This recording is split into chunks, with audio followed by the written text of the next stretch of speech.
Okay, so today let's just try to continue and, sort of on Saturday, I normally do chess obviously on Tuesday and Wednesday, but then on Saturday I'll do like a little mini session where I just am like, I'll play until I lose. So even if it goes on for a super long time when that's not part of my normal Saturday schedule, it's fine because uh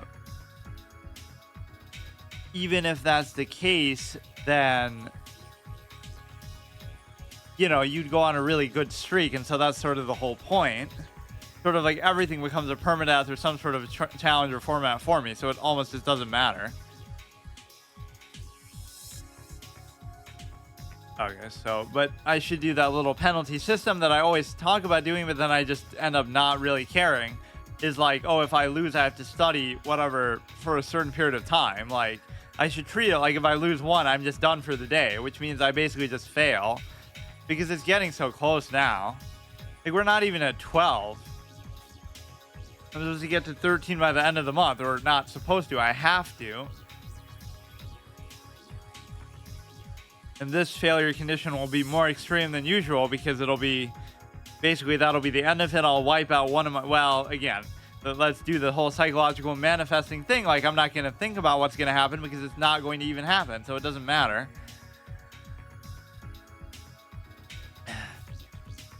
He comes in there. Now, the temptation I always have is to take, but it's really better seemingly not to take. See, my whole objection to opening theory, too, is like anybody can learn it, and you kind of see that even here. Like, people know it at least a little bit, but it's just an equalizing factor. Like, if you don't know it, you're going to get punished. If you do know it, that's just taken for granted at some point. So, you just have to do it. If I go here, he goes here, I go here. Take. Like, it's going to be something bad that happens, but at the very least, this sort of gives the the bishop somewhere to go back to. Look for free stuff. Yeah, surprisingly, these people don't give it as often as I'm expecting, though.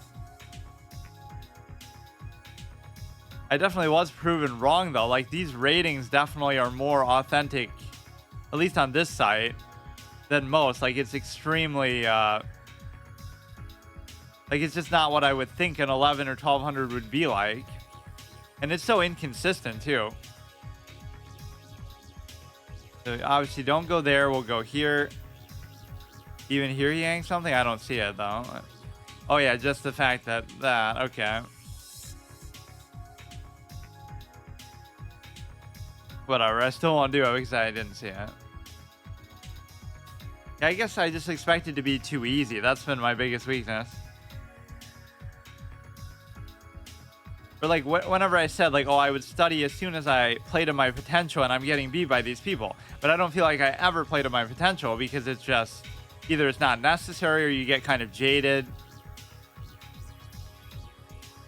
he's still doing it though.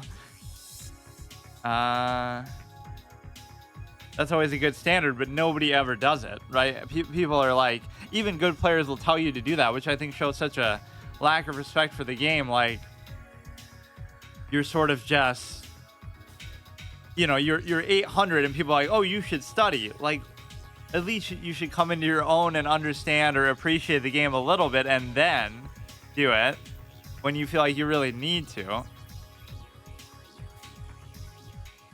I mean, at some point, you're going to have to take that. I don't know what all these pawns really do for me. This you would do just as an aesthetic thing. Study is great. I mean, I feel like at a certain point, you have to do it, but this just feels way too premature. You go here, and then if he takes, but something just feels bad about doing that. Like, this sort of pawn structure around the king. Now I'm speaking more from experience than from knowledge. It's just like generally that doesn't go well. Like, one of those things, like, never put the rook above the pawns between the, whatever. It usually doesn't work. I'm sure there's some cases where it's okay, but the huge difference between opening study, endgame study, and endgame study.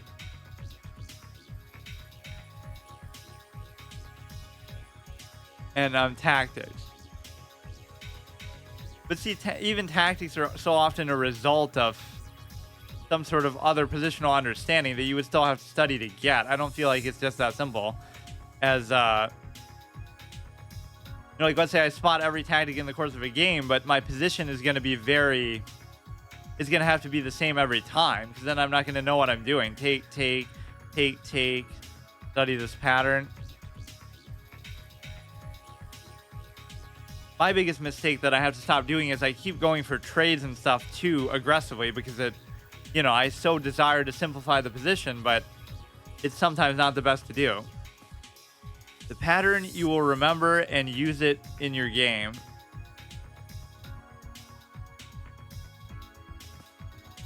That has to move away. Now, this pawn structure is already kind of busted and stupid, though, so I probably shouldn't have done that. That just allows him to undouble, unless I intend to keep the bishop here the rest of the time.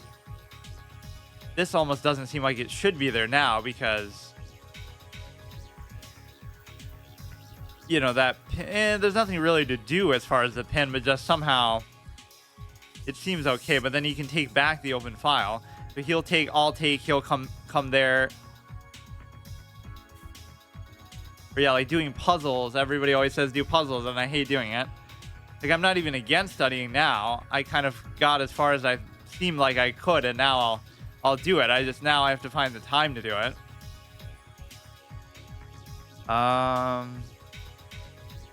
And here's where it sort of gets into the meandering part where both players don't really know what they're doing, so they sort of just... But see, that's the part I enjoy the most. It's just... I've been losing to basically two things, right? Fun and instructive. I've either been losing to openings or opening traps. Usually not so much a trap where you just get mated, but more like you're at a disadvantage because you mess up the opening. Or number two is I lose to time, just like I take too long. So neither of the things are really instructive or tell you anything about the game, because they're just...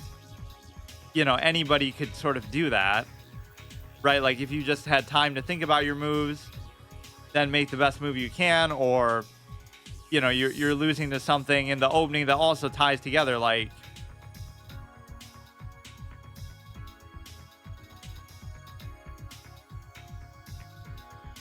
I have no idea what to do here. You're losing in the opening, so you take more time in the opening to think about it, and then you don't lose in the opening, but then you lose later on time. It's just not stuff that really has to do with being instructive or knowing anything, or no, it more so relies on just either you know it or you don't.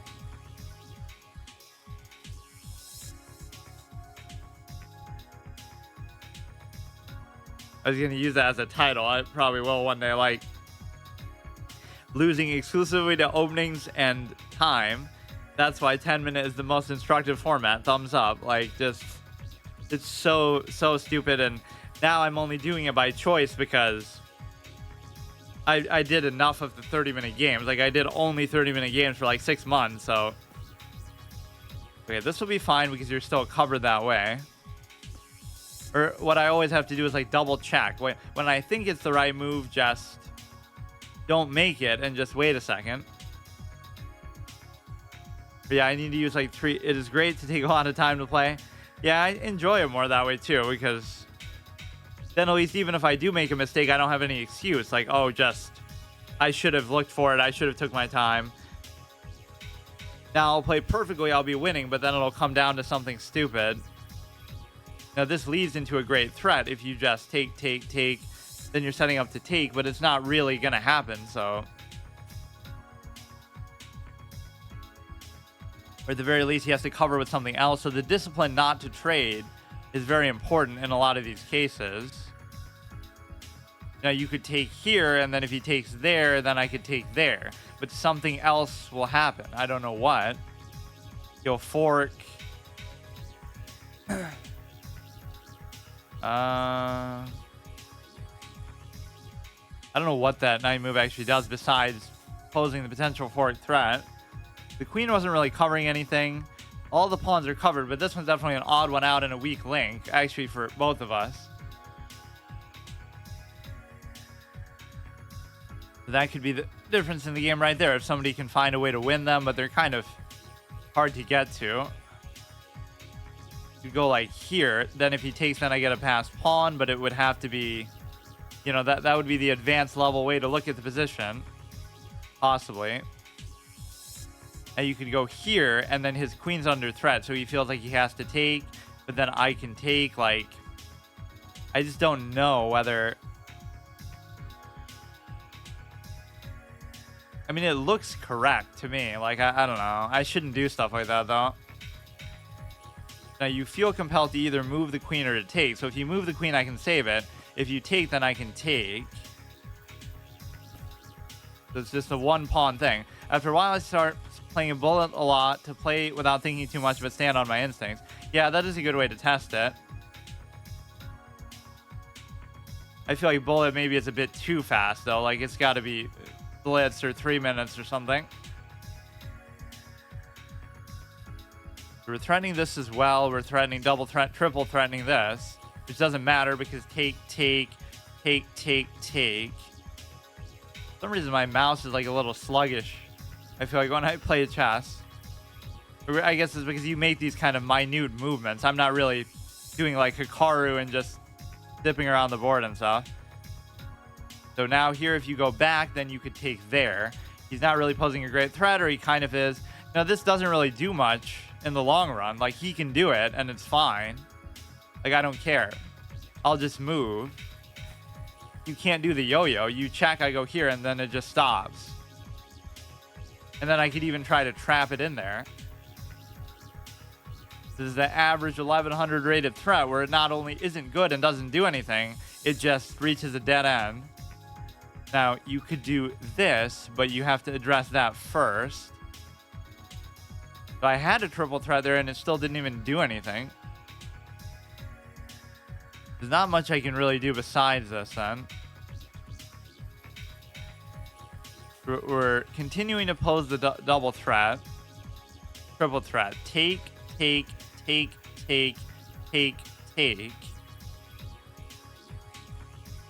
could try to double stack the thing. Or now he's hanging the thing here, but I couldn't have took it there. So let's see if he sees it. Attacking the bishop, but oh, come on. So maybe it really wasn't hanging it. I don't know whether I should try to take that or not. I'll just start taking stuff just for the sake of it. You can take on either side and it'll kind of lead to the same thing. This is still covered. Everything's good. His pawn here isn't covered, so it almost seemed like he hung the rook there, but I don't think so because he moves it specifically to threaten the queen. So then... Okay, there's nothing crazy really going on. If he takes there, I could still take. That's the same threat he could have done like an hour ago, so it doesn't do anything. He has made in 2. Had. Yeah. What a surprise. Low-rated player misses tactic. Okay, I have 2 minutes left. I should probably just take... Or it's even free. He has the light square there. I can't really give it threat, but now I should win. So he turns a mate in 2 into a -6, and then I'll lose on time. This pretty much sums up the experience. You almost shouldn't leave the rook there, but... Oh my god. You should almost just go here and then just try to...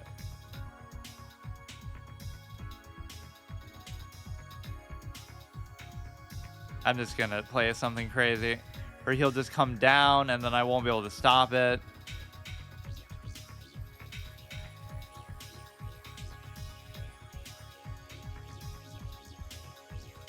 He'll come there, he'll come there, he'll come there. I'll come down, but then I won't be able to.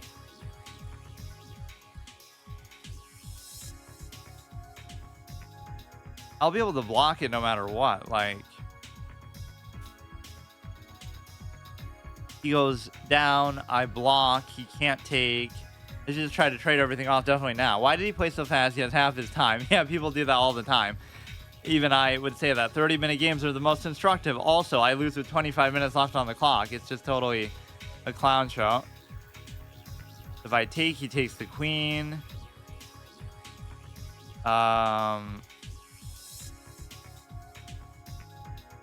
Here, I'll just bring this back in, I guess. He's double attacking there. Means I can't really do anything about it.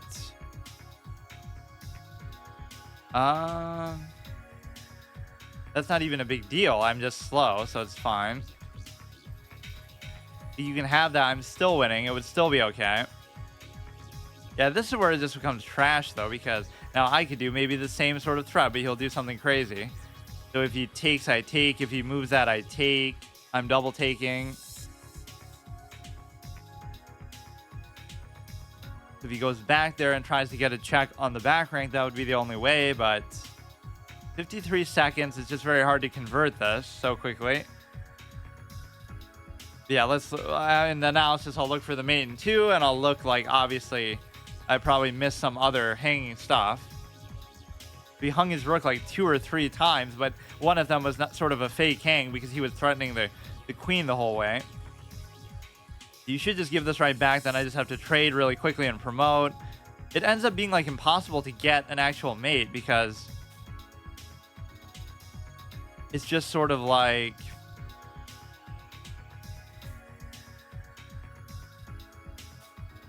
you know, they'll keep dragging it out for such a long period of time. Double threaten something. If he trades, he trades. It's fine. He comes there. I don't care. He goes there. You could cover as he'll check and take. The rook would be the only bad case scenario here. There is no actual pass pawn situation. So what I would love to do the most would be to trade queens, but I can't seem to figure out how to do that. We could take there, but then he would take. I'm really just needing for the trade, begging for the trade. You might have almost nowhere to go in that take. Doesn't matter about the pass pawn. It's over. Just do it quickly. Which I'm not really good or very willing to do either. What? Oh, that did really not look like a stalemate at all. Whatever. But I mean, that's still fine. Like, actually, I haven't gotten a stalemate probably in a super long time. Yeah, why did I play? How can it be that bad? 44. But see, it's okay because we didn't lose, so whatever. I played it generally okay. That felt like it should have been at least 60. That's exceptionally bad. That's a miss. Just take the pawn. Like, I can understand that. Still take the pawn, but at this point, I was just not doing it because I didn't see it the first time. The honor code of chess. That's okay, but generally that sort of thing is a bad move where I try to force it. He's supposed to take, but it's not like a big win for him. That's a blunder. And so why is it a blunder? I was supposed to take, and what would that do? Doesn't seem like it would do anything, but could be a blunder somehow for later on in the game. Like,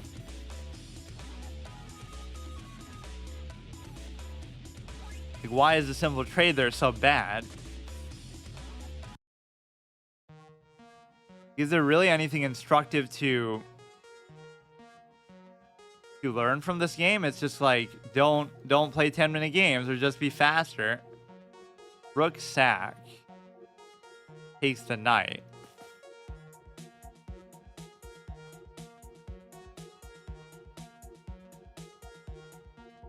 Wait, but it's not even telling me to do that.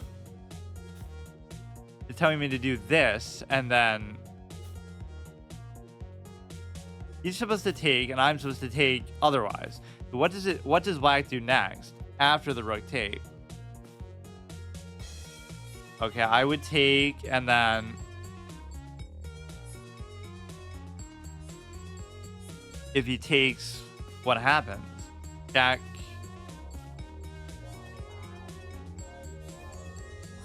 I still don't even get it. I go here, I go there. Check with the queen, which is apparently not the right move. It's so slow with this sometimes. I don't get it. It's not like this position is the most complex thing ever. 1 second. It's not like it has to be the best engine. First bishop, then good game.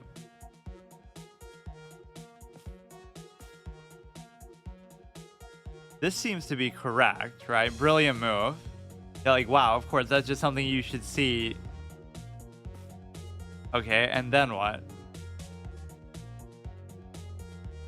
There must be something.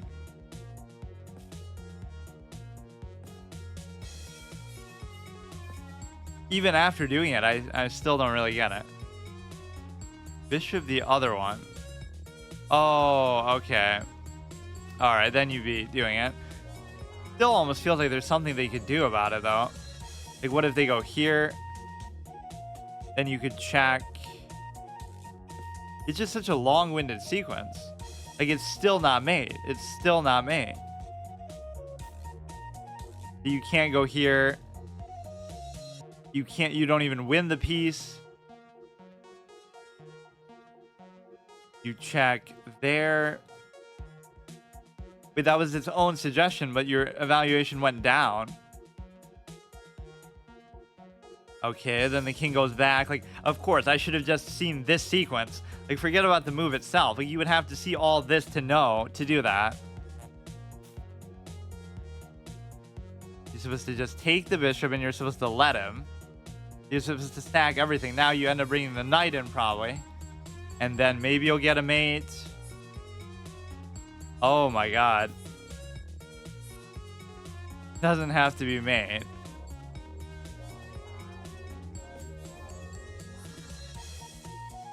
To take it with the knight. Like, all this time, his queen is just sitting there pretty, just watching. Like, it's just so out of position. So now the king can move away, or he should try to attack something.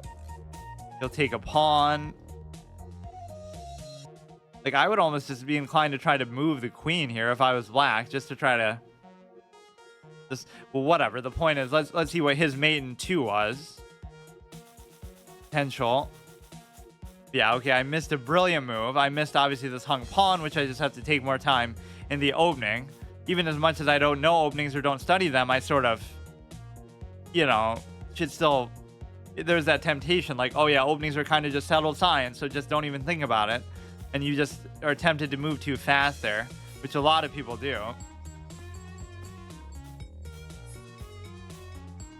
All this is kind of okay. That's a blunder. You're supposed to, like, there's a lot of things in this particular game that involve just sacking pieces. Every other move, it wants me to sack a piece. Oh, you would end up, oh, I guess I had the right idea then. I sort of sacked the knight here instead of there, and then took the knight, and so it was a trade +1. So I had the right idea, but the wrong thing, I guess. Right, the wrong piece that I took. It is not great, the black side. I mean, it's still fine, but it doesn't like leaving this rook on the open file this way. Great move to move the king. That's a blunder. That's a take. I don't see where the mate in 2 could have been. I think I'm winning most of the way.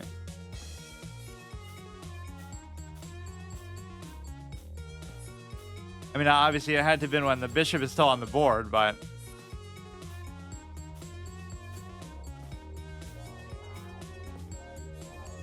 that's a blunder by him. That's a great move, and you could potentially trap the thing after that if he leaves it there. Yeah, this is just a very sack-heavy kind of game where obviously I don't have the will to do that, but I basically did sack the knight anyway. I make a brilliant move just by coming back, which doesn't seem to really be... Wait. I make a brilliant move that causes my evaluation to go down. Oh, that was sort of the reversal. Like, I didn't think about it that way, but just like, let me just bring my rook back involved. Like, it's not doing anything there unless you were to commit to bring the queen to the back rank, which it almost seemed like there was an opportunity to do that before. Like, right here, what if you just go all the way? And then you're setting up for mate there, but you're not because he'll escape. Like that. there was a potential brilliant move, and then I actually did a brilliant move. This seems like the most innocuous brilliant move ever. Like, it ends up making sense, but that wasn't really what I was thinking about. So even if he takes, then I pin it down the same way, and then I'm going to be guaranteed to take. That kind of made the best out of it there, but it wasn't like anything particularly special. So we didn't lose though still. The fact that it comes down to time is very unsatisfying.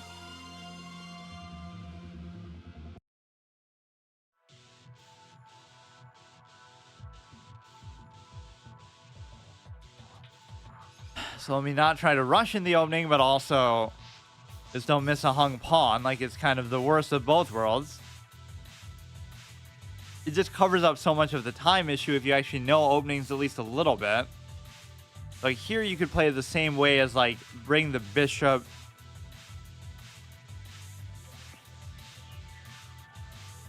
And even here it's okay because supposedly having the pawns in this little zigzag half sideways V shape is supposedly fine. You can't take there. But at some point you want the pawns to be like this, I guess. That's the only way to make sense of it, or maybe not, because then it'll mess up your bishop. You could pin this down if you feel like the bishop's not going to be good. And in fact, if I'm going for that idea of the structure, then maybe that's what I'll have to do. So the main thing I don't like to allow is the pin, actually, so I won't even bother to castle yet. The pins have been sort of destroying me. I don't know. I feel like I normally just never allow them to do it, or blame everything on the format. Like, somehow in this format it happens more. You know, here this would be sort of the instinct. You can also just go there, which is sort of the final development position. You could try to keep going to try to threaten it, but you really can't.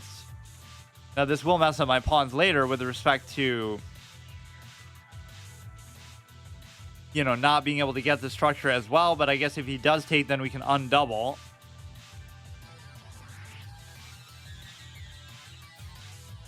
Okay, that's not going to do anything unless he has a triple threat going, but he doesn't. Take, take, take. Yeah, see, why does it seem so slow when I do that? Not just because I'm slow. I need a high-quality gaming mouse, I guess. Mine was pretty good, but I guess I've had it for too long. Okay, we can not move that.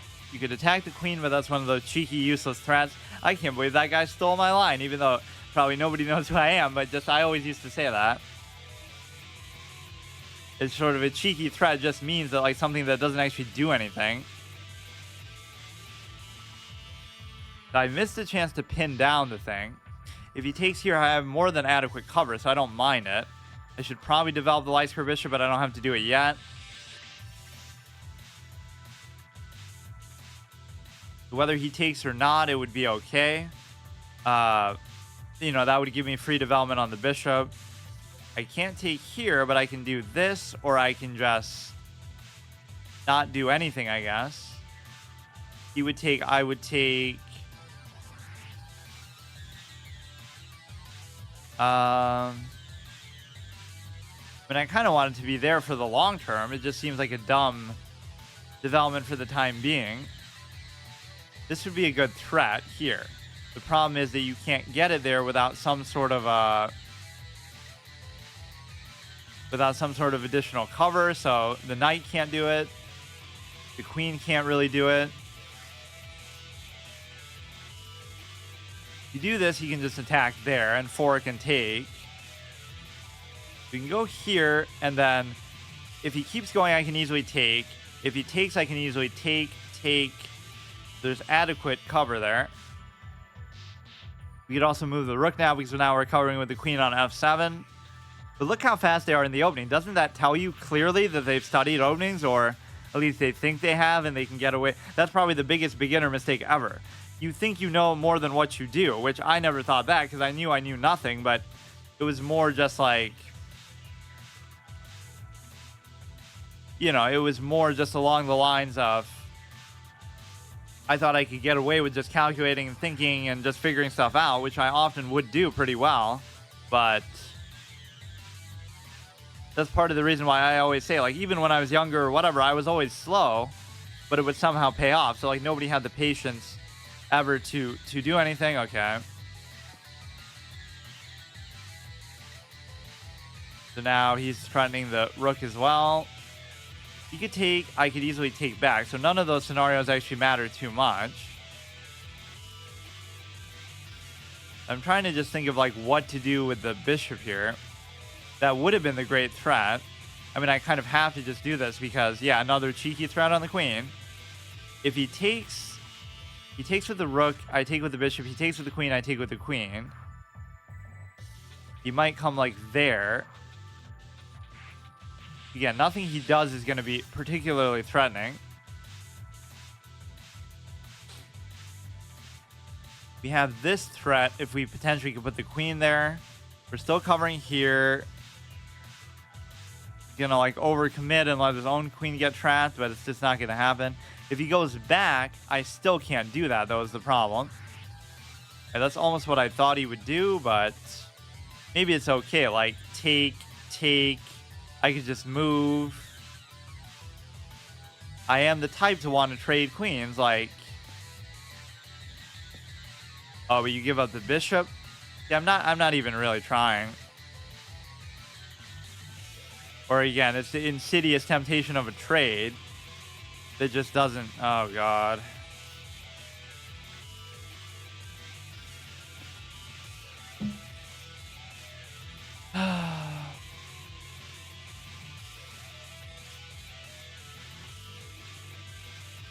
Yeah, that's what I hate, to go out like that. Just like you're not really even... I don't think I've ever really done that since coming back. Where like I just put forth a good, consistent effort. Like even the last game was okay. Like I didn't lose, but...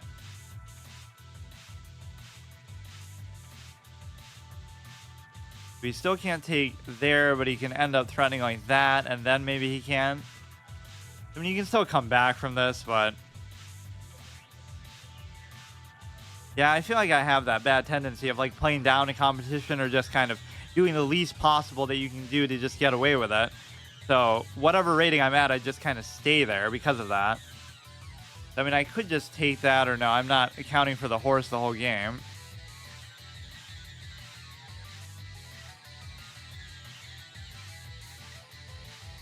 Give him a pawn there. I mean, you'd have to play pretty much perfectly from here. But this is kind of a good move, because you're sort of pinning down into taking that. You could let him take the pawn, but also the act of him doing that would let him take there, though, so it doesn't actually do anything for me. You could sort of fork into a threat there. Nothing else that he's threatening. He could just basically move the knight to try to take the... He could move the knight to try to take the bishop, or no. This is not a particularly great threat either. He could just put the bishop in between or something else. But he's got to account for the rook, so he could just come back with the rook and go to d2, and then I could do the 6 for 6, which I don't really want to do. But no, this threat had some credibility to it. It just doesn't seem like it would actually work.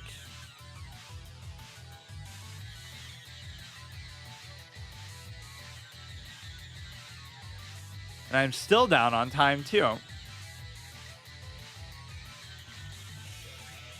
Like, at least if I'm going to rush it and miss stuff. Like, again, what happened this game? Nothing. He didn't do anything that was forcing or positive or good. I want to trade the queen, so I just do it. That's just how I like to play. I just like to trade everything all the time. And it gets me in trouble constantly. Now you should be able to basically... We're threatening into the rook. And that would allow me to also uncover check. So now he's in trouble because whatever he does, either he's going to lose the rook or he's going to let me uncover. Which I don't know what I would threaten as a result. Maybe there's nothing good to threaten. Even when the knight does something good, it's still not that good. If he doesn't move the king, or if he does move the king, I take the rook. If he doesn't move the king, then... he would just have to move the rook somewhere that isn't good, like, or that isn't going to be takeable, which isn't that hard to do. You just move the rook away and you're actually fine. The knight is completely useless because nothing it does is actually going to take anything. How amazing. Right, what if you move the rook there, then I can't, or whatever, just move it there, then I can't do anything.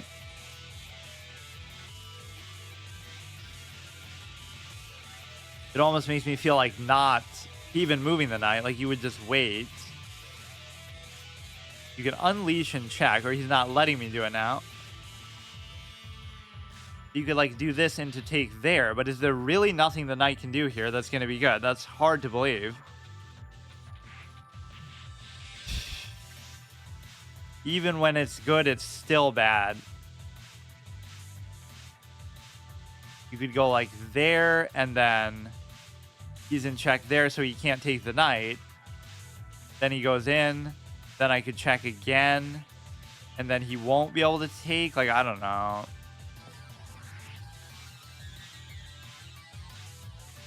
How much you want to bet he tries to take there? Because he doesn't even see the dark square threat. So he'll go, if he goes there, like whatever. It didn't do anything. It was a waste of time. The knight is just garbage, man. Like, it's just trash. That was its moment in the spotlight, and it still messed it up.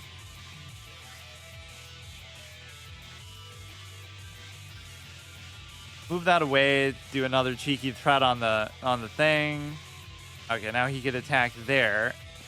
Like, he would take, I would take, he would take. Or he chooses not to somehow. What?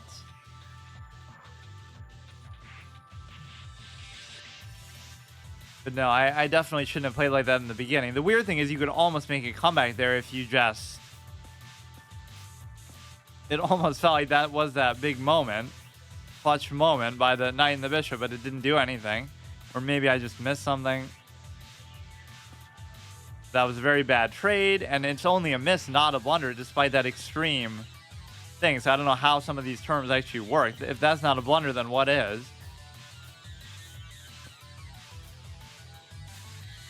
I don't know what there really is to study. Just don't trade. Just actually look at what you're doing, which I never do. None of that stuff really matters because you should never be in that position in the first place, you know?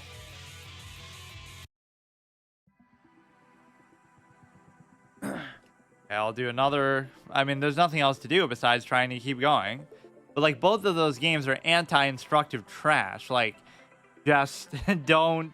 I don't know why this one was so low, but just don't stalemate because I was still winning. And just don't do a trade that leads to you losing a piece in a very clear and direct manner if I just looked at the next move. It's not like it's something super subtle and elaborate. Right? None of this stuff requires you to really know what you're doing, I guess. Like, I just wanted to trade there, but like, what else am I supposed to do that maybe would be... Of course, I'm supposed to sack a piece for some reason. But really, you didn't have to do anything. Like, what if I just go here? Then there's no problem, right? None of these moves are, like, super bad, at least.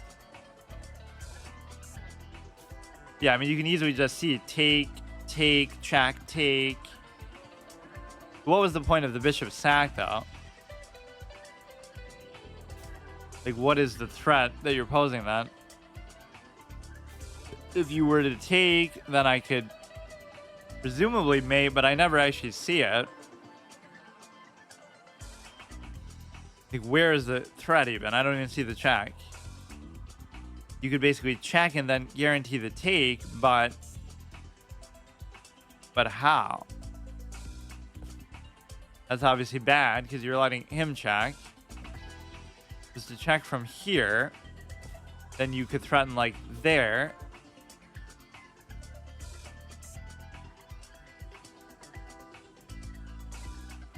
Then he goes back, so I'm still kind of waiting for the... Or no. Like, what am I doing here that is going to be... That is going to be good? Like, the knight is obviously hanging with the bishop, but for what purpose? Queen h2 is best. h2. Oh, of course, I'm just not even looking. Yeah, now you would get the queen for free. That's a really weird thing to try to look for, though. Basically, you just keep giving checks. And obviously the queen is hanging, so if he takes back, even in a more micro sense, though, it doesn't work, right? If he was to take back and then I was to take, he would still be in the same situation, so...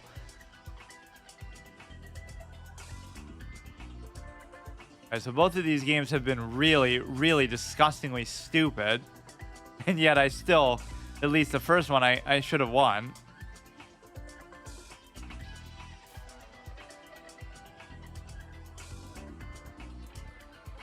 Yeah, I don't know what it was that I always used to play the queen's pawn thing and it would never,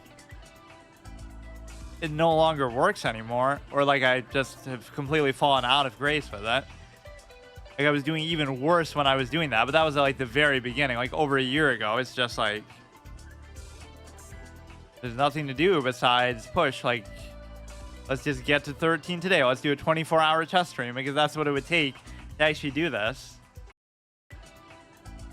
I've just always disagreed with the way that people look at chess, so it's disappointing that I can't show that same point, but it still makes the point, I guess. Like, for example, what would I say? Like, those who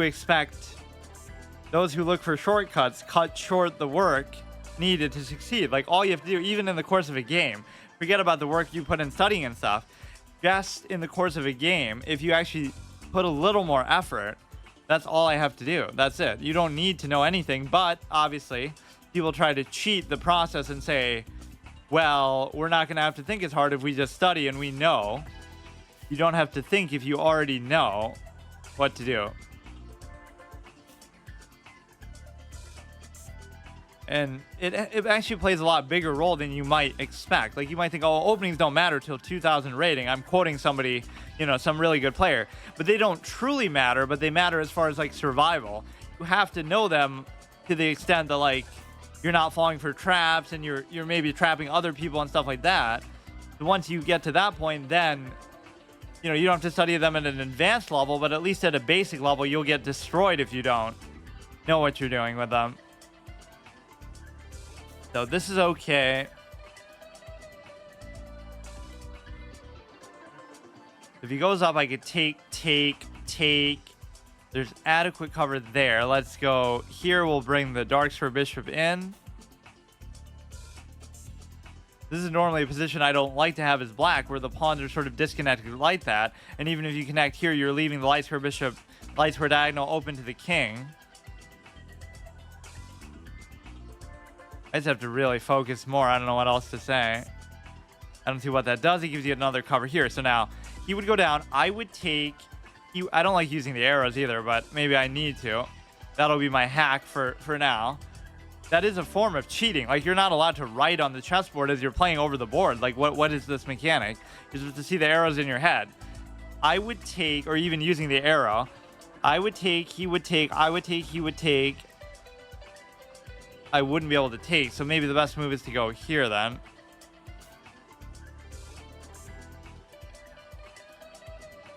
So a lot of what he's trying to do comes down to this pawn. Unfortunately, I can't double attack it where it sits. I'd want to bring the bishop out, move the knight. Like, everything is just so slow.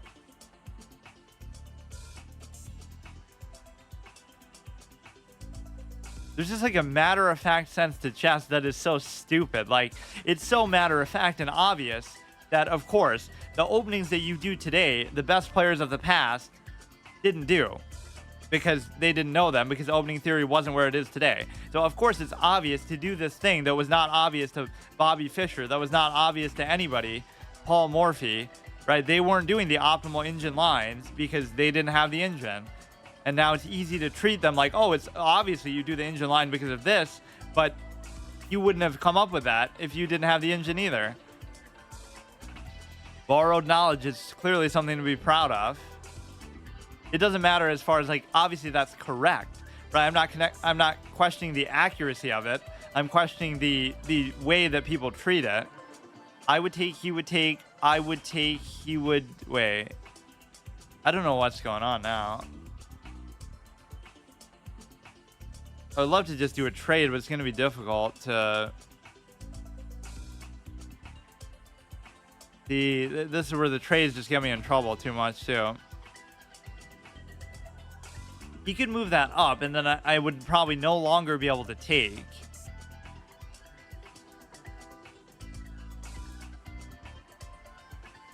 I go here. He could take with the knight. I take with the... I don't have enough stuff on there now.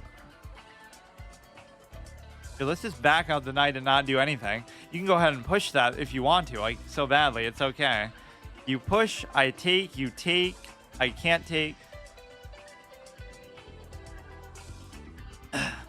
I would have this optimal bishop pair, but it doesn't matter when he has his bishops. He can always just try to trade them in. I almost want to go here to try to stop this pawn, but maybe I shouldn't fear it that much.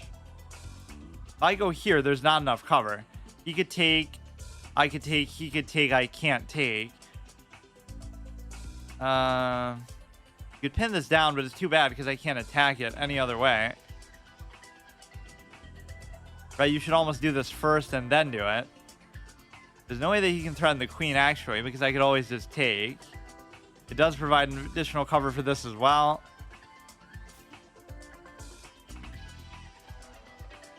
Now, if you were to pin down the knight, it still wouldn't do anything because he would take with the pawn. So, like, it's very easy to get tilted by these threats just not working. Because it's such a simplistic level that either people can see very easily or I'm just kind of too lazy to try to figure it out. So this would actually be uncovered is the whole beauty of it. If he moves it up, I would take, he would take. I would take, he would take. I would take with the, he would take with the bishop, I would take with the knight. He would take with the rook, I would take with the rook. He would take with the rook, I would take with the queen. But he also has the knight there too. So one of these things should be pinned down or punished somehow. If I just move the knight, for example, and he moves the... I have no idea. If he moves the thing, then I could take the knight and open the king, basically. But something with this pawn is going to go wrong. Let's actually pin this down because the bishop's not doing anything anyway, so now it would mess up the cover a little bit because you no longer have the knight cover. Wait, but you wouldn't have anyway. It's this knight. So I could just take it, and then you have to double stack the pawn or trade the queen. So either way is fine with me. So now I don't care as much what happens. At least this trade wasn't as dangerous as the last. So now I have to be careful, but don't block that. Don't go there. Don't go there. So finding moves for the knight is very, very enjoyable, as you can see. Don't put it on the edge of the board. That's the suboptimal place for it to be. Meanwhile, everywhere else it get captured, or it blocks one of my own pieces.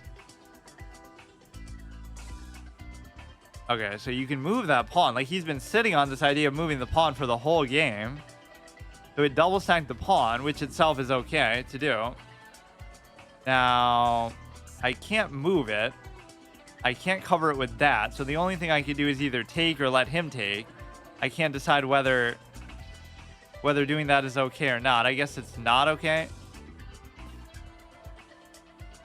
He attacks here. He doesn't have another cover for it. I really just want him to move that, but...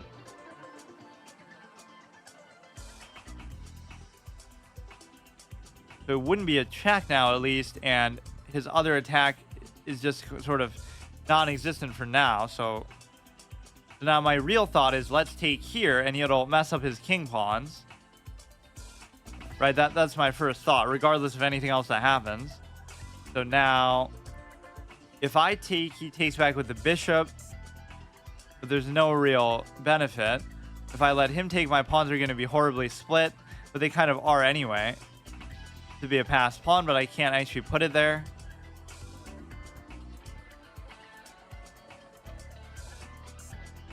I almost don't want to take, but I can't stop him from taking either.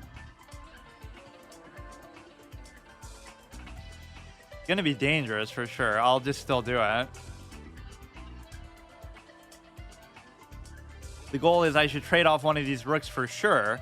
And the reason why is because if I could double stack here, that'd be beautiful, but it's just not going to happen. In fact, he's going to unleash and then be able to take or do something weird. So I shouldn't do it.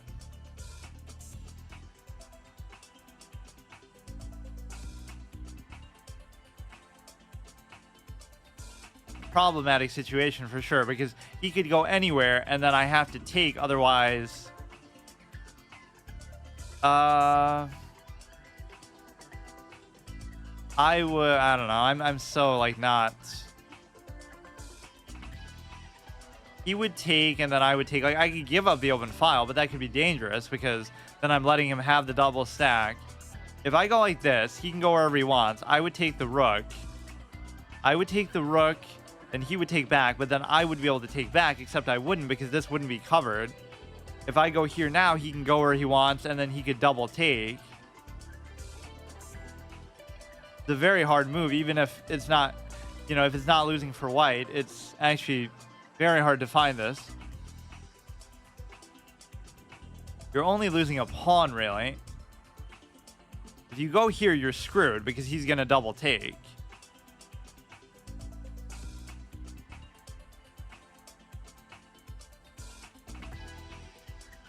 So let's give up the open file.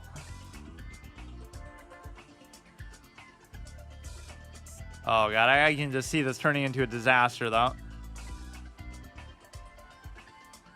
He could easily do so many things like that, then you put it there, then it turns into something else.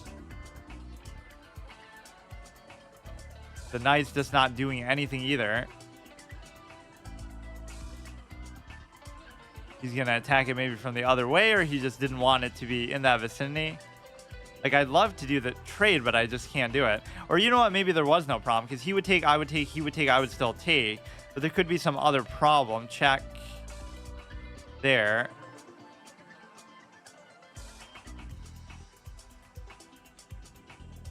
If I go here, then he could do the check. Then the king has to move, and then that would ruin that same... it would ruin that same idea. So now the double threat is not as big of a deal. But no, the king being there is actually pretty useful just to give that additional cover. He has 7 minutes. Like, I'm just outclassed by 1,100 players who study all day, every day of their lives. Okay, that's not a big deal either. So let's just try to trade off. Even while playing like that, to try to simplify, it still takes forever. We lost a pawn. That shouldn't be the difference in the game necessarily, but it might be.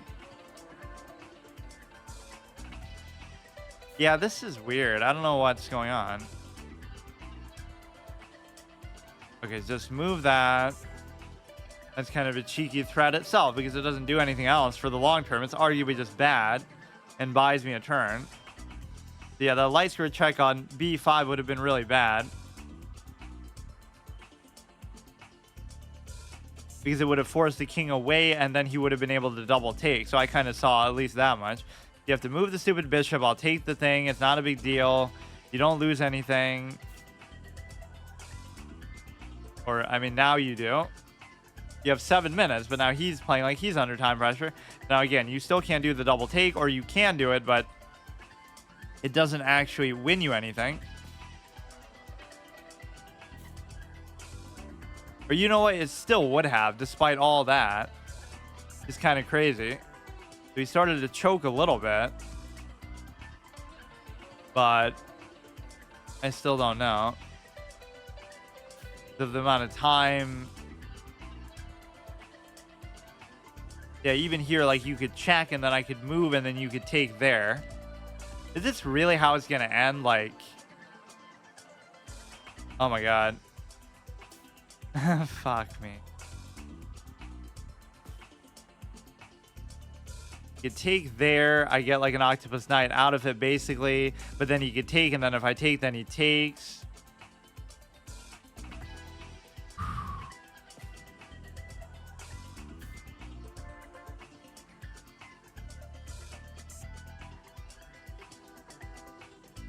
Oh my god. he could sit there, and then I can't take it. Otherwise, he takes the rook. We both have sort of a pass pawn potential, but neither of them are too good. Mine's maybe a little bit better, but it's kind of hard to move the rook without...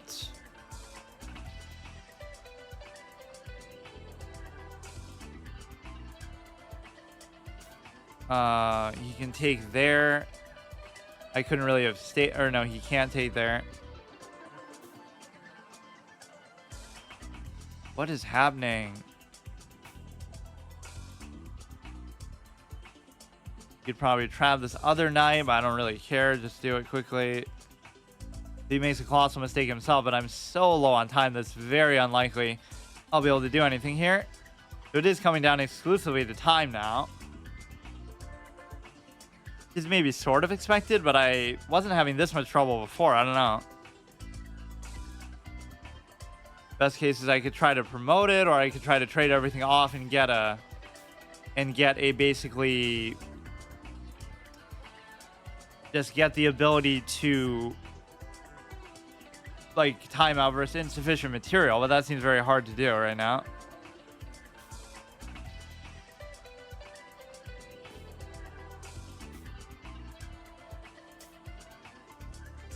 Yeah, I mean, I'm not going to use the time for it as an excuse, but it's just, it's something that I'm not good at dealing with. I don't know. Even if you were to win something from this, it would just be impossible to stop that. And again, with 13 seconds left, it's just great.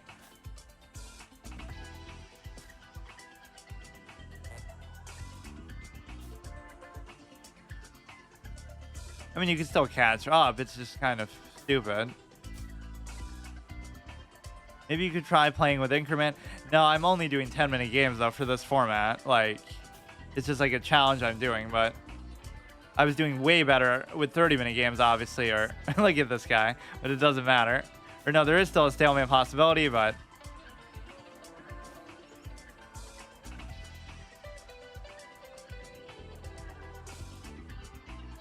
57-65, so I mean, there's really no excuse for it being that low either.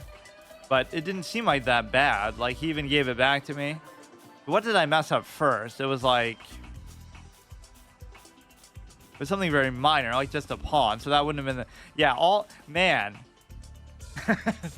Every single time I trade something, it's bad. It's just so tempting because that's my whole dream come true. Yeah, he missed some other opportunities there, but then he gives me the rook. That's a blunder.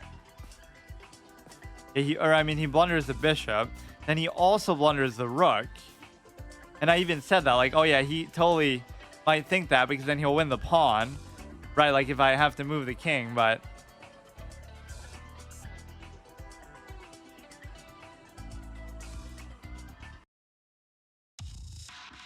Just not going very good.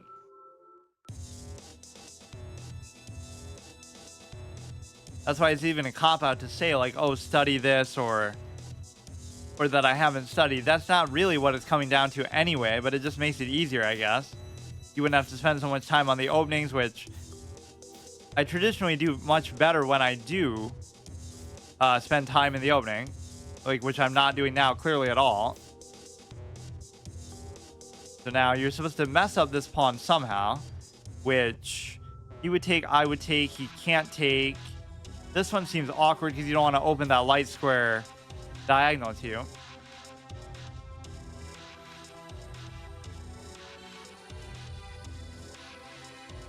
Yeah, I think this will be the last one, though. Like 3 lives and I'm done. If I can't do it this time, it's very weird. I mean, obviously, they're different challenges each time, like higher and higher, but I think that is an interesting way to do it. Like, you fail the challenge, but you still increase the threshold next time, because obviously you should have been getting better over time anyway, but that seems okay. Like, you're just supposed to clean up these pawns as black because you don't want them to dominate the center that much. And you could pin this down. You won't move the pawn up. So I basically committed to the idea of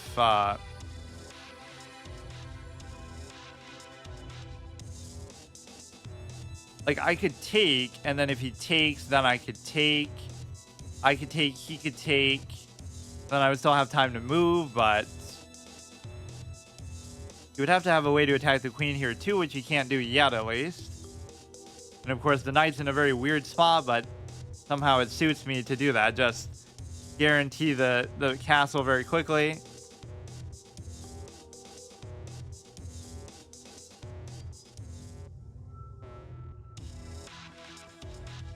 This is the one time where I've even said, like, oh, I'm totally allowed to study, but I just don't have the will to do it or the time to do it.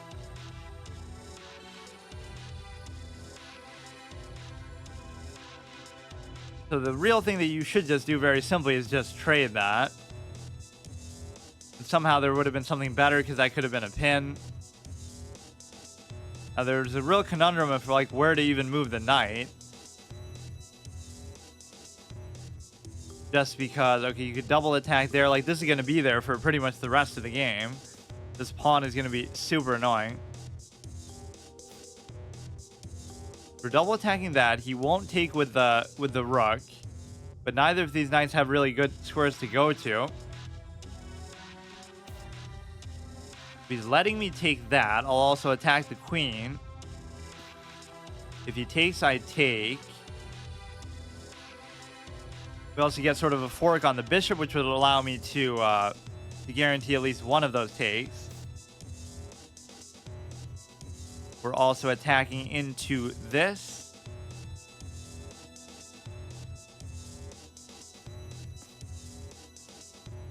So everything here should be safe as long as there's no crazy... Like, I don't know. I just want, like, simple games sometimes where, like, nothing crazy has to happen one way or the other. You just play the game and that's it. But it's just too much to ask, I guess. Now, I shouldn't overdo it with the trades, but that is my nature. But so often, that's actually been what does me in. Just being overzealous to trade all the time, everything. Double check everything. Yeah, I call out a lot of these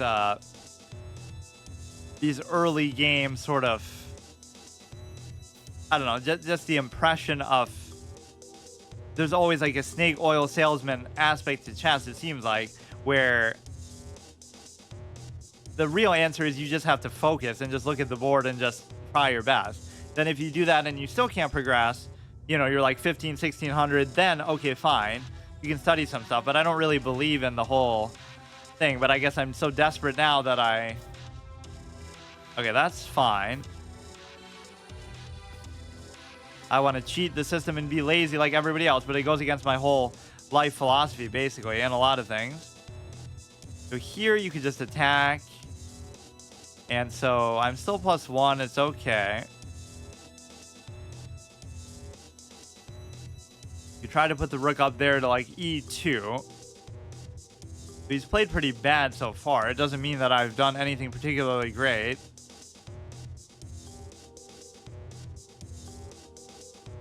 What does that even help him do?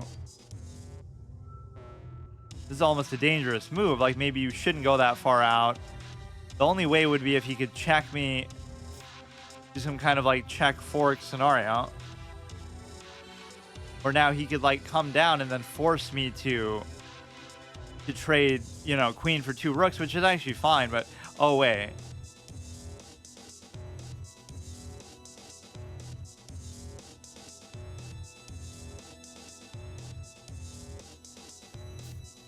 This is kind of an overly ambitious move for sure.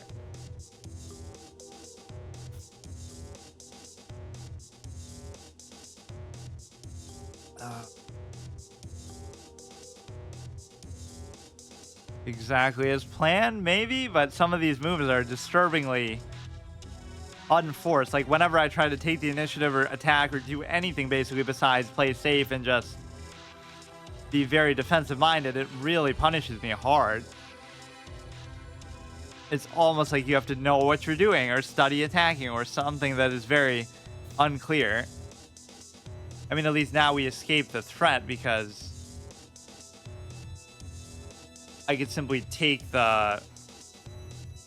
I could simply take this. Maybe there's a way to actually win something now. If I was to do this now, he would take, I would take. Or even if he moves, I could take... I mean, you shouldn't get greedy to try to do this. If I took here...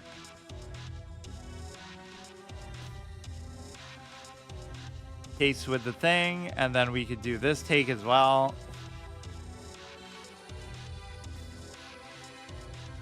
That causes me to lose a pawn, or it doesn't. Or, I mean, it does, but...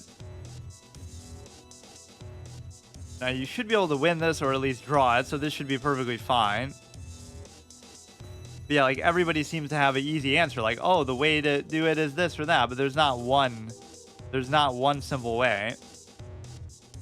Okay, this would be bad.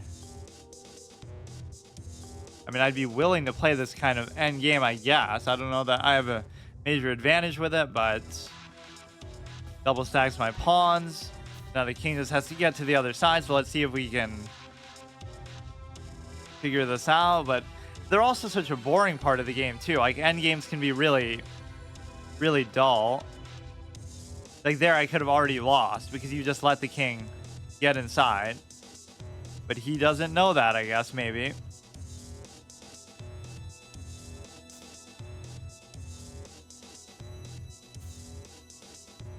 I mean, if we play some sort of concept of king opposition, maybe I could be fine here, but...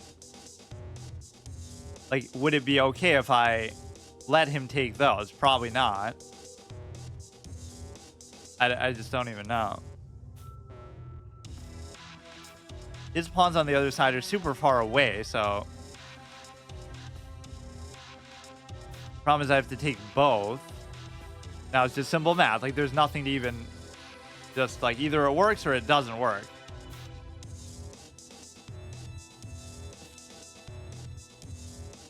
Now, what can possibly happen that would let me be take even to a check? So I totally knew what I was doing there, exactly. So now we can take the one...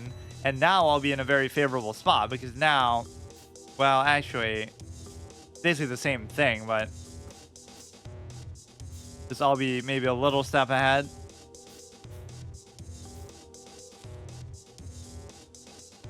It'd be basically the same thing. It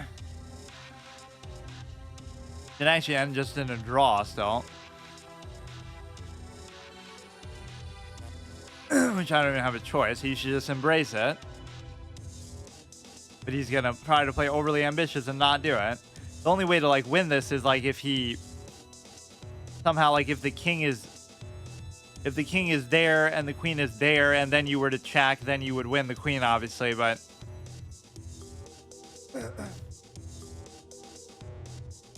so, I mean, either I can draw every game or somebody makes some major mistake. So doesn't that show you sort of the draw death that even Capablanca saw 100 years ago or whatever, like Bobby Fischer's complaints about opening theory, where every game is going to be a draw or somebody will make a mistake. So like, why is that satisfying to do?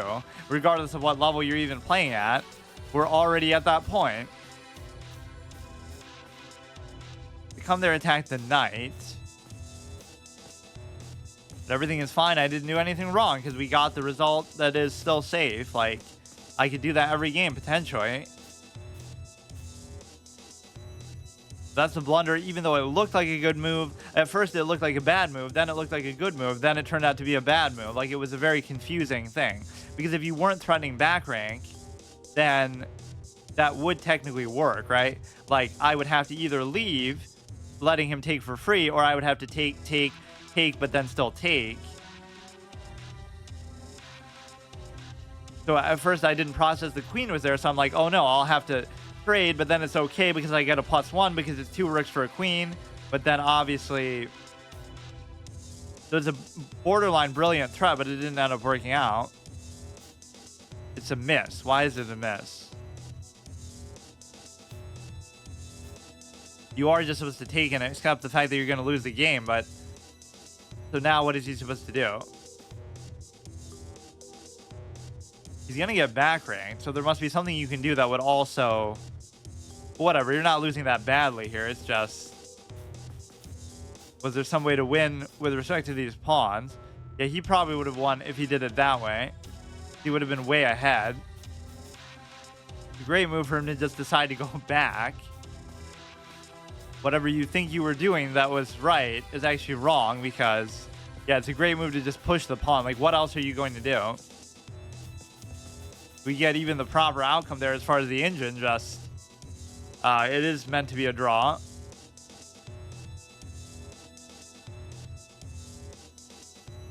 Yeah, I'm 2,000 in correspondence. That means I'm good. It's just because I don't play it and then sort of defaults you there.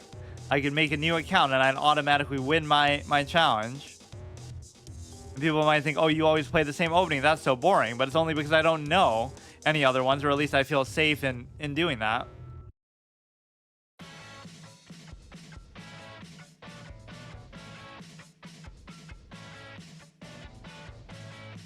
Okay, so can I possibly do this? If we look at the accuracy, you know, that's a draw that's even, you know, really low. That's a draw that's even high. So that sort of disproves the theory that, oh, whenever it's a draw, you know, you're padding your accuracy because you're just moving king moves in the endgame back and forth and stuff like that. But not always the case. A lot of my trades have been bad, but I think I struggle just to play like that overall. If I play and I don't trade, I can't win. I just can't play like that. I could still draw, though. I would just have to do this basically 24 hours a day, every day, and I could do it, but that's just the average chess player experience, I guess. That's why kids are so good. It has nothing to do with kids being smarter or better at it. It has everything to do with kids having more time to play. Like, now here I don't even know, because I should study this opening, whatever this clown show is, because Ponziani attack.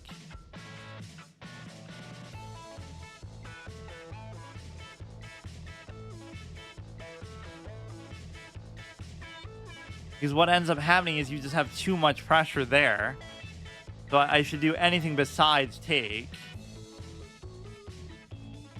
Just try to get castled and let him do the taking. Like, even that's fine. Just keep pushing the knight around. Or now you win that, but okay.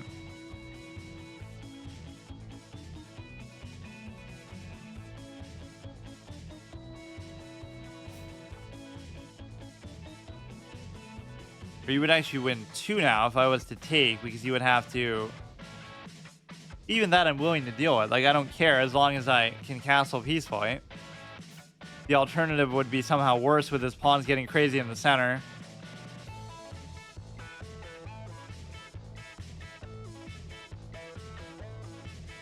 I don't know. I'm just not really feeling like...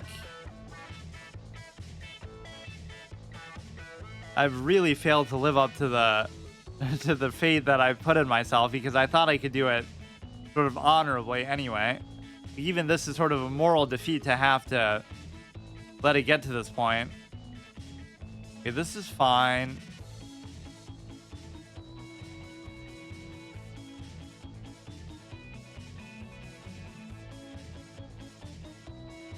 So just castle, you'll be fine.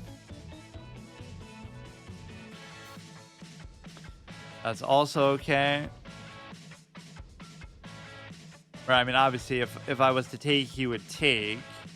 And then I wouldn't be able to castle, or whatever. It would just be threatening mate. If he takes now, it's not a big deal. Take. This sounds like a lot like one of the Trax songs, so it must be his track.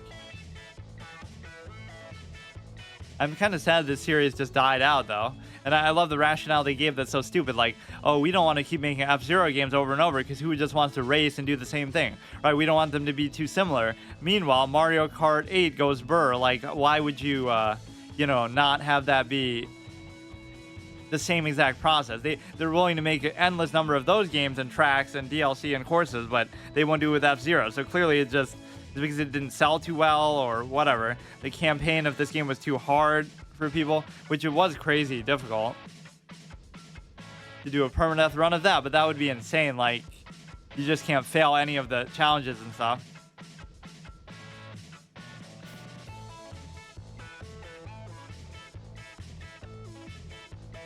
So here you're double attacking that, which I could solve by moving the knight. But the thing is that you can't. Or I mean, you could move the other knight, right? This one can't move at all. Like, doesn't this kind of show you like, wow, the knights are always just a liability. One is being double attacked, the other one can't move. Like, they just can't do anything. And now the next one will be pinned down.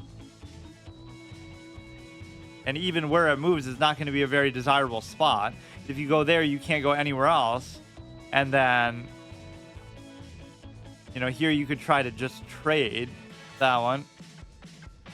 You can't take, you could try to double attack it. So, at least if I get rid of that, one of these major threats is neutralized.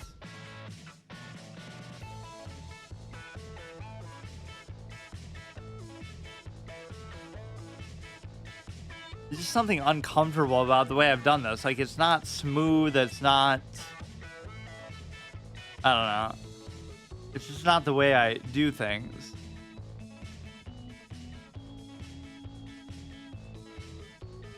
That's actually the bad thing, too, about this sort of temptation of, you know, oh, there's all these ways to do it. So if you look for shortcuts, right, you won't put in the work.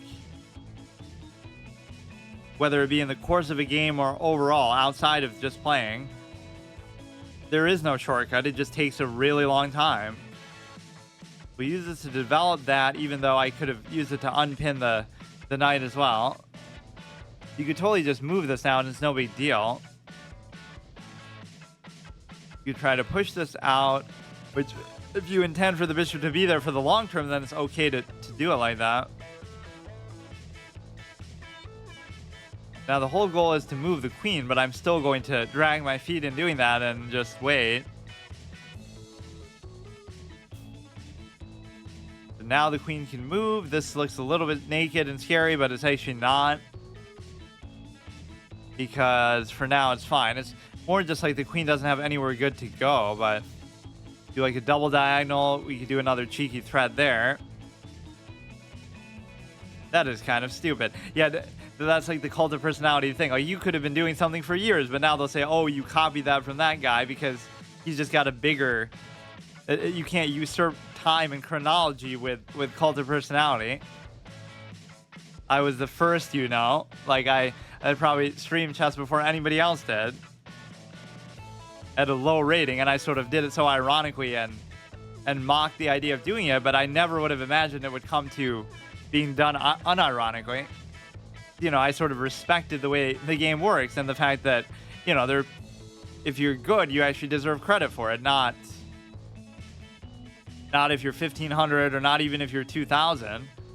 You have to really be, you know, either you're Hikaru or you're nobody. There's no middle like, oh wow, this person's 1800, this person's 2000, like, so what? You could be trying to set up for a fork, but it doesn't really work.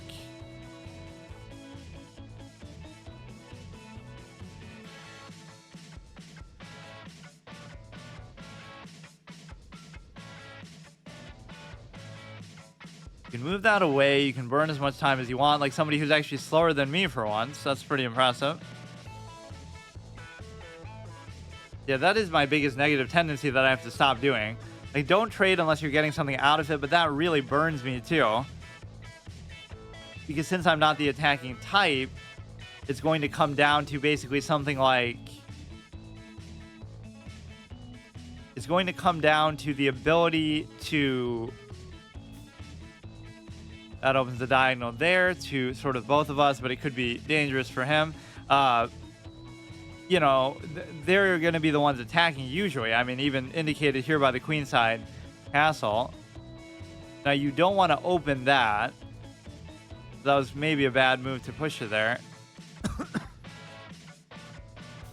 All just because I wanted the diagonal to be there, period.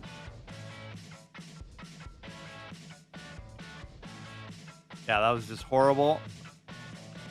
I can't take there. See, one time I tried to do a threat, it turns into something bad. You could have just left it. You would have always had the cover of this.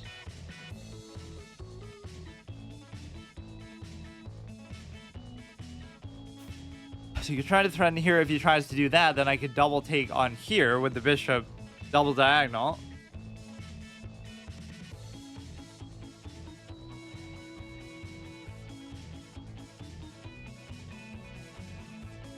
I don't like how Russia's making it look all bad in terms of chess, though, now, because, you know, something that has nothing to do with chess, when they have such a rich culture and history with it, it's kind of unfair because it has nothing to do with chess, like whatever's going on. So a lot of the players have either left or they're not allowed to play, whatever in the one case. There's just a lot of stuff that it doesn't mean that, oh, Russia's fallen off the map in terms of chess. It just means that they're somehow not... It's not going to count as being Russia somehow. Even Nepo's forced to play like without the flag. Like it doesn't, I don't know. It's like you're trying to make it about one thing when it's about a lot of things. Like you don't have to be, agree with everything.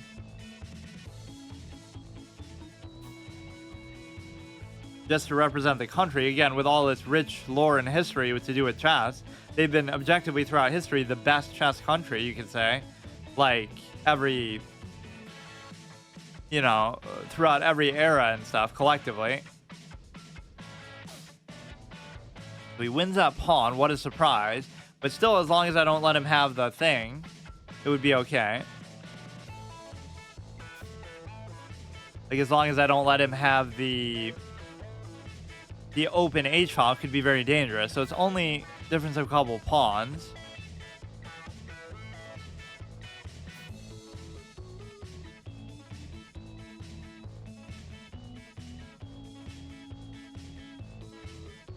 Like intermediate chess players will prey on the weakness of bad players. It's like who don't understand the base element of just putting forth the right effort.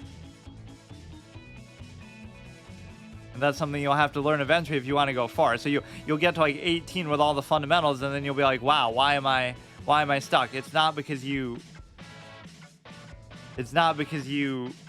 have to study more. It's because you never learn the most base element that most people try to cheat.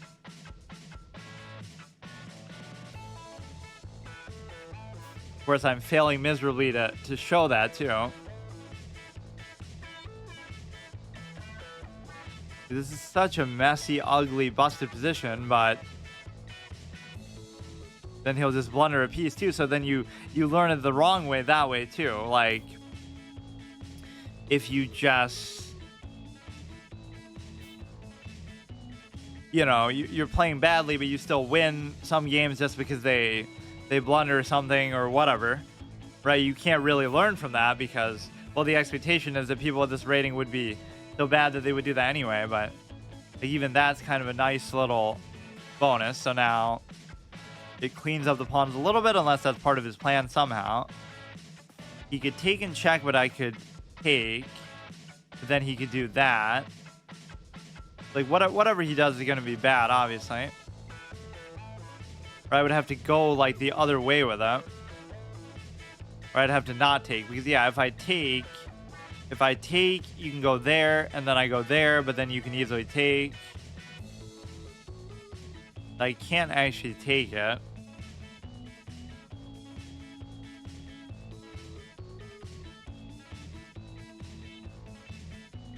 Oddly, this might actually be fine to do, because you can't actually mate there, and then even if you bring the knight, like the bishop's going to be covered no matter what. So somehow the right move there is to not take. That looks all crushing, which it probably might be, but there does seem to be adequate cover. Like if you take, I take. If you come there, I take.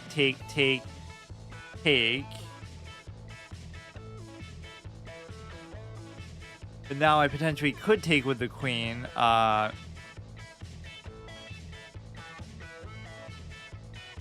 Like, I could take there, then he would take, then I would take.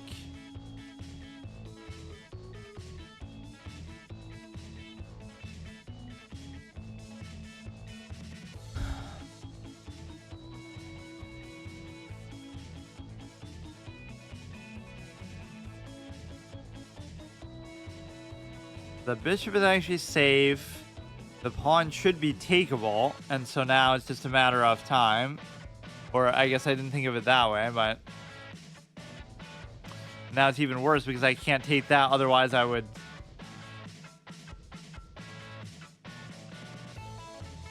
Otherwise, it would be a case of I can't even take the pawn. Like I basically just can't do anything. He had mate if he had brought the knight to g6, which he could maybe still do somehow. Now it's not because you're just, or wait. Oh, it still is. I thought you would have to bring another cover at least first. Yeah, I may as well just play for them, you know, like why not? Now his queen is in a sense trap, but you're not going to be able to attack it, or he could still go there. Or now he doesn't even do that either. Okay, this could be a little bit dangerous for him, I guess. Like, I'll still somehow end up winning this game. That's the thing. That is so hilarious. I could take into a check. Or if only I could attack the queen.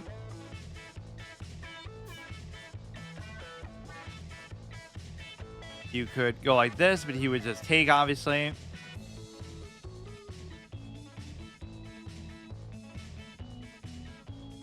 Trading the rook probably seems like a bad idea because my bishops aren't super active anyway. You could take here instead. You could take the pawn there and then pin down my light square bishop. This is the ultimate circus game to show you what this level is about. Okay, I can't block with that. It's getting actually still very dangerous.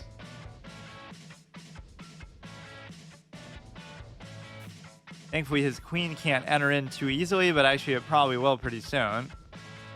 Almost want to just put it behind the queen now. He is sort of hanging a double take if he doesn't, if whatever he does doesn't work. We can do it into a check. Engage the bishop that's pinned. And so you can't take. Very weird way. What if that was a mate too? Like, you protect against a check into a mate. Now I can still double take. Oh, wow. Even that is fine. Or maybe that's what he wanted, but I still don't see the mate possibility, really. Or, I mean, it's still... Okay, dude.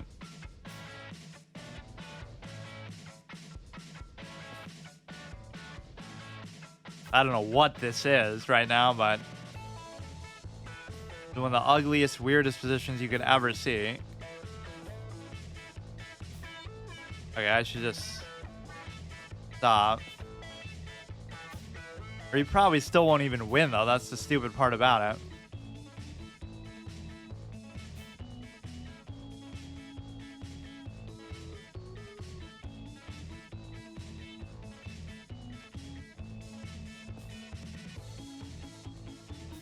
You should be able to stop that pawn, but he has 3 connected pass pawns on the other side. So is he going to choke on time the way that he's kind of shown that he might the whole game? This could be good because you sort of discourage him from even pushing it altogether, too.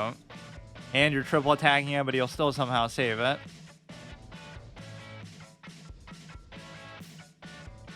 Okay, just take... So I might win this by time. That would be a very beautiful thing. He just hung his queen, too, like a move ago.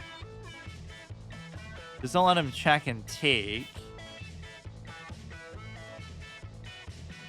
You're double attacking that as well. Now it's starting to look more and more plausible to at least draw. So anywhere that he goes, I should still be able to block it.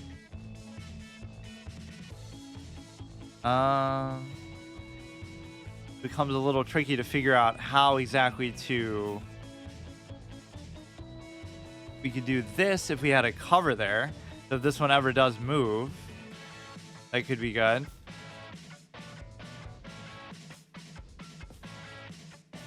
He gives up the queen to potentially have 2 pawns against a against the bishop.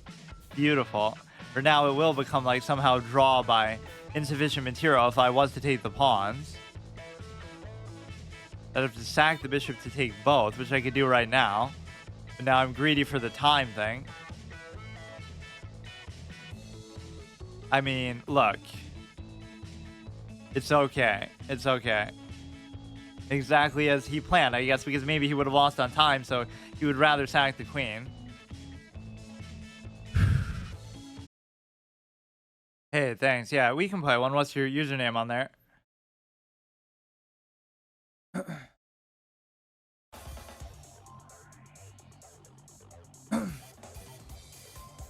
Yeah, these games are so exhaustive and mentally taxing, I have to take a break between each of them. Which was actually true with 30-minute games, at least there it feels justified because it is so insane. But here, it just feels like I could draw all of these, but what good is that going to do? Like, I have to learn how to start playing for wins or something.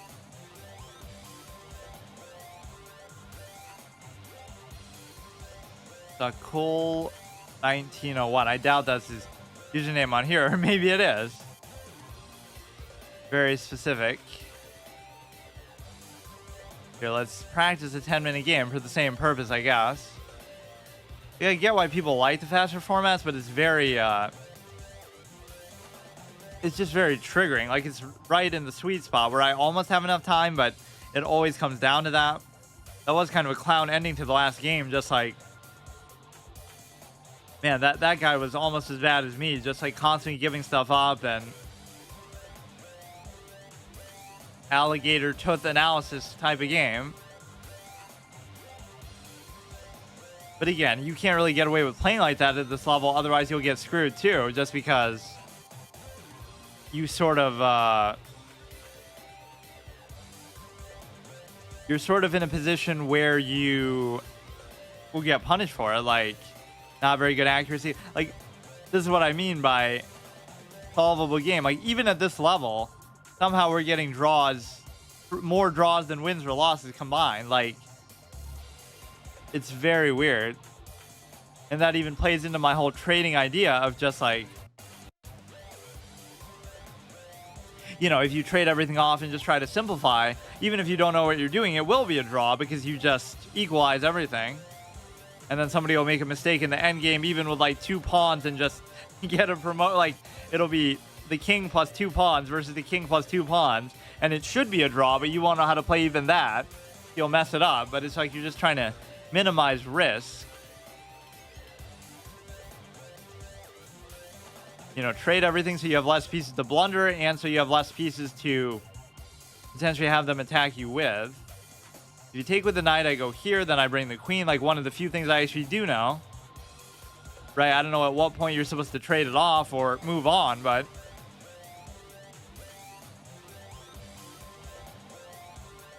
But for now, let's just at least castle properly, and then I can always do it later. If he was to go like that, I could still stay there. You can't really do anything crazy like this. Again, at any point I want, I could trade, but I feel like you're almost not meant to. But at least, since I castled now, there's no reason not to, really. Certainly has to take... And so I guess I could stop and not take now. I could just choose to wait. Okay, I'll add you. Oh, that wasn't him, though. What are the chances that...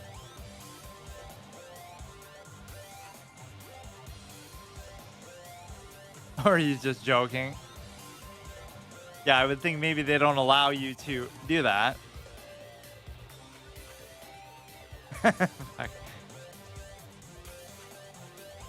Good one, I guess, but sometimes people do have weird names like that. Or if you put like a symbol instead. I guess I'll just take, but...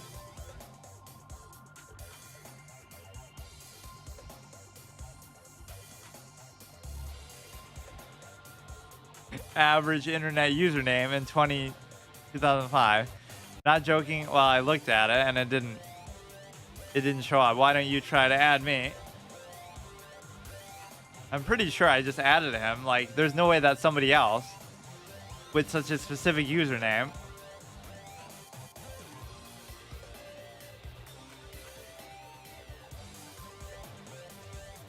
Okay, so you have this. He can certainly take back. The only bad thing about this is you're giving them one extra center pawn, which might come down to being the difference in the game. Sadly, something as minute as that at this level. You come there, I could take. I don't see what the mystery is. If you do that, even it still does the same thing. So my preferential style of play is such that, you know, you just kind of added me. Okay.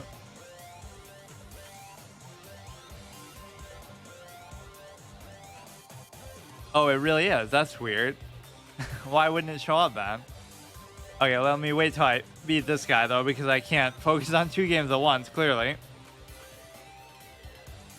I don't know what happened. He's starting to disconnect, and what is so hard to think about with this move? Either you want to trade the queen or you don't. Now I should just try to develop basically my light square bishop for sure. Maybe I've betrayed my V-shaped structure. That's why I'm starting to lose these games. You can go like this and then bait and then take, but then you won't be able to take that, so...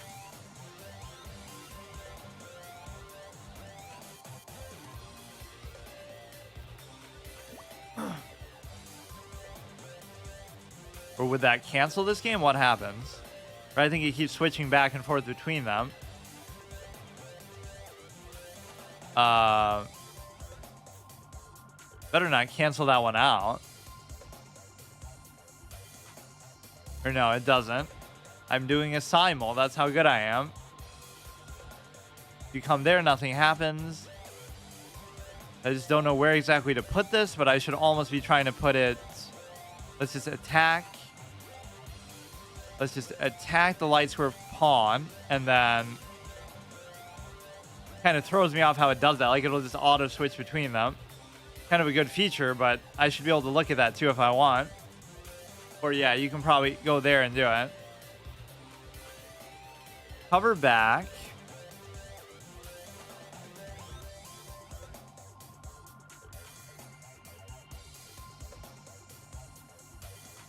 I mean, if the site allows you to have that name, then I wouldn't feel like, oh, it's something, you know, potentially bad to show, because I'm just showing what the site allows you to have.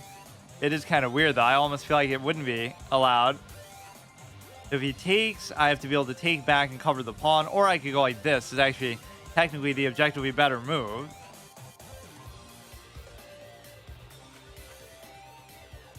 So apparently that guy is taking a super long time in the other game, because it would switch back.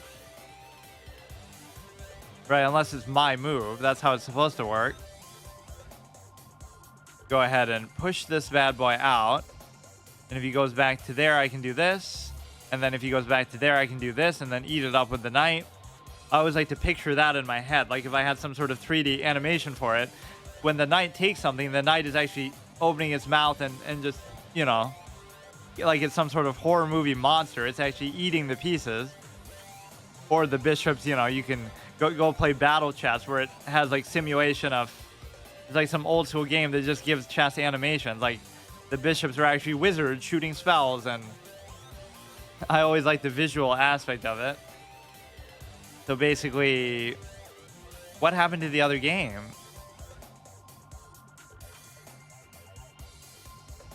What? I guess maybe he just resigned? Like, I don't even know. I just don't want to end up losing one because of that. So here, if he takes, I could take back, but you almost want to just undouble.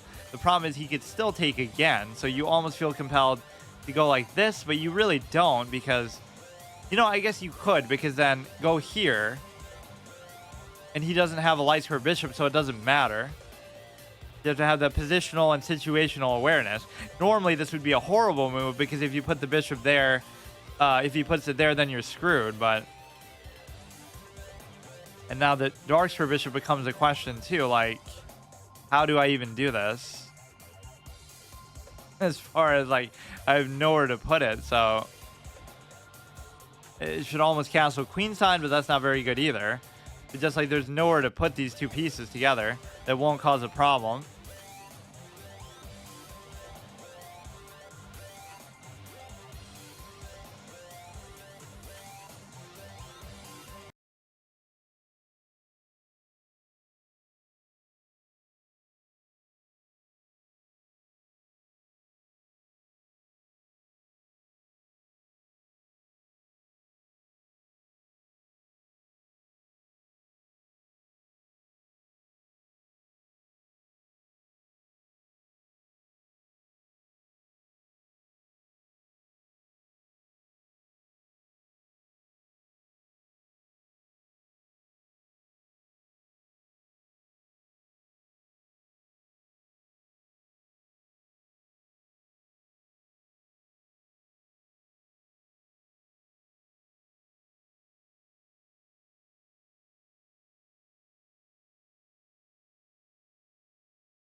Okay, so today is serious.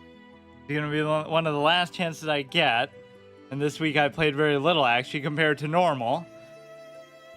So what I have to do is play like somebody who actually is playing for something. Like it actually matters, because I don't typically do that. You know, chess has been good to me in this relaunch of my channel. 2021, it helped me get affiliate. It's been really fun just doing it. One of my favorite categories to do back in the day. But I have to treat it with that same respect, like it actually matters, because this could be the end of it. I might not do it ever again if I fail this, because of the third strike. Or at least I'll cut one day off, but this, I have to really show something. Like, I already have my title worked out for YouTube. When I upload this, it'll be A Wounded Knight Leaps Highest. So you have to have that level of confidence. Like, this is the same thing from back in the day. Like, just somehow I would do permadeath runs. I would stay the course. I would do certain things that were very challenging. And I never knew that chess could be this mentally taxing at 1200 rating, but I guess I was completely wrong. There's no reason why I shouldn't be able to do it, but I can't lose a single game, and I'm already super far behind. You know, I'm not even 1200. I have to get to 13, so you just can't worry about that. Like, look, if this person beats me, they have to do something basically impossible. They have to do something insane. It won't just be, oh, I just blundered something. It just can't be like that. The problem is then it comes down to time. So that's been happening a little bit too. That's a questionable move, I think, in and of itself, but you're supposed to do this and sort of seal off the pawn, which I don't fully like, because then I wonder about the position of the dark square bishop. It's just like some sort of existential thing. I guess people wouldn't know if they don't know me, which most people don't. They know me more for what I did than who I am. Like, oh, you're the guy who did that one thing, but which I prefer it that way.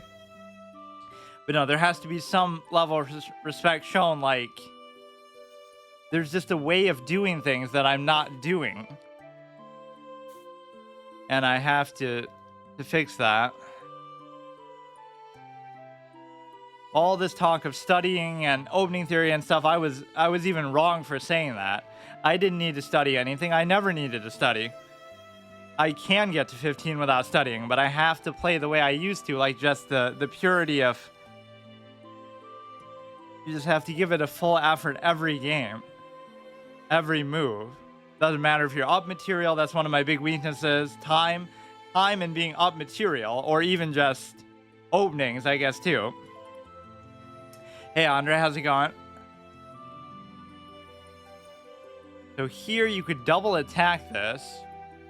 This is also one of my weaknesses, just how I sometimes go for stuff in the opening that you don't need to be going for. Like, sure, it would be a double attack, but then he'll pin it down.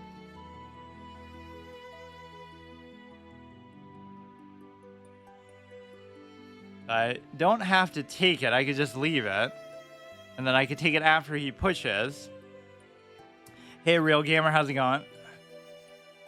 Why am I taking so long in the opening? But actually, that's been one of the best things I've been doing. Whenever I do take a super long time in the opening, I tend to do better. I just can't decide on this, whether I should... I could always take it with the knight. In fact, that would help me. So let's just... I can't allow the pin. That's been one of my weaknesses. Thanks for the follow. For some reason, pins have been bothering me a lot more in this mode. I guess just... Normally, I wouldn't allow them. I had a thunderstorm that killed a PC I bought 3 days ago. Oh, shit. I'm PC-less, and now I'm going back to chess. Yeah, the perfect game to play on mobile phone or some such other device. Okay, I have to hurry up, though, is the big thing. If I don't take, I don't really know where I'm going with this. Unless there's some way you can push the threat, but... You shouldn't do stuff like this. This is covered, but... Okay, I'll take. It's bad because you let them take towards the center, even though you also double stack the pawn if they're going to do that. Or he doesn't have to. So I was to take now, that would undouble his pawn. Like, I don't know why I'm so committed to this dark square thing now. Let's just castle now. That pawn is still adequately covered. Just don't hang anything. So if he takes, I take, you take, I take. That doesn't do anything, so we can just develop the rook for free. Right, get a cheeky little check in. I'll be so annoyed if people say, "Oh, you're copying that one guy, Frank or whatever, who stole my catchphrase," even though he probably doesn't know who I am. Just we think alike somehow and use that same word. Or the same thing happened with XUC with that. Not even something he said, but his AI said. It's that don't focus on things you can't control is very similar to an absolutist tendency phrase that I would always speak of, which is like, don't focus on things you can't control. Which is not even my phrase either, but it's just like a school of thought. I get stuck on such simple moves. Like, I just don't trust it. You can't really put it there because... You could try to... Oh, he can't even do anything, though. He can't take because he's pinned down. If he was to take here, I could still take, so you just don't want to block it, let's say. You don't want to block the cover, you can't take. You can't take, but I have to be careful when I eventually develop that bishop. Yeah, it's like you get a 2K, 10K gaming PC to play chess. Like, just to have 100 tabs open, listening to music and reacting to videos while playing chess, like some big streamer. So I could double take here, and there should be no penalty for doing so. Because if he takes, I take...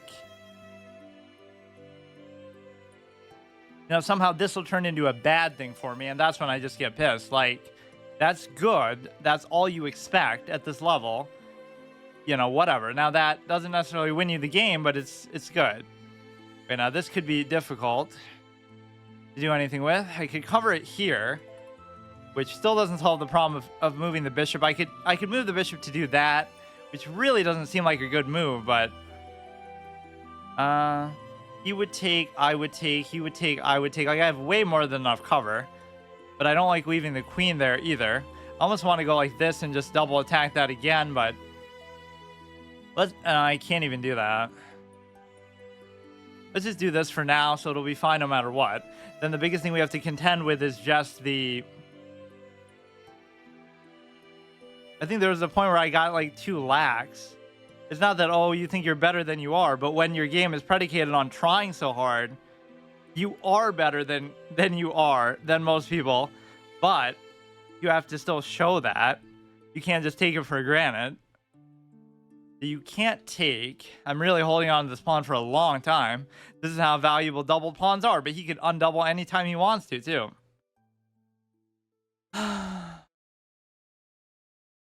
Yeah, this is me at the brink. I'm getting heated at 11:50, and so I don't deserve to do this. This is the same reason why I quit playing when I was younger. It's like, if you're not that I was struggling this much, because nobody else was good either, but if you're struggling at this rating, then you don't deserve to play the game.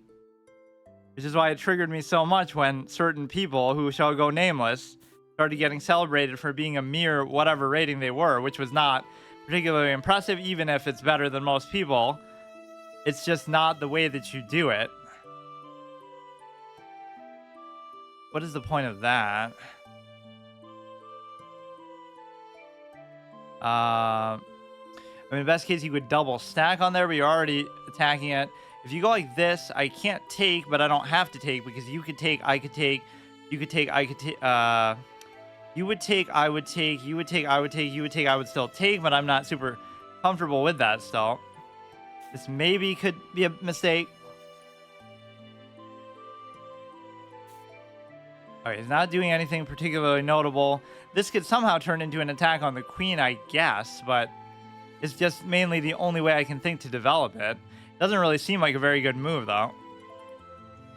Right, like you could do it this way. This is kind of more pertinent, actually, because... But see, then I can't take, let him take, I take.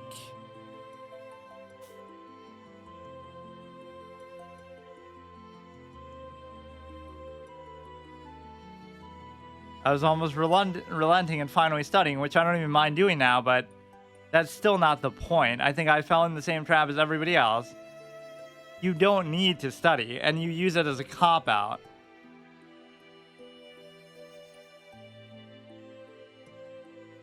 This will be like a 99 accuracy game, like just actually thinking about what you're doing. It just always feels wrong. If you can get that far with doing that, then why do anything else until you graduate from that point? It takes a very long time, evidently. 28 years of my life. Not that I played, all that much, but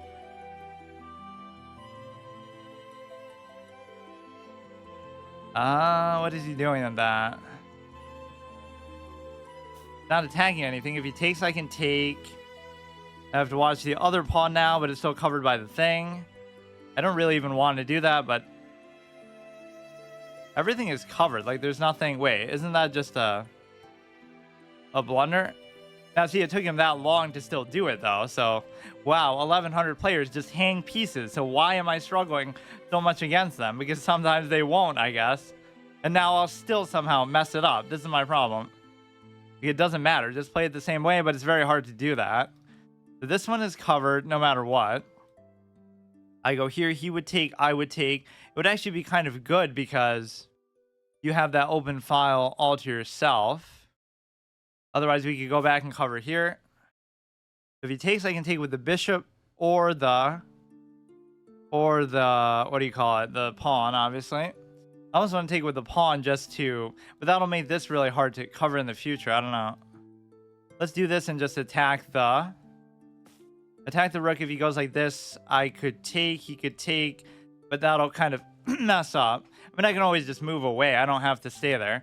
But if I was to take, he could take with the queen, then I would take, then he would take, then I would take. What would be left then? 1, 1, 1, 1. I can't think if that'd be worth it or not. Okay, this could be maybe good, or this would be beautiful, but we could try to set up for that. So now would he be able to take this, though?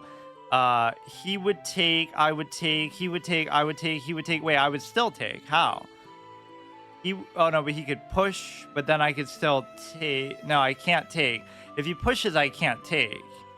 Then he might take it that way.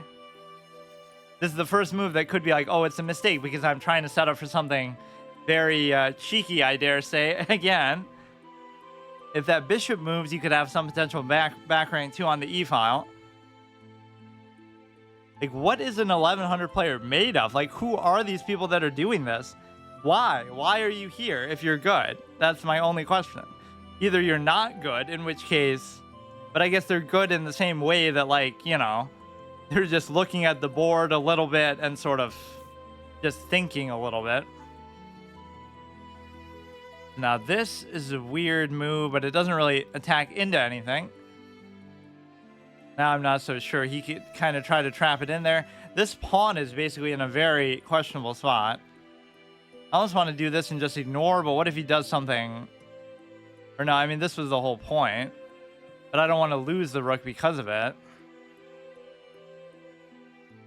If I go here, you could go like there, and then I could be in trouble.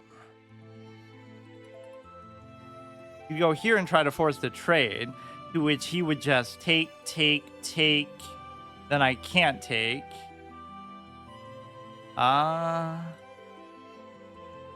Okay, I'm a little bit too low on time. Gotta be a good move with the rook still.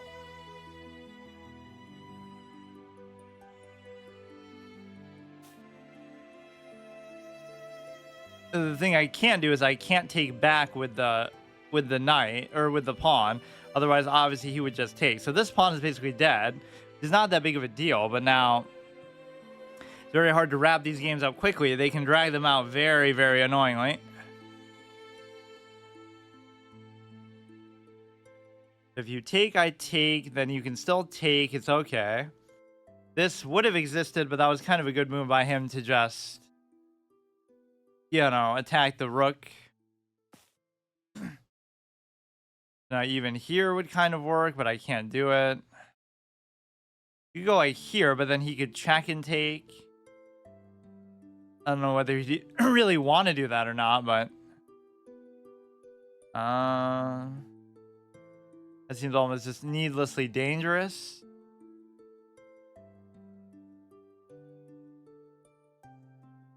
I don't know. When it's coming down mainly just to time, it is kind of annoying. Right? Like, clearly you're better, you're winning, but I guess I can't say that because I played the longer formats for so long that, I had my fun with it, but that was all I wanted to see. Like, how far can I get there? So apparently 1700 on the chess is okay, even if it's inflated by 300 points. Like, okay, just give me 1400 here, I'd be happy. But you can't say that the 10-minute format makes that big of a difference. Like, come on. Could be so many excuses, so many things working against me, but I don't make excuses. Like, the format is still there. Like, if I fail, I have to delete the account and then I have to stop basically playing one of these 2 days. But the point is that I could say, like, oh, well, people are stream sniping me, or, oh, whatever. They're like so many different potential things, like, oh, I'm distracted from the active streaming or whatever. What did that do? I don't know. I'm attacking the queen. He can't pin it down, otherwise I could take with the bishop, trying to get the horse, I guess, a little bit active. This one pass pawn on a3 could be significant, but the game is just not going to last that long for me to be able to do it. But this is the whole beauty. You can use their time to think about your move.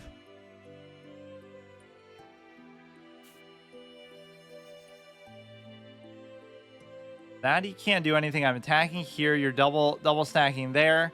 But it's not going to lead to a mate or anything because I could take, you could check, and then I would just move up to h2, I mean.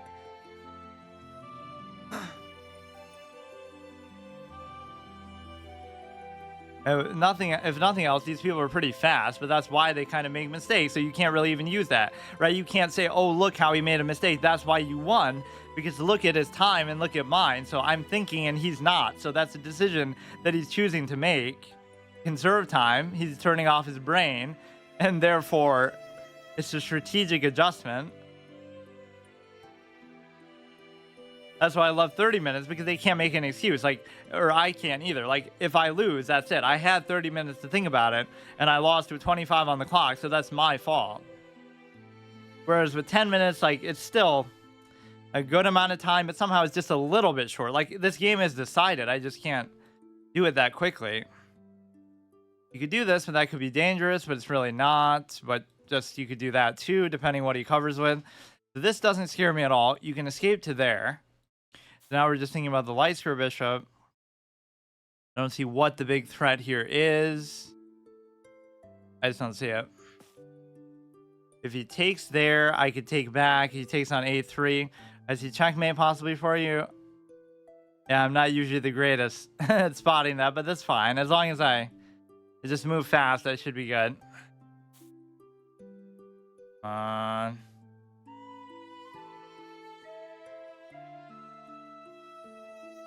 Not really doing anything, so I can just...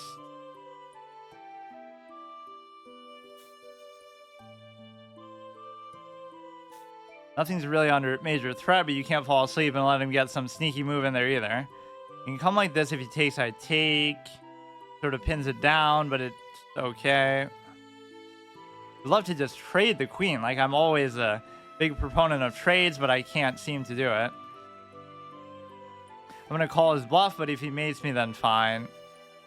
Because, like, my time is so low anyway, so... I don't see how you could possibly mate here. Like, you go, you take... Like, I have enough time to react. I could just go here, and then you have to trade queen, so it's fine. Or I could spam checks. Now it'll turn into a draw because of the repetition. Now you could threaten and check there. You could almost do that. Like, it would be stupid, but... Like, you could trade down, and then you have 3 pieces, so that clearly couldn't possibly go wrong. Is there no other ancillary check I can give here, please? If he takes, I can take. There's nothing the queen alone can do. Unless you could check and take it, which I don't think you can. Or, like, maybe just hoping for a check chain. Possible you could give a check and take this, maybe. Just the time. Should be pretty close to a mate. In fact, that might just be it, but he's gonna just stall it out. Now I know how annoyed people get when I would play like this, but I normally would be... You know, it wouldn't work in this format. You won by what? What did they change the way this thing looks? It never looked like this before.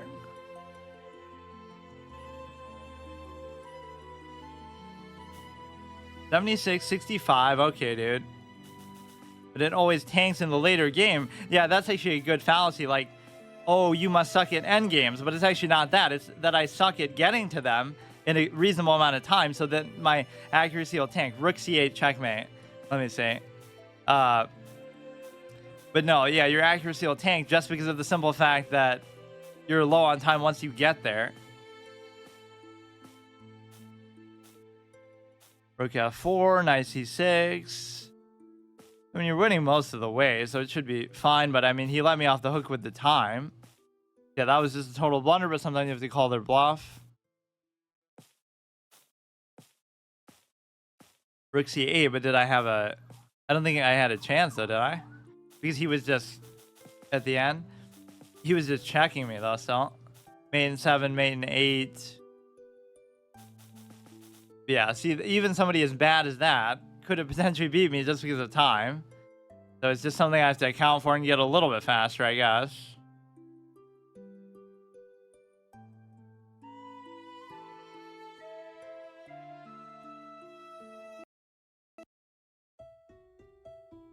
Okay, so it's sometimes kind of dangerous when I play too many games back to back, but I don't have the luxury of time to be able to wait either. Like, there's really no excuse at all. I even gave myself 2 months and I thought, oh, that might be too long. Now it's the middle of the second month, and normally I'll only give myself a month for each of these.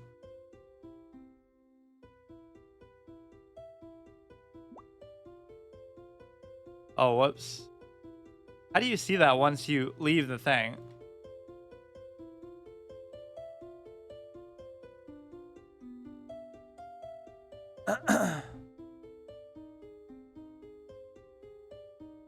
Yeah, chess is the game where you spend more time studying than you do actually playing.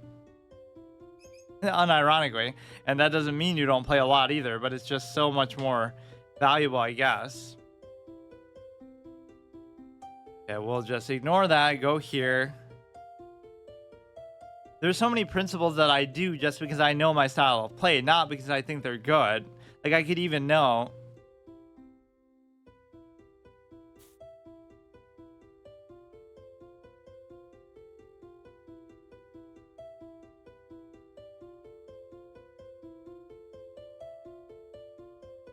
That's kind of funny. Yeah, school is so boring that it makes you play chess to be more exciting. Almost as fun as the watching paint dry contest. Okay, let's just play smart, stay to my principles. Once you get in the habit of it, it shouldn't be that bad, but you would think I would have established that. I think I've established a lot of bad habits just because of either being lazy or something. It definitely goes against, speaking of absolutist phrases and tendencies, it goes against the absolutist tendency that says the best way to learn how to do something is to do it. Definitely not with chess, though. You have to put that as a caveat.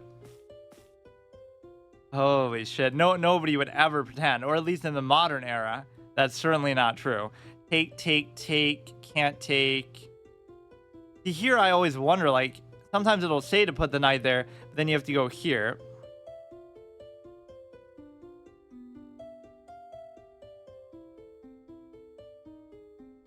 Yeah, how many? I actually don't even have that up sometimes. I'll just guess. I actually don't even know. Okay, take. This seems fine, but yeah. Like, I don't know how to bring the knight there. If he pushes, then I just get annoyed by having to move it back and forth. Take. That would be fine. At least it's center pawn for center pawn. You have a simple take there, so you have to watch that. He pins that down, but it's not a true pin. In fact, it's a very weak pin because I could take with the knight as well. And he kind of bails me out by doing that. There's no new threat introduced by doing this, so it's fine. Better than you when you stream? I didn't know he streamed.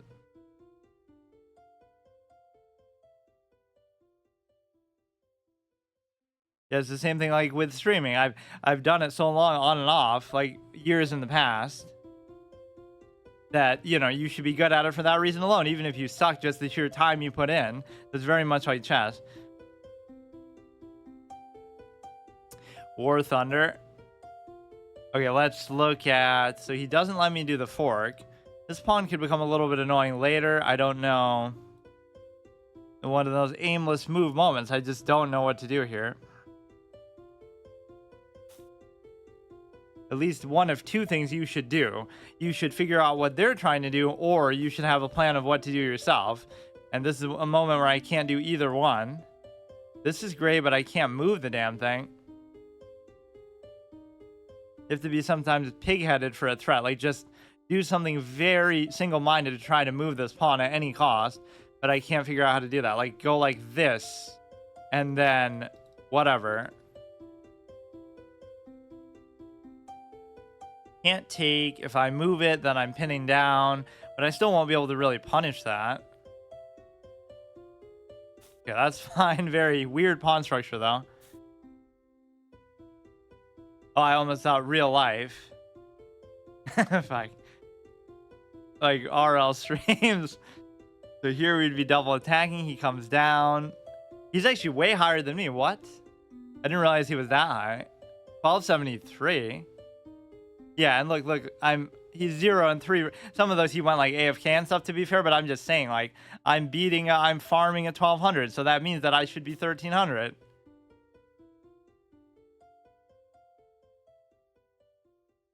That's actually the biggest respect I earned. Forget about how good chess players are.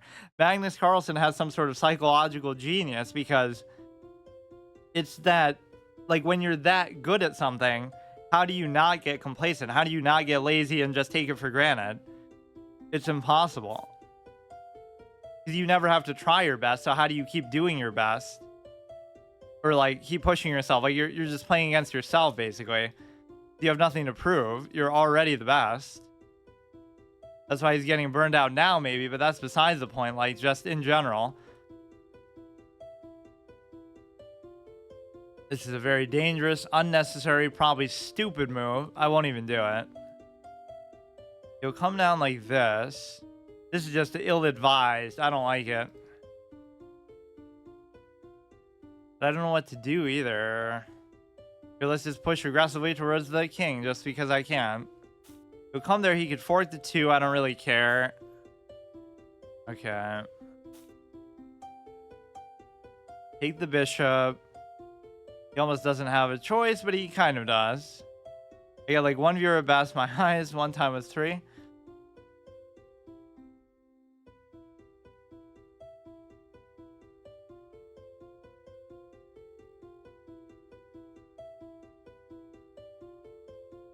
Yeah, you can never predict, although some categories are sort of a gold mine for it. Like PvZ Heroes was insane just with how it... And that's kind of my Achilles heel this time around. I never used to do that. We're like, I never used to play like one game only.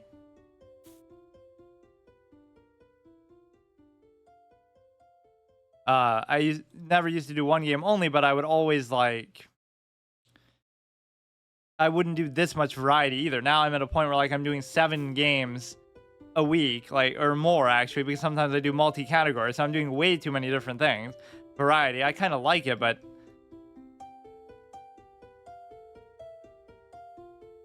chess overall has probably been my most popular category, but that's not really fair because no, it hasn't, because I just do it so much, so that's not really fair to say. I mean, you want this file to be open, so I can't really argue with that. I'm just kind of questioning the position of the king. Because, like, what if I put the rook there, go there, and then he checks there? I don't know what I would do exactly. You could check on the back rank. You could check on the back rank. You could bring the rook in.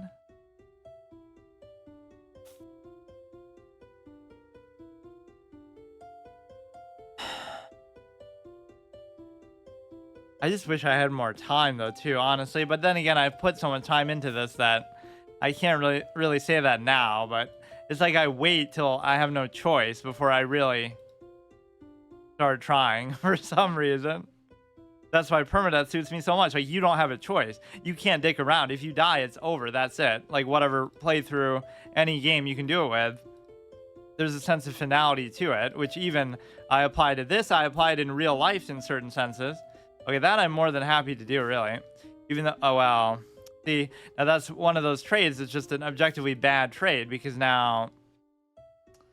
Okay. See, I didn't lose because of anything other than my own desire to play in a certain way that you don't have to play in, that doesn't have any benefit, that I know is bad immediately, even as I do it. That is a very insidious tendency of mine. It doesn't mean that'll cost you the game, but it definitely is annoying. You can give a whole bunch of checks and probably just eat up all my pawns. Although it's still not that dangerous of a position. Like, I can still just draw it. We should play each other on chess. I'm a low rating, but if you want, we will see who wins. Sure. What's your username on here?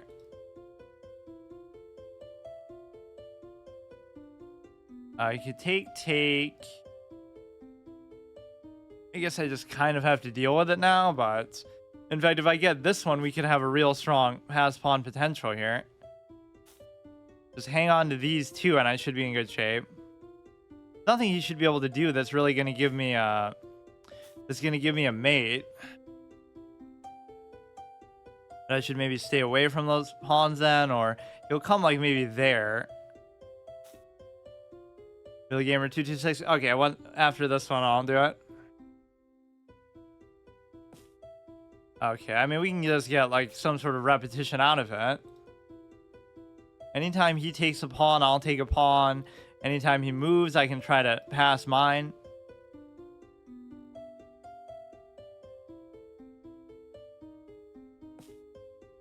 Okay, I mean, 50 move rule. Which somebody, I was watching a clip of that the other day. Somebody incorrectly claimed it against Magnus, and he got penalized for it. You know, the one thing I feel like Magnus would have lost a lot of games in his career, though, and a lot of players, to be fair, they touch a piece and then they back off and act like, oh, sorry, but you can't do that. I would never let somebody off the hook with that, even if it's in a faster game. It's like, I just beat Magnus Carlsen. Oh, because you caught him on a technicality where he accidentally was trying to move something else illegally, but you can't do that. Now, this actually helps me because I have two connected pass pawns. Unless he gets this one going, I should be in very strong shape to do this. The problem is there's simply too many things. There's simply too many things in the way, like, okay. Avoid that. I could take here, and then he can't come in to attack it. He could just try to dive in this, and then, oh, God. You can't target it, and I'll just push with Reckless Abandon, which he'll probably still get there first. But this is the perfect position of the king. Like, he can't stop it. As long as it's not an immediate check, I can still do it. There's some way to kind of line it up to take. Now, a really good player here could still mate. You could somehow just bypass. No, it's kind of hard to do that, though. Because... at least if I trade queens, and then I could win the pawn game after, but there's no real... or yeah, like if he goes there. Basically, it should be a draw. Like, nobody has any business winning this. Just don't give him a chance to block, or he'll... even if he gets to the queen, he still won't be able to block. And yeah, trading now actually would be suicide for me because I can't... I obviously can't do anything. Like, his king is closer to this side, or at least it was. Let's actually play it out, though, for whatever it's worth. Maybe he'll mess up or something. I don't know. If only it was in line with that, but he's not that bad that he would do that. He's better than me, apparently, which seems insane, like... for now. Yeah, now you could do it, but I don't want to do it. The average chess endgame. There's nothing boring or annoying or troll about this. This is the correct way to play the game. This is what grandmasters do all the time. We're now... oh, fuck. So I had to reset my Twitch with being real. Okay. That's fine. Now you'll take there and then you'll win the game, but generally speaking, it should not have been. It should have been a draw. Yeah, see, that's why I didn't offer a draw, because I would have avoided the loss too.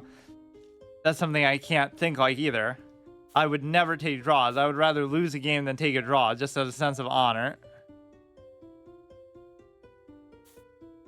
Yeah, let's practice this very simple king, queen endgame.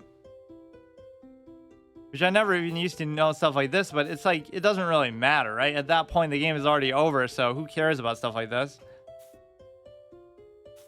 Unironically, that's how people think. Like, this is just boring. Nobody cares about openings or endgames in a vague sense. Like, in a casual, everyday sense. Nobody enjoys that. Or it could still be stalemate. Yeah, when did they change that? It must have been literally since yesterday. Because it wasn't like that yesterday. 69, I was doing it just to troll. I'm surprised the accuracy is even that different because it was so even the whole game.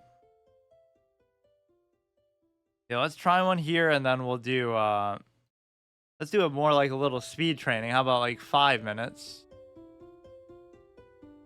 The time formats never sound right for how long they are. Like, you know, 5 minutes seems too long to be blitz. 10 minutes is way too long to be rapid. Or even rapid goes beyond that. Like, I don't even know what classical is on the site. There is no classical. It's like just 30 minute is still rapid. Like, what is that?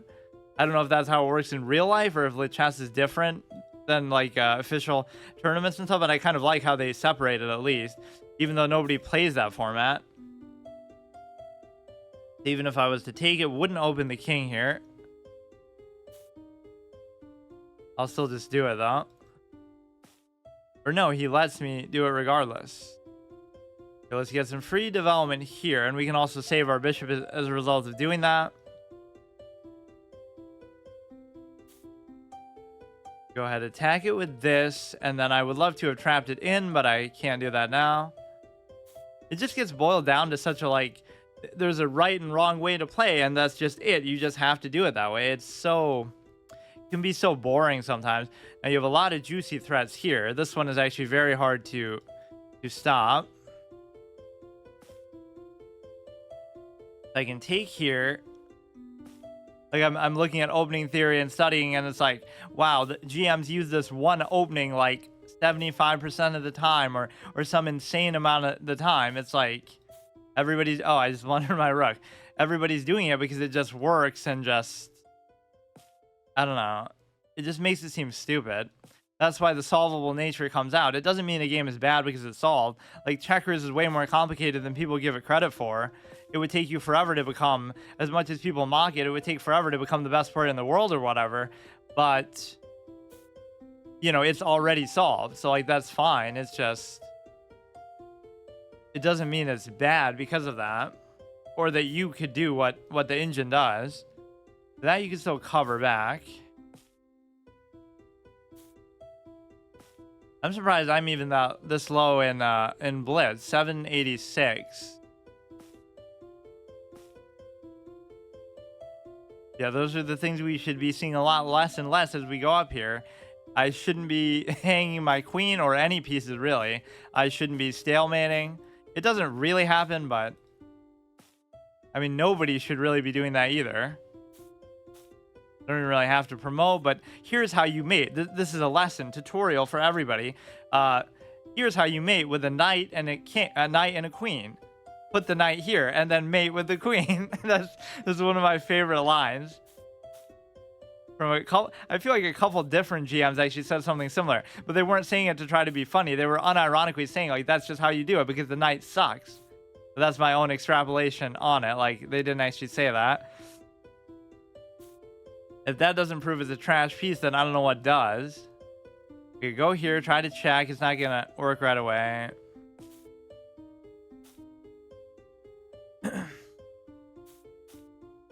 But no, just bring the king would be the right way to do it.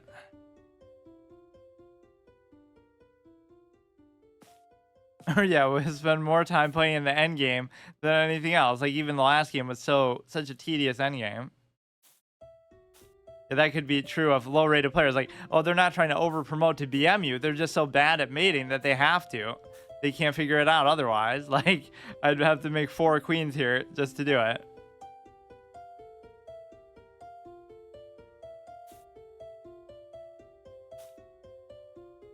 That knight's gonna mess something up. I just know it. So the whole trick of situation like this is just not to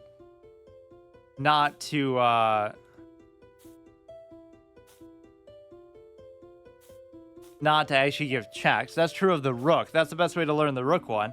Try to move the king and the rook closer to the other king without ever giving checks. Good game. Let's change this. We gotta do some more ranked ones. I just wish I had literally I could do a 24-hour stream of this. Oh, whoops.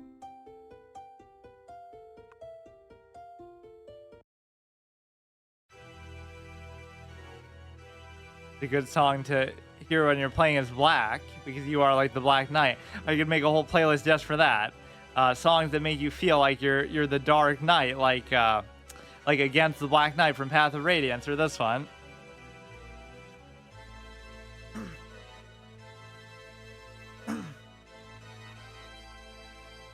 Wait, but now it's gonna default to Blitz just because that's what I was playing, I guess.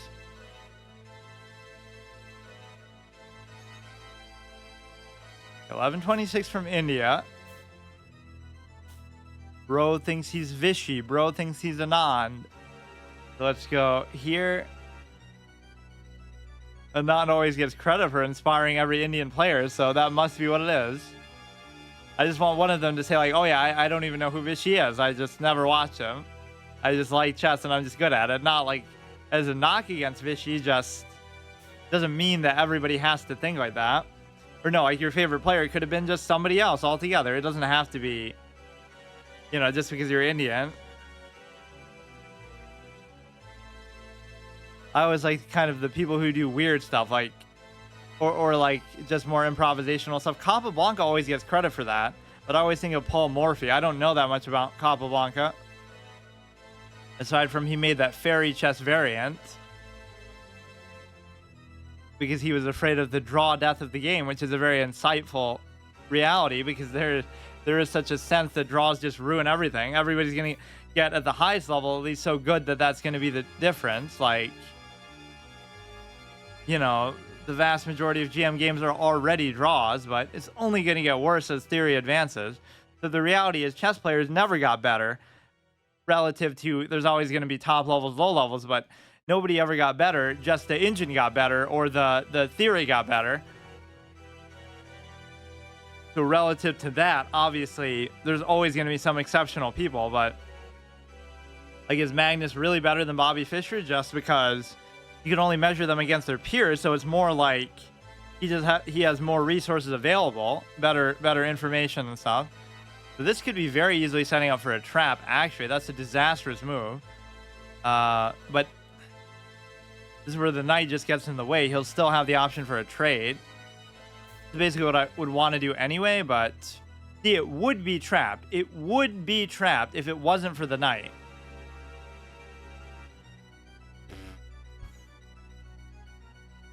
He doesn't seem to be particularly aware of it, though, so I could still try. It just ruins everything, man. Now he'll take this. Oh my god. It'd be worth it, though. You could let him take because now this is trapped 100%. He'll somehow mess it up, though, still. For now. Oh.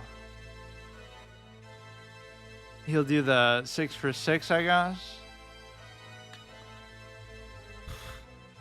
Maybe I could do this first and then... But he could still just do it. Okay, whatever. Just... I'll just try it, but now it's too easy to escape with a 6 for 6. So I end up -1 because I try to go for a threat. That is just...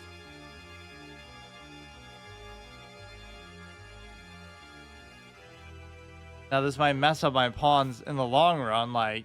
Maybe he doesn't know about the idea of doing the 6 for 6. He'll just take a pawn and not care. Okay, that doesn't bother me at all. This I could potentially try to take the knight. If he moves the other knight, I could take the bishop. Now, if I take this first, then it removes the 6 for 6 possibility. If he takes.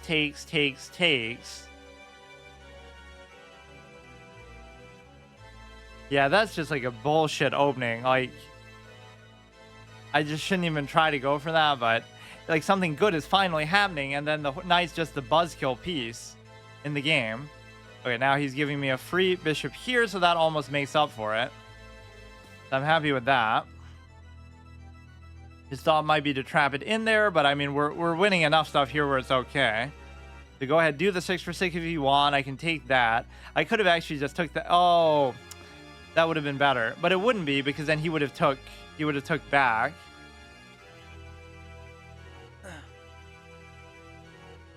And now this can escape, too. A move like this could be weird because you're not trapped right away, but it could be very annoying not to get trapped later.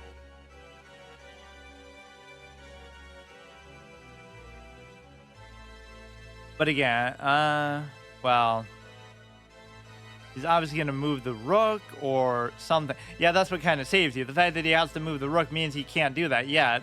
So then I can get out of there and take that. So we're forking an uncovered knight and a covered rook, which is still a good trade.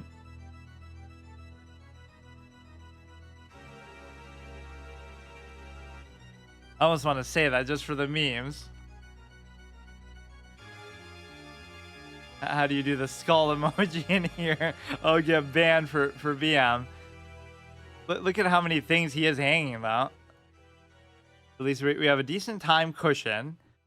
The point is, if he was a little better, he could have really punished me for that threat. So that's the problem. Don't attack until you finally do, and then you get punished for it so bad that you'll never try to attack again. Low-level chess in a nutshell. Meanwhile, some of my opponents are doing these crazy engine sequences in the opening, not because they're cheating, but because they cheat in a more metaphorical sense. The fact that they actually study the game.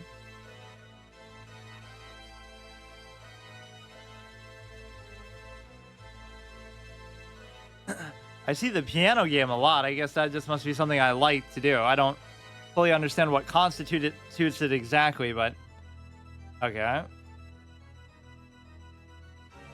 Gotta focus. We gotta take breaks in between games. 79-56. Yeah, they did play pretty badly, though. So, again, you can't feel too good about these games because you have to, at some point, focus.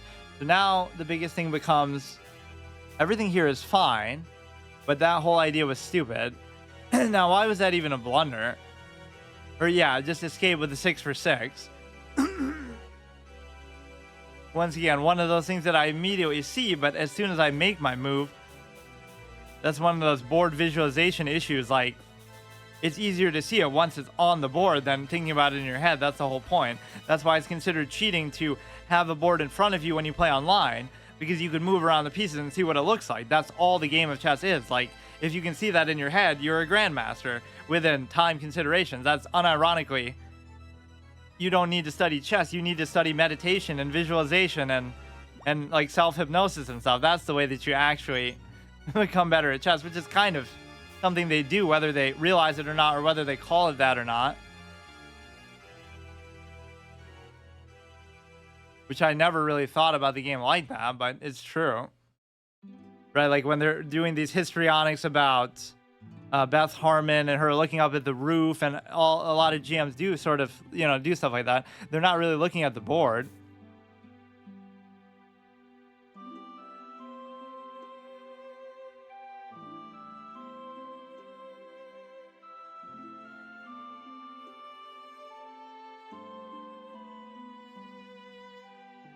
How long has it been? Like, I don't know how long I can go either, but we got to just make this really count right now. I've said so much about chess now that I'm sort of made myself look like a fool. Like, I'm right about a lot of what I say, but you have to live up to that standard. You can't just say it. The chess has to speak for itself.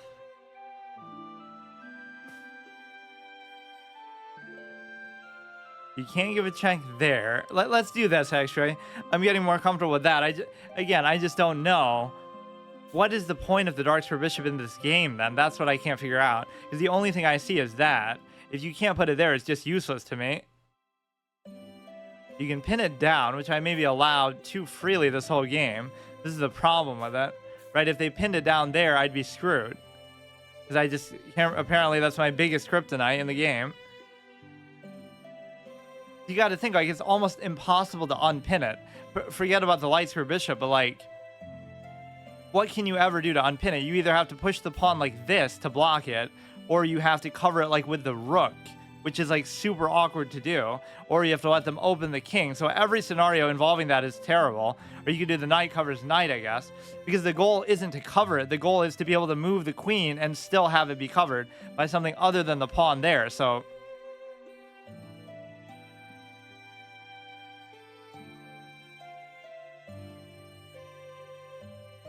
we could just... That's covered. Yeah, I end up making like this sort of pawn structure, which isn't really intuitive given the position of the pawn, but it's the only thing that makes sense. This doesn't even make sense, really, but we could pin that down.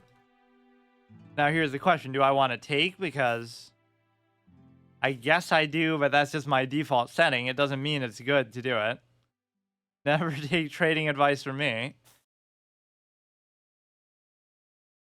Basically, my criteria for a trade is if there's a trade, it's a good trade. So just do it. Or even if you know deep down it's not, you still just do it. Because that's all I am good for. So you could like have double attacked that maybe. Wouldn't mind putting it there. Like I think it's just time to castle. Yeah, that's a good thing to try to do to people. Pins are super insanely damaging for low-rated players. Like, they just don't know how to deal with them, or at least that's something I'm struggling with a lot, even though I thought I knew how to deal with them. Yeah, like, what if I go here? What will you do? But then I don't really want to go there and have you take and then take. I'll just take. What a nightmare game I've created for myself, where I have to basically just play with only 2 knights. At least if I get an octopus knight out of it, it'd be worth it. Okay, here's one instance where I won't actually trade.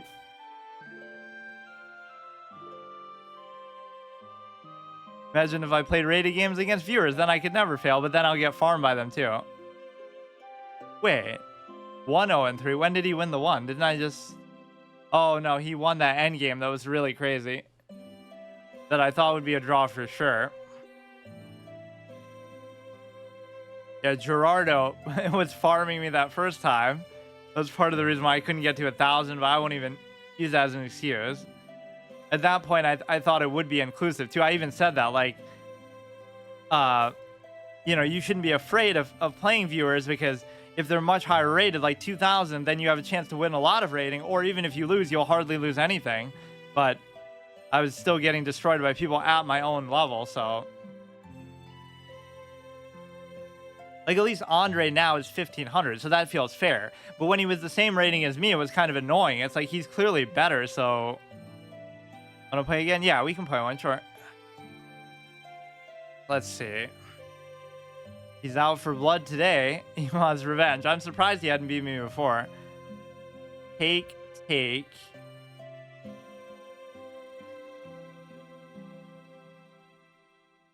Or what I should practice one day is the faster formats, but then it kind of hurts your level of play, because, you know, you even if you're winning there, you're doing it kind of the wrong way. I have no idea what to do here. You could try to like double stack, or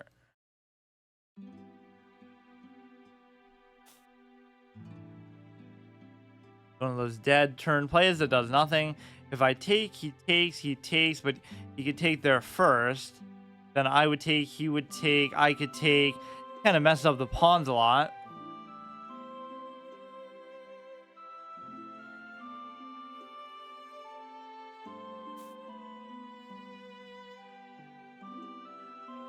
I could take the rook, but it doesn't really do anything. He's threatening the knight, and of course the knight's not going to have anywhere to go, but maybe it does. It does have an octopus knight position to escape to, actually, which is nice.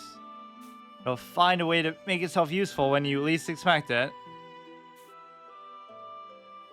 You know, that's worth like 6 points right there.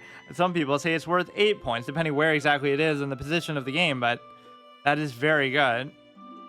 And now what do you do with it? You just let it sit there the rest of the game. And we might have the most overwhelming positive thing of all happen, where he has to trade his bishop for it, because that's just incredible. Now, if there was a way to reposition the other one to get there, that would be kind of good. How would you do that? You go there, you go there. How did I even just get there now? Oh, it's impossible because he had pushed the pawn into it and then I escaped from it. Is there somewhere I can go, or would it be okay to do this? Double my own pawn? Like, you're not really getting anything out of it.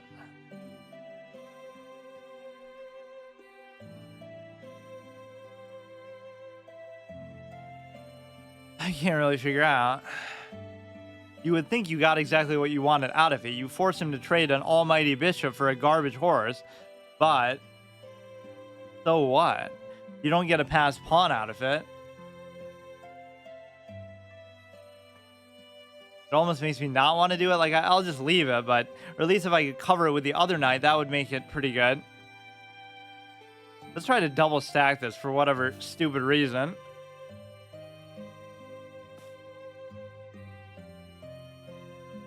Go ahead, take here. Now this pawn's going to be a sitting duck liability, or maybe you could try to reverse it like this, but then you can still take, so then these pawns just feel totally busted. That's there. We lose out on the octopus knight.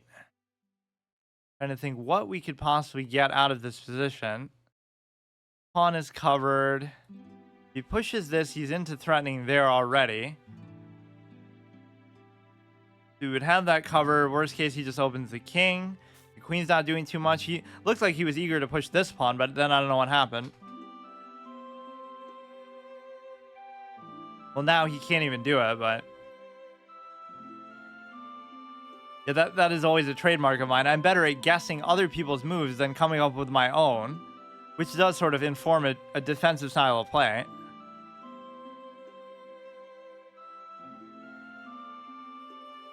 To use their own studies against them, like, oh, I can guess what they're trying to do and try to stop it, and then be completely aimless when I do have an advantage. Yeah, that one was just a sitting duck here. Too bad. I could come here, and that's not an octopus knight either. It's just like, is it really worth it to try to cover that? It's just going to be so annoying. And again, at least if it was a passed pawn, I could understand, but now again, the push of that could be extremely annoying for the simple fact that he would take the knight and open the king, which at this stage maybe isn't even that dangerous. But you know, I'm watching like this GM level game the other day, and it ends up with like, oh yeah, they queenside castle and the pawns end up like all split and weird, and it's like, oh yeah, of course you should just play the position like that. Like, why am I supposed to even study that? Like, how am I supposed to know that that's a good thing to do? Like, so often you don't go for a position just because you're not comfortable with it, not because you don't think it's good. This could make it actually okay, but it probably won't work. He could take, I could take, he could take, but it would be okay because then I have my queen, so he's not going to do it. And I'll take with the pawn, where I could take this first and then still take, but take this. Then we could take, but I don't want to take because, or no. Now you're actually winning, because guess what? We have all these on the dark squares. Now we don't even have to worry about anything. The only thing they can take is the king. I wasn't even thinking about it like that, but we made this garbage pawn actually good. Look at that. Advanced level positional awareness and understanding. Yeah, now it's done, because there's no way you should lose this game. Problem is, if the king gets in, that's the only negative. That's a very good cover that he did there. I should just kind of push the issue too. Like, if he takes, I take, obviously. Now I don't really have any more targets, though, is the problem. This side doesn't bother me. You had to. Or you know what? No, I should worry about the other side then, because now these are invincible actually in this game. Like, is the king really going to run over there and try to take them? Of course, my mistake here is not taking his king. This is the one instance in your life where you're trying not to trade the knight for the bishop, because any other time it'd be great. You can't come through there. You can't come through there. That's what you should often look at with the king. Like, how does he get through to attack the most vulnerable pawns? Like, this would block him there. There's nothing blocking him there, assuming the knight wasn't there. It would take a lot of walking, at least. You can go here. He could come down. I don't want to allow that. This would be nice, though, just because, you know, you're still keeping on the dark squares. You would be able to involve the knight. This should be an easy win from this point, but I'm just very slow, so... Okay. I kind of don't even want to do that, but... after I'll play the real gamer next, then we can play Andre, sure.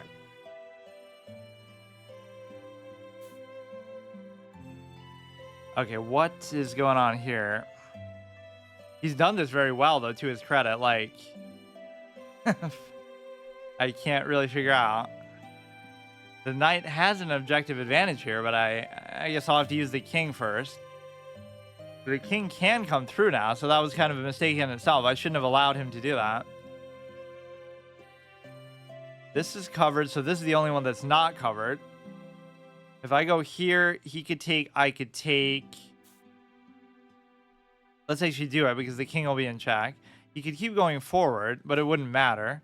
If he end Pizants, I could take, check, good.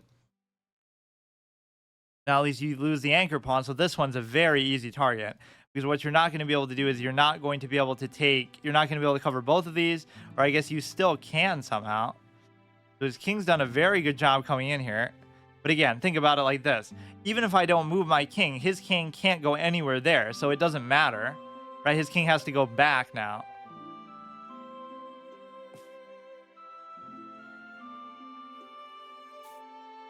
This should be good, but I still can't entirely figure out how to do it.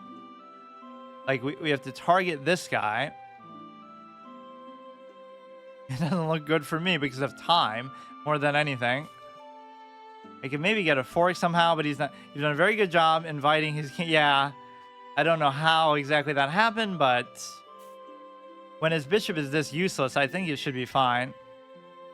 Okay, we're targeting this, but I can't do anything with it. Really, I just want the king there. Then I'd be in better shape.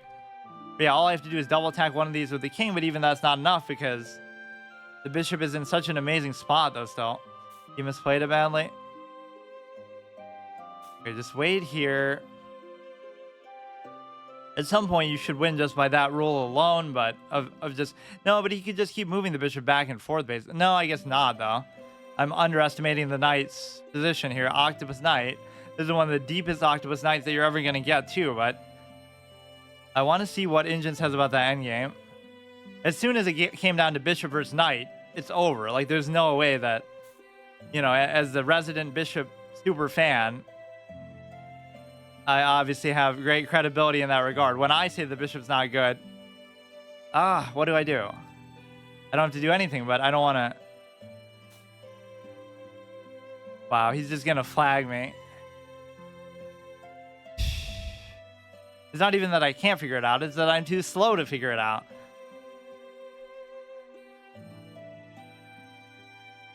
I have nothing. Go here. Go there. Take. He takes. Let him take. I don't care. We'll try to push this side. Looks like a draw, but he was better when the king came in. Yeah, probably. I did mess it up. Now you should take one for sure. Oh, my God. Now it's just a race of the pawns, but I mean... Whatever, we can just do it. Now, he could try to win on that side, and that was the trade that I just said I shouldn't do, but I can't do the math on this, really, but I don't have time to do it anyway. If he takes, I can take. If he doesn't take, so now, like, this is the rest of the game. There's nothing. No. But you would still have to take this one. I'm losing now. It should be very close, though. No. I should still have time, though. How am I losing? You are winning. Amazing. But the problem is, too, the stupid pawn is going to cuck me. Like, it's still going to be very hard to stop this. Oh, my God. I don't have time. Yeah, keep him behind it, I guess, is the only way to do it. I will still have to do this.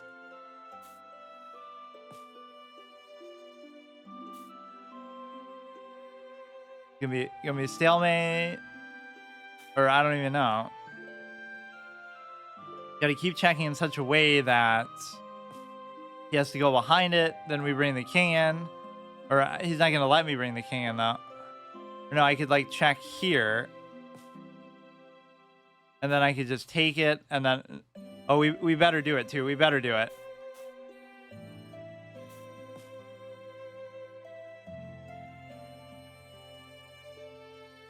Quick. 8 seconds. 8 seconds. We got it. GG. Although I'm still a little bit nervous. Okay, just move the king in. Move the king in. Ah. Come on, go. Oh.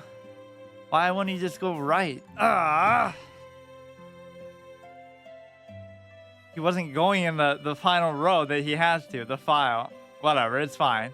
At least I didn't... See, that's not really even legit. Like, I never stalemate, but what am I supposed to do with that much time? That's not fair.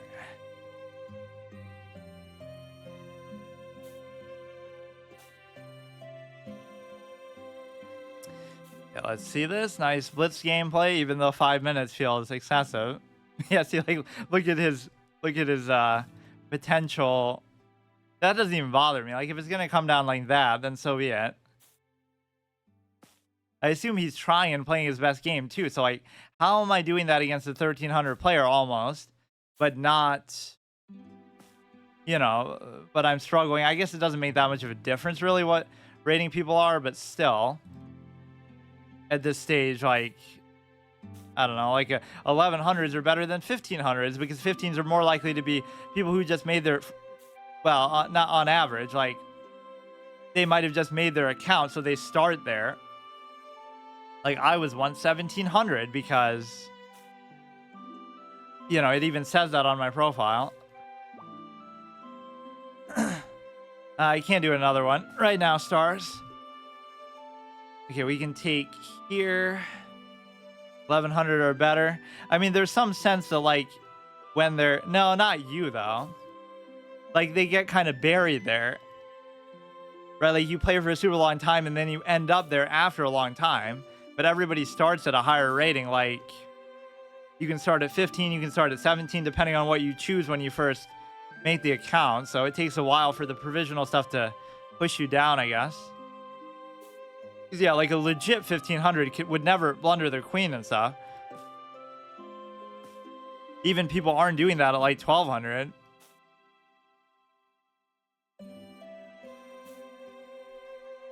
Give a random check that doesn't really do anything. We can take, or no, we just blunder the knight. Don't say it twice. Say what twice?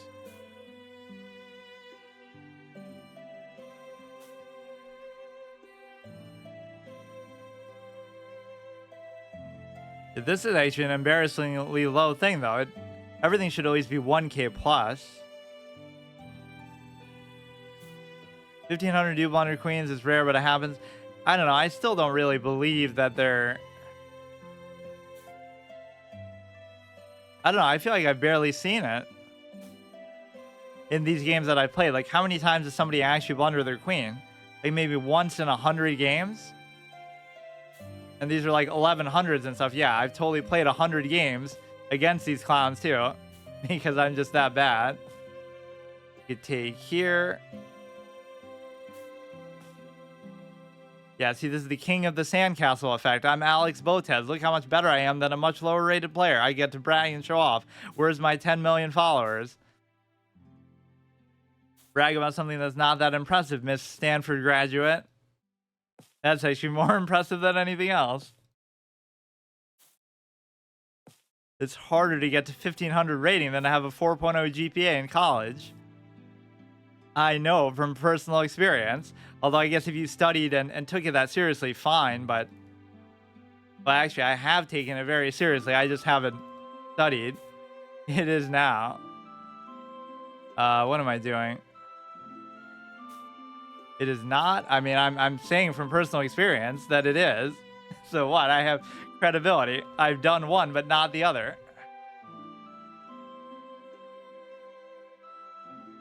$73, $63. But no, I mean, obviously, if you were to study it that rigorously, so you have to compare it very directly. It's a great move to take the queen. Good game. Okay, let's have the Andre showdown of the day.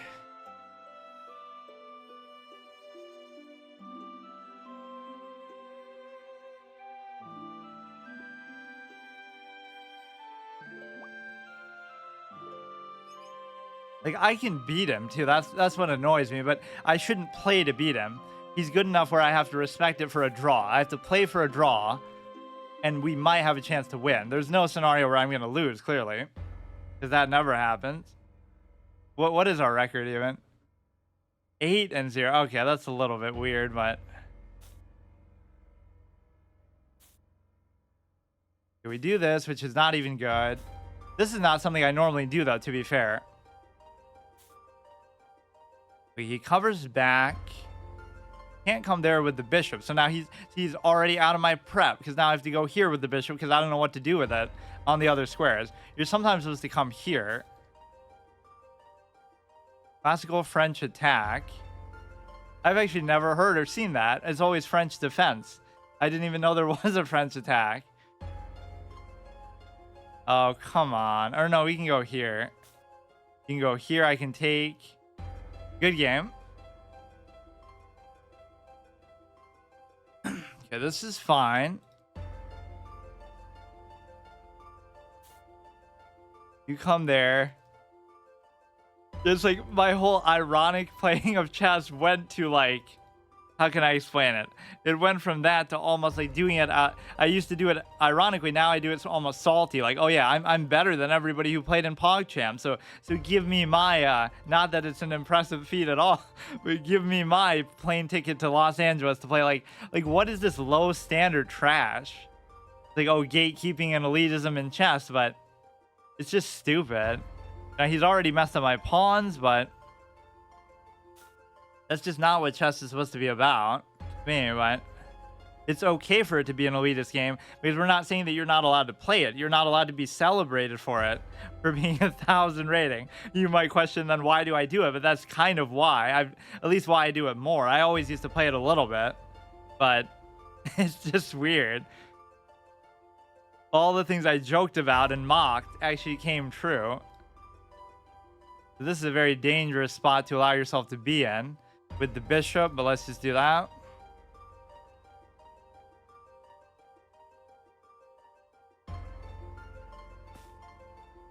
So he takes. I could take with the queen, and then if he takes back, then the pawns would be in such a weird formation. But the fact is, even if I don't know. Do I want them here? Well, it'll end up the same way. Either I do it first or he can do it and make it happen. This is better because now you're in a position where the queens are off the... Oh my god. Yeah, I even said, oh, the pawns would be in a weird spot. Or yeah, here's the rule that we never would follow. Not the fact that I'm in check, but just... like if the bishop was in the way of the king's castle, it wouldn't be able to do it. Like, I already lose right there. Why even bother playing? But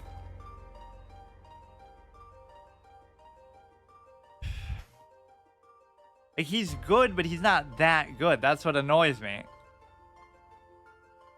I've beaten him before, like legit. Not even, he wasn't tired. It was the peak time of day. It's just like, so what though? Like the vast majority of the time, he obviously destroys me. Yeah, I do like our rating discrepancy now. At least that makes it make a bit more sense. When we're the same rating, it makes absolutely no sense. Wasn't that true on the chess? Like we were about the same.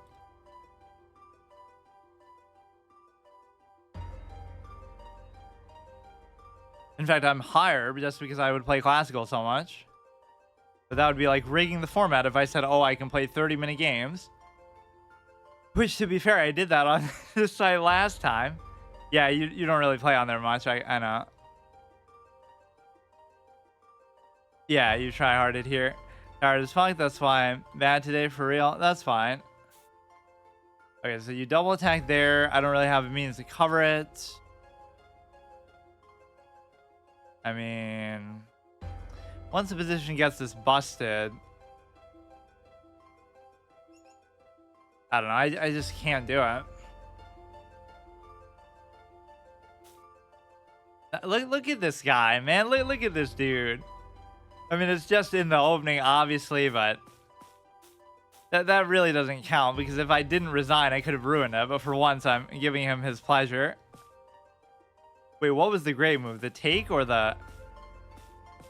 My best game ever, it might be, but... So I hung the pawn here. But no, it's not even that, right? Or no, it kind of is that. What am I supposed to do that particular move? You're supposed to castle now instead of bullying the knight. Never had that accuracy? I've had it actually a couple times. It's just... It's usually a fast game like that where it's like a very quick resignation. Okay, I'll give you one more try. Then I gotta do some rated ones. Okay, I play better as black anyway, as the underdog. Now here you should be playing for a draw for sure, because what do you expect is going to happen? He's got like some savant quality about him. Maybe we both do. Like I have these moments of brilliance with calculation or something. He has these moments of brilliance with openings and whatever, but like you would even be led to believe he's better than what his rating would show. But then we both have like a lot of the same weaknesses, like we're both slow. We're basically like inverses of each other. Okay, I don't even mind that because now we can just put the knight on e8, which is an objectively bad move, but it doesn't matter because it's my style. So at some point you have to just accept that. I feel like this is just so dominating though because there's nothing I can do about it. And it's mainly on account of the knight because there's nothing... There's nowhere they can even go. Take.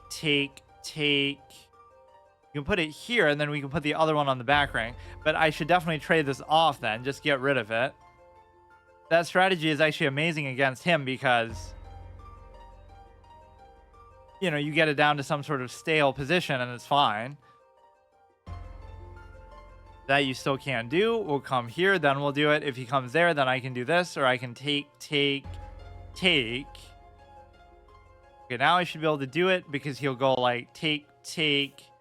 Okay, and that's fine. I like lock pawns too, so we'll get our little... This is the weird thing. Yeah, I might end up liking knights more in the long run because just these positions are so much to my liking anyway. We'll get our unstoppable, unbeatable V-shaped pawn structure. It's held up against 2,000 players. I just have to not mess up the rest of the game. Like, we can go here. Sometimes I just don't know what to do with these pawns. Like, is that okay if he takes with the pawn? Will he take with the pawn? Is it like some sort of a, you know, a favorable double stacked pawn? I just don't know these things. There are times where you do that and it's just okay. But you're not getting a pass pawn or anything out of it, so I don't really see the meaning of it. Yeah, this structure here, like, don't take my word for it or don't try it yourself, but, like, this is unbelievably valuable, especially if you only have a light square bishop or if you don't have any bishops, but the light square bishop can still be effective and you don't have to worry about anything because now you can put the rook there and feel like that's validated because even though it's a, you know, you don't want a rook to just sit there and do nothing and just cover a pawn, but you're covering 5 pawns with it.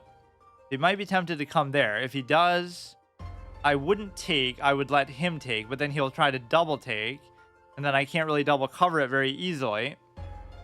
And so I might have to take, but then this kind of messes up the structure a little bit. Okay, good night.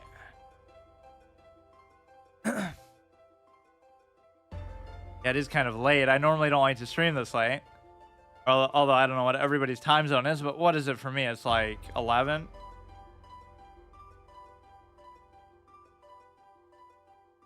I see what he's going to do. He's going to double threaten this. He'll have the queen. So then take... But that won't matter. It'll only matter... Wait. But yeah, it's worth it to spend some time in the opening. That's not it. It's worth it to spend some time in the opening against a player like this because he actually knows them. A4 is so you don't play B5. B5. Yeah, but see, that's the thing. I would never do that. I don't even understand how that's even possible. B5 is not even covered. It's covered by the knight and the 14. A5. Don't play A5. A4. I just don't keep going with the pawn. But even that, I don't see how I could do. Whatever. Let's just... Somehow I like the knight actually being here. I don't know what he's doing on the other side. Honestly, even as he explains it, I have no idea. If you do that, it's instant pain. It'll actually be very prolonged and tedious pain, as sums up the game of chess in a nutshell overall. Okay, so he's going to do some kind of double attack. What is this? Was that the same thing I just listened to? Oh, it just starts off kind of scary. So here, if he goes here, take... Not really seeing like some sort of crazy threat. The problem is that knight's just going to sit there, even though it's not even an octopus knight. There's got to be some place we find for the... Got to be some place we find for the knight, and I can't figure out how to do it. You know what? I'm going to take a chance and do this. So if he takes, I take, and I'll just accept this pawn structure. The problem is that this one's going to be a major weak link then. Because either if he goes there and I take, then it becomes a pass pawn. If he goes there and he takes... then he's going to have somehow too many attackers on it. I don't exactly see how, but...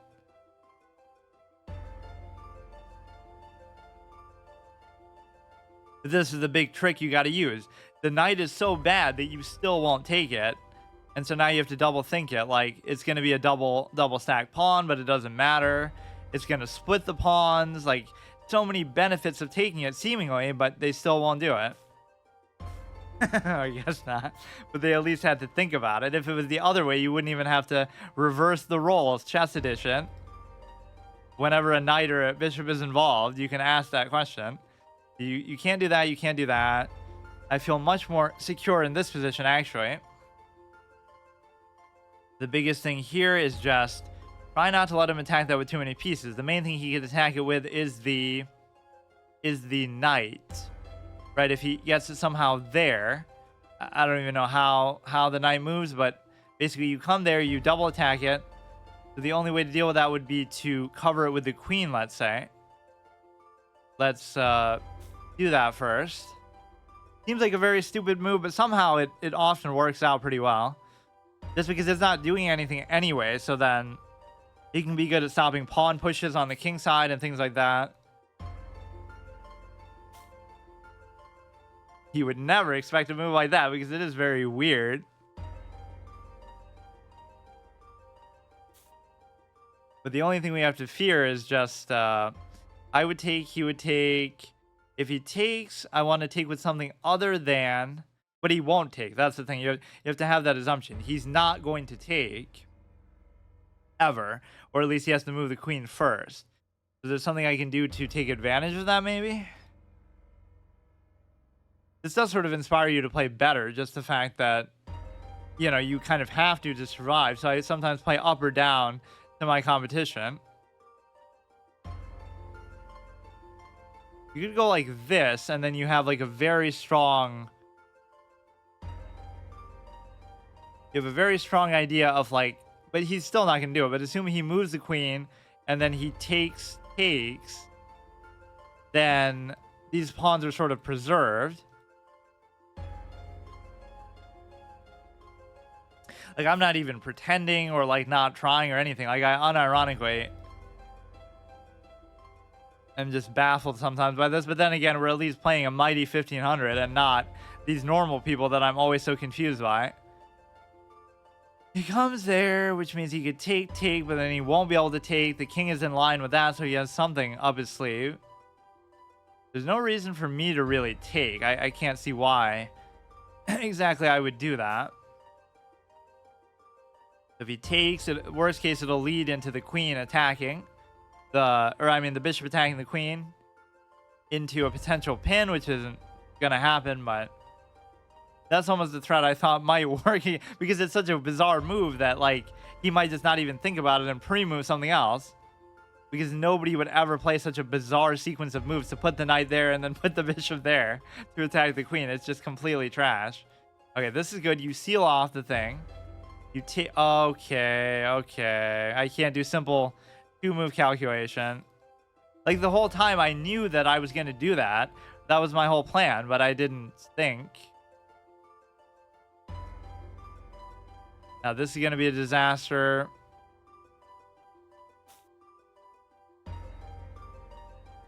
I thought about that position for so long. Of course, I had it in my mind that that trade was going to occur, but then I forgot that.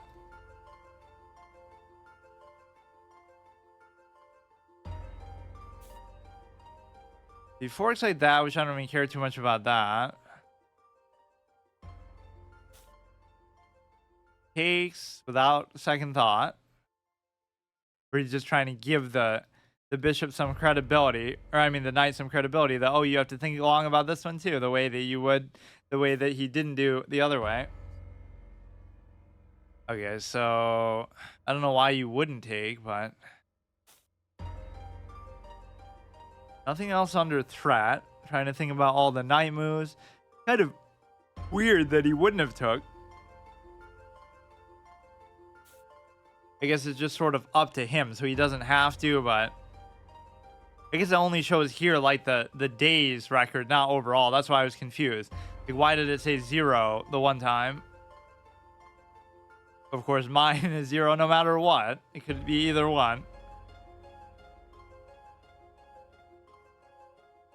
I almost feel bad for Russia, though, in the context of chess, because regardless of whatever's happening politically, that has nothing to do with the fact that Russia is the best chess country ever and has such a rich history. And what is the bishop doing? It's a pawn.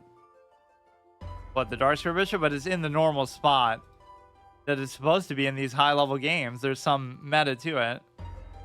Look at it. What is he going to do with that anyway?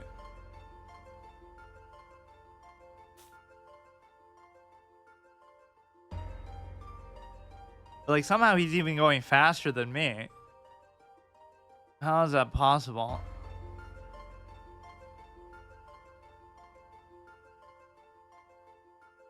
You see, at least I'm losing to like a little more elaborate stuff. And it doesn't mean I necessarily lose here, but just like that pawn take was so avoidable. I didn't have to do any of that.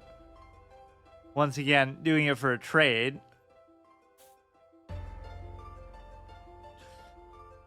He attacks the knight. Now it should be mathematically impossible to threaten the knight adequately here, but he's going to do something unexpected.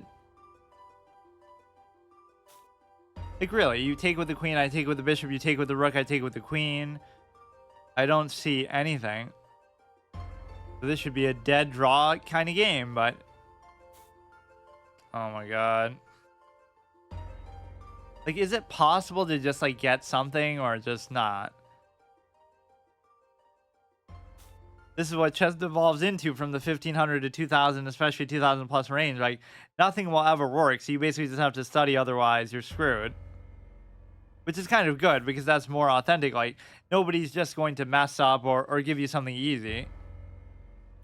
So it was just move back and forth and get a threefold repetition then, I guess. or rely on the 1100 rated player to make a mistake. Yeah, a lot of my mistakes are sort of self-forced and unforced by the opponent, which is kind of sad.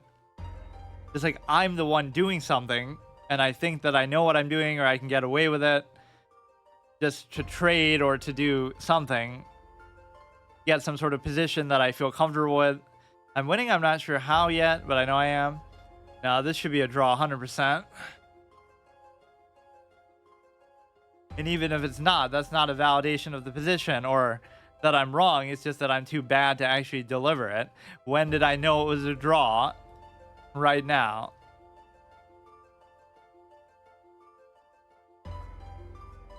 There's so many good chess catchphrases and lines, like over the years, stuff that could apply to it. A game between two masters is decided instantly. Like as soon as they sit down, it's now. As soon as they sit down at the table, it's not. As soon as they sit down at the table, the game's already decided, because no matter what they come up with in the game, they've already thought about it. They've already studied it in an engine. They've already thought about it like they have their whole life. So it's not to diminish their capabilities. It's just like, I'm not saying it's easy for them to have done that. It's just, I don't know about this, dude.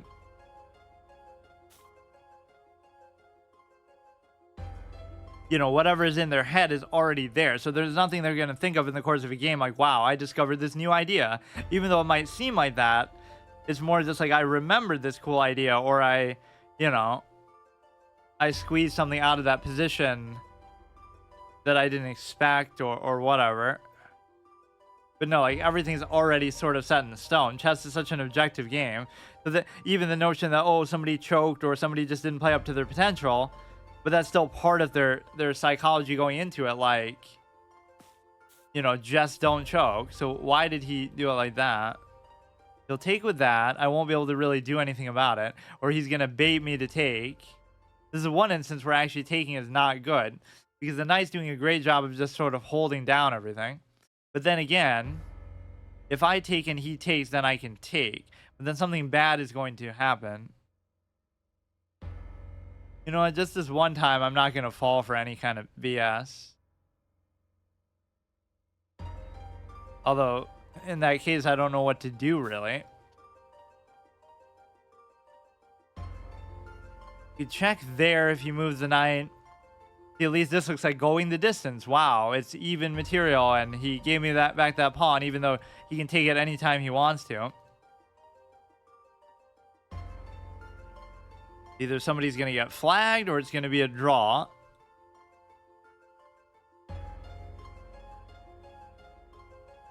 This will be 0.5 in my score. So it'll make it seem like over the course of several draws that we could potentially get a win. Now we just have to not really do anything, kind of be degenerate and lazy about it. You could bring the queen there, and that would allow you to basically mate there. That could be a little bit problematic for sure. I can't entirely figure out how to do it. I will flag. Yeah, that's your best bet at least. Or now I'll make a mistake because I'll make a mistake. Yeah, that knight was actually pretty good. I have to give it credit. But look, he's down to 2 minutes. So look at how I'm playing a 1500 rated player. Doesn't this validate that I should at least be 13? That's all I'm asking for. 13. It's not that big of a deal.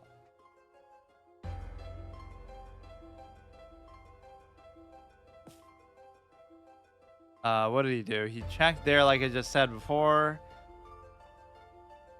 He can come like this. Wait, shouldn't that have just been like mate though, basically? Or no, now it'll still be mate. Or no, now it won't be mate. I think he missed mate just then. Or I mean, he'll still win something crazy, but that's still not even so bad. It could still be a draw because it'll only be like whatever, he'll be up, but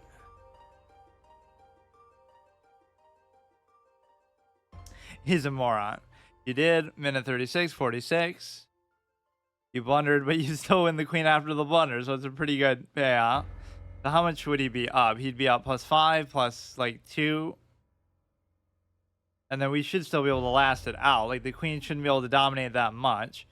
Like, I go here, then he checks down, but he can't check. Okay. Come on, we got to just make this a draw just to prove the point that I could draw him anytime I wanted to, which seems to have been true in the past, but lately I've been really bad. You're attacking both of these, which this is the kind of thing that's expected to happen. Just like, you can't win this game with the... I don't have time. You can't win this race with the queen. The queen will just promote that. Like, I can't do anything.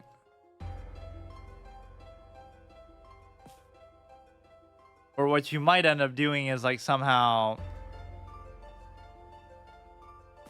I don't know. Like, that's not worth it, because he's still going to be able to do it. I won't even have the chance to stop it. Or, like, maybe this is somehow good, but... you're not going to be able to promote, like, with this alone. You're trying to do it this way just so that you can... you'll have the cover there. Now, the question is, what's going to cover the bishop itself? You have adequate cover on here, but there's too many other things going on. Try to do mine just as a dummy threat. Yeah, we have double cover on there. But, I mean, just between the sheer number of his pawns, it should be pretty good. Could blunder something. 10 seconds left. Huh?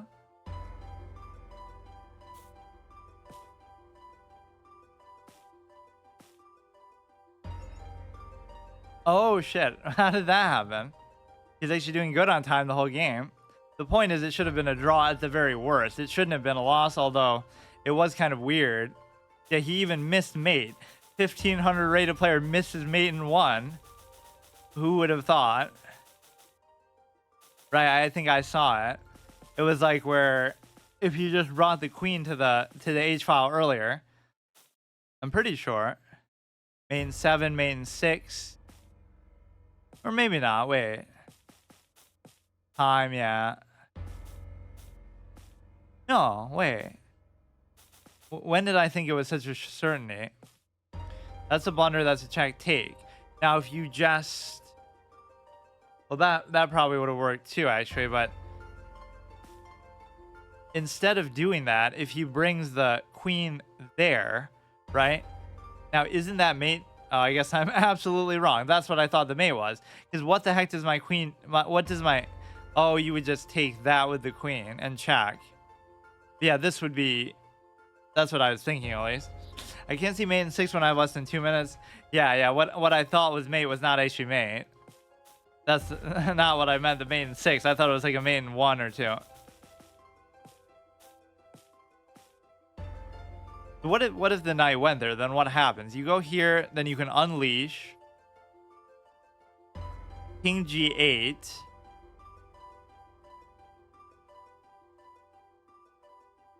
Yeah, that's not a very high quality win. Like, he's still got a good position out of it, and he...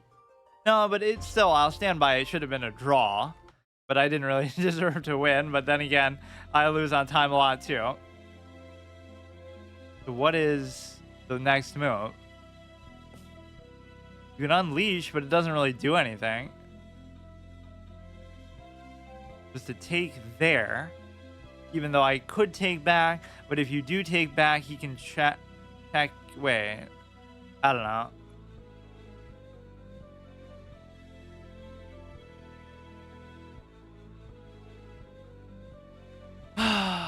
Okay, let's make these correspondence moves, I guess. I'm actually starting to like this in a way, but then it starts to get too long, and I don't really think about the moves that long anyway. Like, you could think about it for 3 whole days if you wanted. There's like some tendency like that. You leave a board out of a game, and you like around your house or around your office, and the chessboard is set up, and you just kind of think about the position all day. Every time you walk by, it's just kind of on your mind in general. It's like some sort of a weird ritualistic thing that maybe some players do. right? It's just a reminder of your last loss, or it could just be any position you're curious about. You're not really even playing it or touching it. You're just sort of nice ups. Oh, that's just what I was saying about my channel. What do I do here? Yeah, look at me. I'm 2,000 in correspondence, which unironically could be legit, because if you give me that long to think, then you'll see the difference. The one thing you're not allowed to do is use a real board or like write stuff down or whatever. You got to do it all in your head. So in a way, that's why it's sort of unimpressive to think about chess. Like, that's all it is. Like, it's stuff that you could do if you just had more time, or just, it's just a memory thing. If I could write stuff on a paper while playing chess and I had infinite time, I'd be the best player ever. That's all I would need. A pen, a paper, infinite amount of paper, I guess. Like the Death Note, how it keeps spawning new pages when you run out. And then I need infinite time. And I could go through every single combination of moves. Like, that's how the game works, but oh my goodness, it's so impressive that somebody can do that without either of those things, which is fair, but...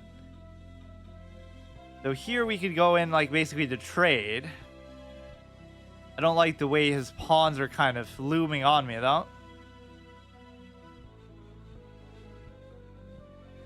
Alright, so I'll go ahead and come back and I'll do a few more rated games. I wanted to get basically to 12, and I hate this sort of... I'll just stay up all night and just do it. Why not? Okay, so let's make this count. Like, even if I get to 12 this week, then 12:50 next week, then 13 the final week, like, procrastinate and let it get down to the last minute. You know what I even said? I said two things before this, which make me look stupid, and I'll hold myself to account on both of them. I said that, oh, 2 months might be too long. That might make it too easy, right? Like before, it used to be a month format. So I had July and August to get from like 11 something to 13, whatever I left off at. Basically from 11 to 13, but I thought, oh no, 2 months is too long. So now I've barely been able to do it, or I'll barely be able to do it within the whole 2 months. It's gonna come down to the last second. And then the other thing is, I said like, what do you call it? Well, not the classical thing, because that happened last time.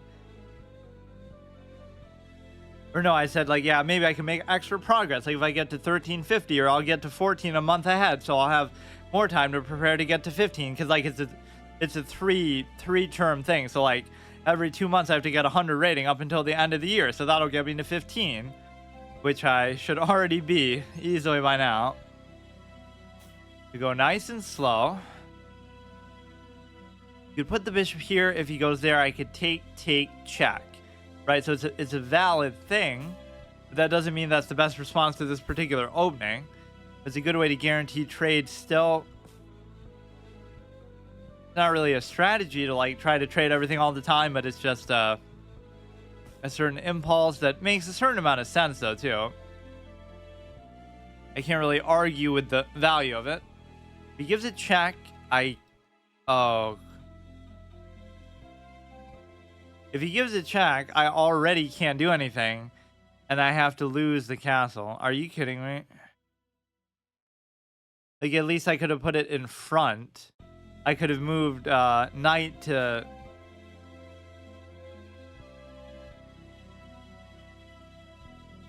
You know, it's just a subliminal bait to try to get him to trade queens early, which otherwise might not be accomplishable. Now it'll be okay, because we'll slow down the pace of the game anyway. The biggest thing is trying to get the rook out and then go inside with the king. It's not really as bad as it looks, but it is bad. You can go here, or you can try to go somewhere like that. It's kind of hard to decide. Go ahead, put the knight here. Now I just become aimless, though. Like, I already messed up, but... Create this kind of dark structure even though I don't understand it.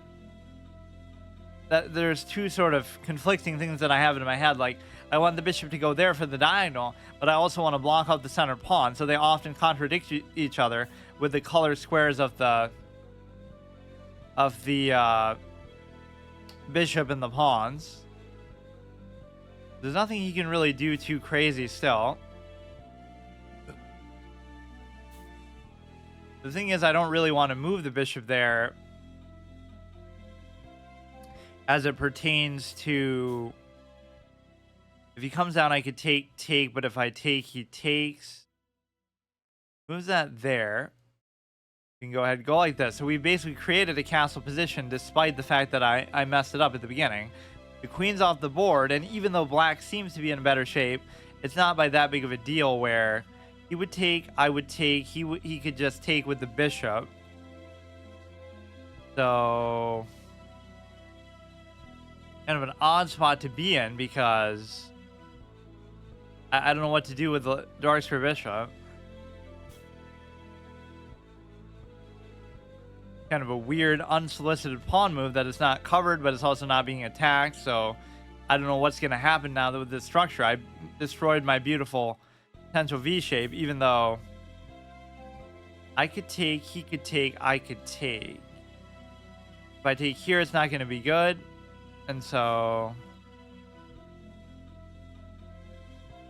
it's not going to matter. You're not going to win anything outright from it.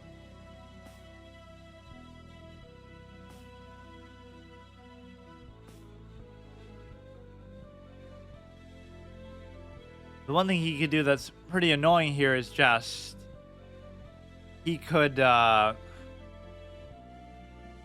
pin this down. So maybe I should go here instead. It would be sort of the same result, but then he could come here with it.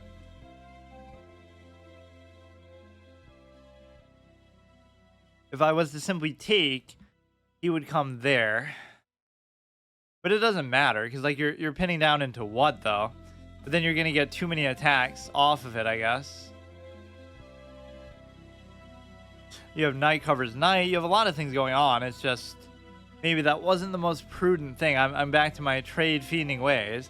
Now he could attack into this, into an attack on this. But it still wouldn't even matter, but it's still kind of stupid. Like,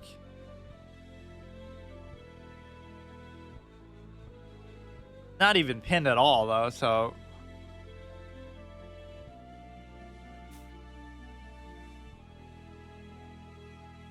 he's not up in any material way, but it feels like he's up maybe a little bit vaguely, just positionally, maybe not as big of a deal now. The king being out a little bit could actually benefit me because it's going to get to an end game where that's actually what the game will come down to. My king will be more advanced in helping pushing pawns and attacking them and stuff. His will be too far away. So by bossing my castle, it actually ends up helping me. All part of my plan. Rapport random BS style of gameplay.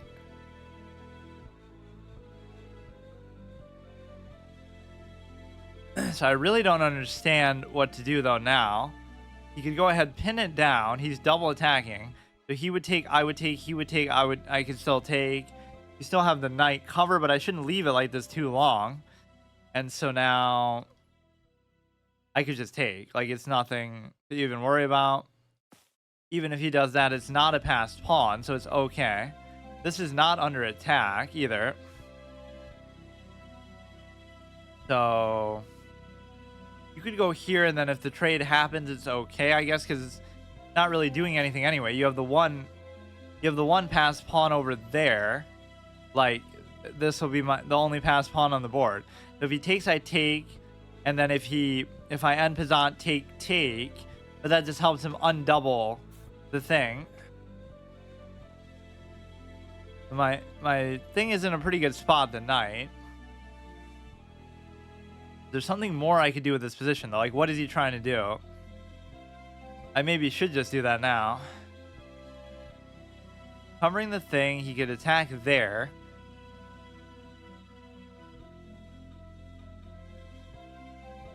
I think my trading ways would be still nice, but that's very dangerous because he'll pin it down.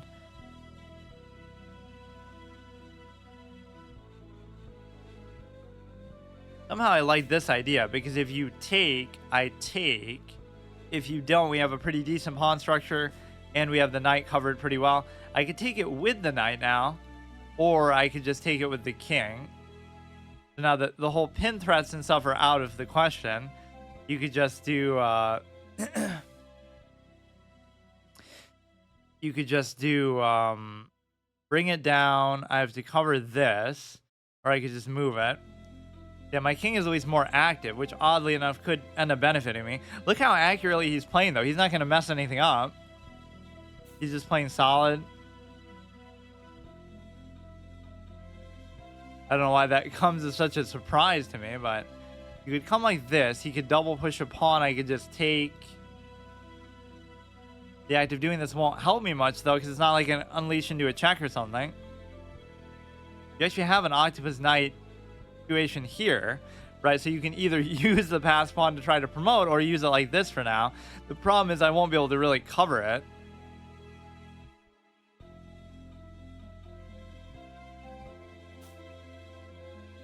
Would I even want to trade for the bishop? And I probably would.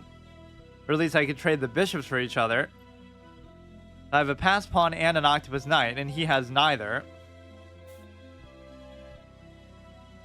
Not letting me do that. I don't mind doing this now, and the reason why that's relevant is because of the simple fact that the rook can no longer pin down to the king on the bishop because it's the king is displaced. You're going for the trade again, then it'll be a nightmare endgame, but not for me.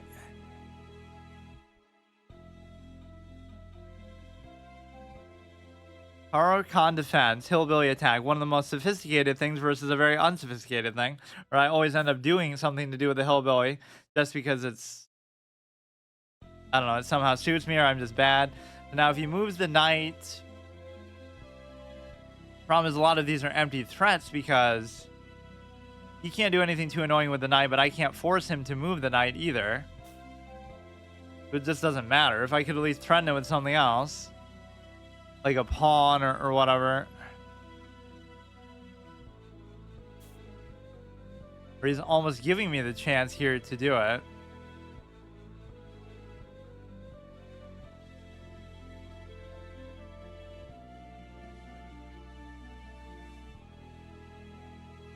If I go like this, you could obviously target that.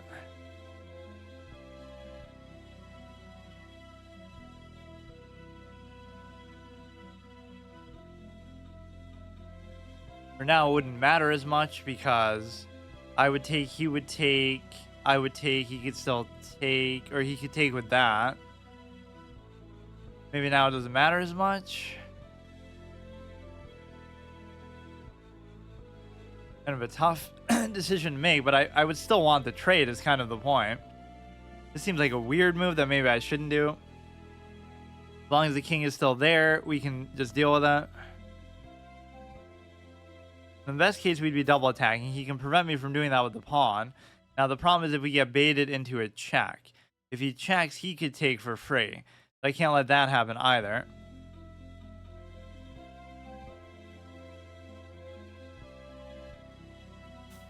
Let's just go back and forth for now. If we get a threefold repetition or just save some time, all of that would be fine. He could try to double attack this, but I don't really see how. Or he could do the classic one of this.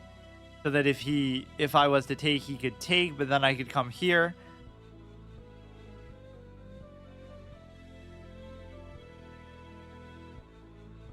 That does seem almost just like a blunder because if I take, he could threaten it, but then I could just move.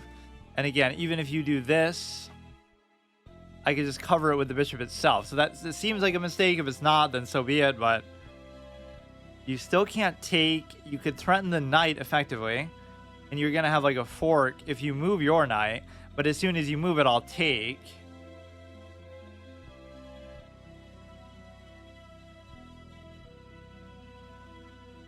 So is there a way to put double pressure on the knight? Still, it doesn't matter, I guess, because I mean, I could do it. Take. Is there some kind of a check or anything crazy I could do?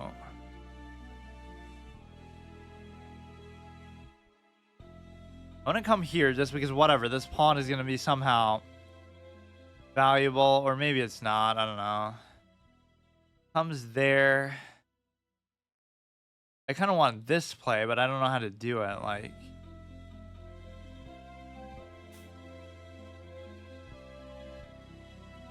This play makes a little bit less sense just because, oh god. Comes there, he attacks the rook. I could take the bishop, I could take back. Nothing else crazy going on, but I really want this play. And the reason is pretty simple, because now I get at least one of those two, so I'm going to get the bishop. Doesn't matter if he covers back with the knight, doesn't matter if he takes with the knight first, it should still be the same thing. This would allow him to like basically pin down. So like I would take, he would pin, but I have enough cover. This surely couldn't go wrong. The way it might go wrong is you actually lose this. Like, I guess I don't have to leave it there though. So like he comes there, it's pinned, and then you're threatening that as well.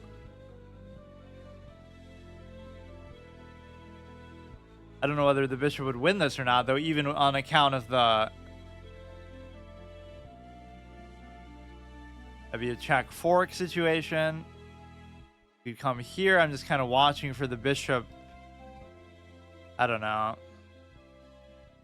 He pins down and he double takes. That's the whole thing about this thing. So I don't know what to do. Let's just not let him pin by simply moving it here. How about that? Then he could check into it. I don't understand.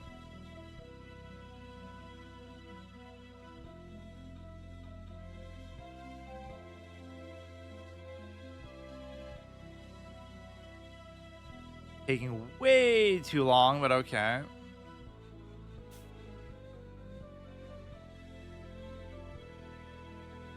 Man, it's just not right to have to deal with time, man. It's so fucking stupid. I'm done. I don't care.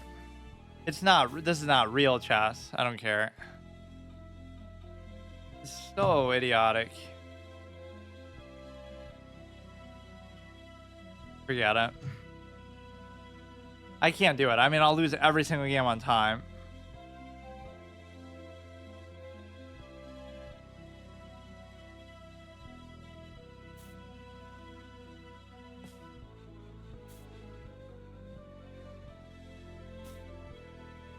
I had two passed pawns. Everything's fine. Whatever. This is like the best time to try to play. Like maybe you'll farm wins when everybody's drunk at night playing for whatever reason, or they'll be like, you know, they'll be really tired, as if I'm not either. But I don't make excuses, unlike them. Just go whatever, dude. He'll somehow still let me promote. That is so undeserved, man. Like, every single thing here is just trash. Even when I win, it's often undeserved, too. So the whole experience is just pointless. Why even bother playing?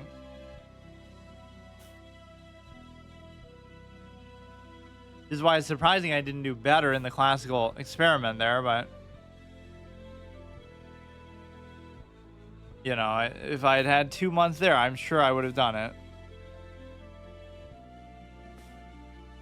What do I really expect is going to happen here? You could do it like that, but then he'll just...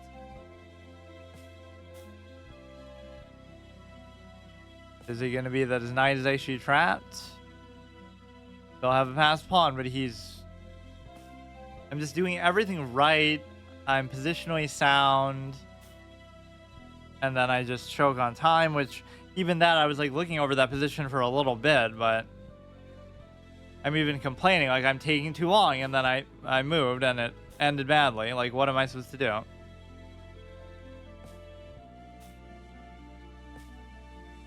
If it was only one piece up, maybe you could still do something with the pawn, but then not if he has those.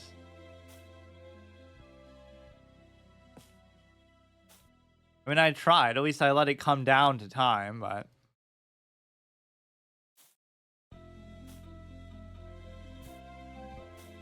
You just sack it.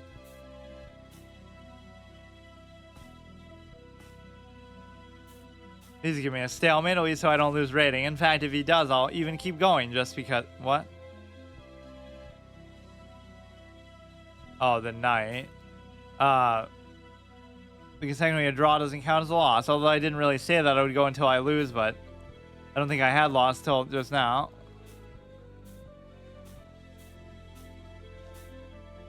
Like, he's faster than me. Wow, so instructive. Just get faster. That's what you have to do. Just study the game for years and you'll do the same things that you can do anyway, just quicker. And that doesn't even have so much to do with studying. It could just be like, just play. But come on, actually give me a stalemate with 15 seconds left. Why don't you? The knight can only serve to get in the way here. He has no reason to rush either.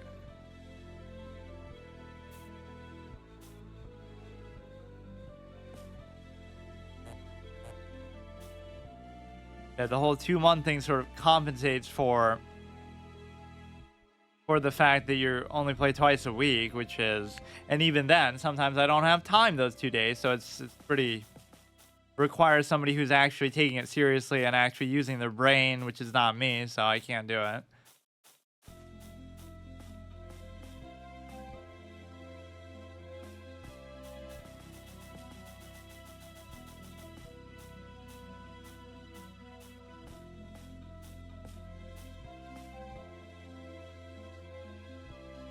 You know, I'm so unconvinced by that one. I'll even do another one because I just don't accept it. But this is how we go on losing streaks.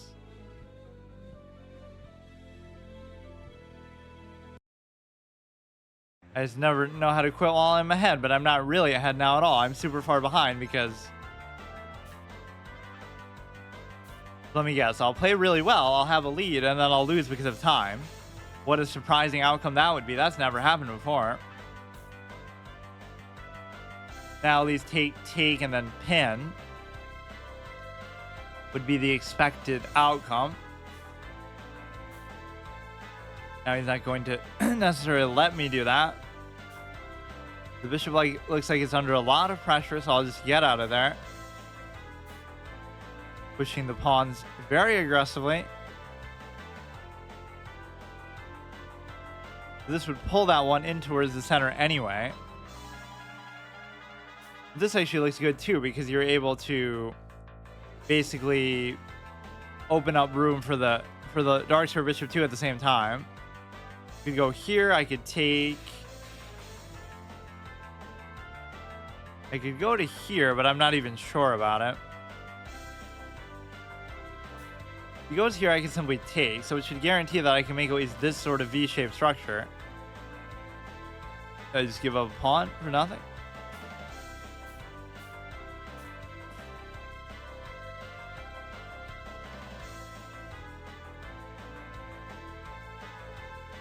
It's not a big deal. We've overcome far greater deficits than that against far better players. It's like that old expression, I've been called worse by better. Like when somebody insults you.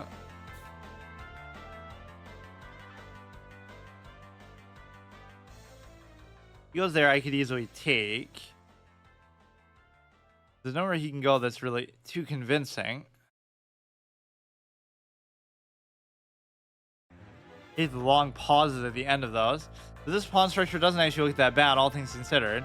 Although the light square bishop could be pretty useless. And actually it is pretty bad because the knight has nowhere to go either. If I go here, he would take. I can't take. Okay, I'll just do that, but I basically just can't develop. There's just nothing you can do.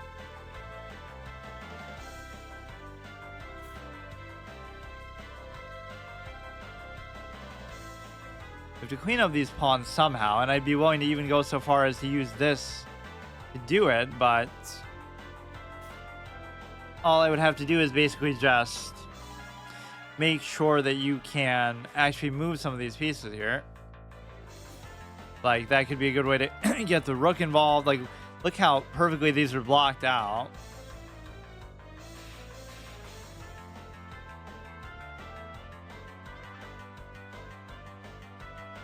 Going to somehow get easier as I get closer to 15, unironically, because you'll be facing more provisional players. You don't make an account and start at 1100. You make an account and start at 15, so you'll be stuck around there. There is something to that, but you have to get to that point to actually benefit from it. Then people can't complain and say, oh, well, you're only winning because of provisional blah, blah, blah. He's got the attack here. You could go here. He could try to go like that, but he can't do it yet. Try to go here, but I can't. Kind of hard to decide actually what to do there. There he could simply take.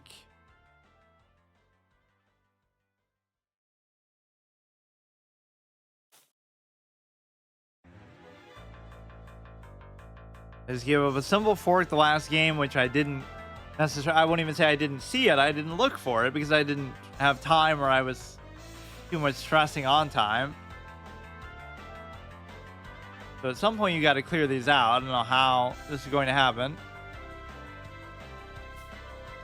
Going to threaten there. Okay.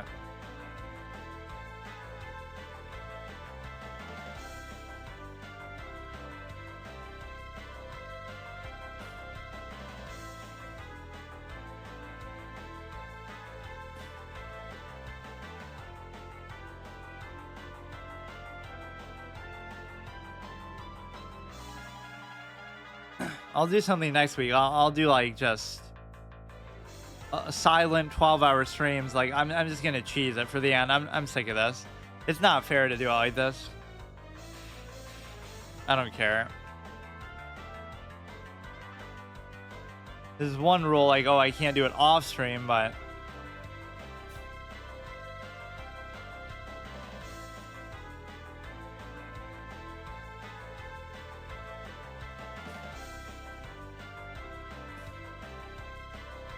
I could take.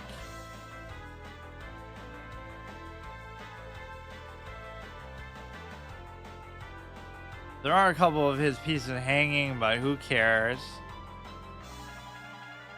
It's just so stupid, man, how long this has taken me. This you would have to take, but you can't take, and you would have to cover it too, which I can't do with anything besides the queen, so it doesn't actually work too well at all.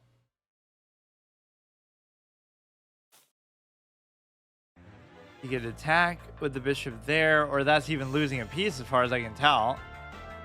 He's trading down, he's throwing away a piece that he was up. Attacks, I block. He attacks there, I could take. He's giving me a chance back in it. No other pieces involved, so I really wish he would just trade the queen and maybe we can do something out of this, but if he takes, I take. He could take, I could take.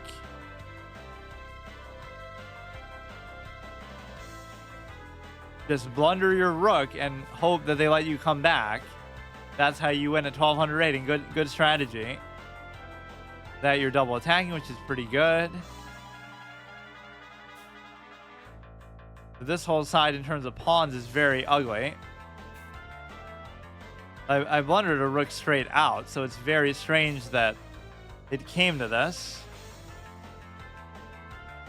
This one I should almost just try to get rid of, like, take. He doesn't have to do it, though. He could leave that there, but then at least it would remove my own from blocking me. Go ahead, pin this down. He could check and pin down. He could check and pin down my knight.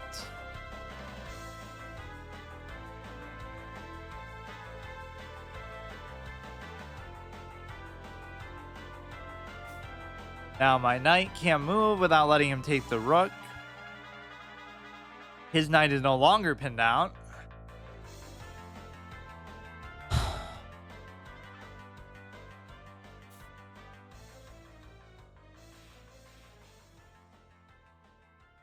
That is going to become a little bit annoying. I would love to do this, but he's not letting me do it.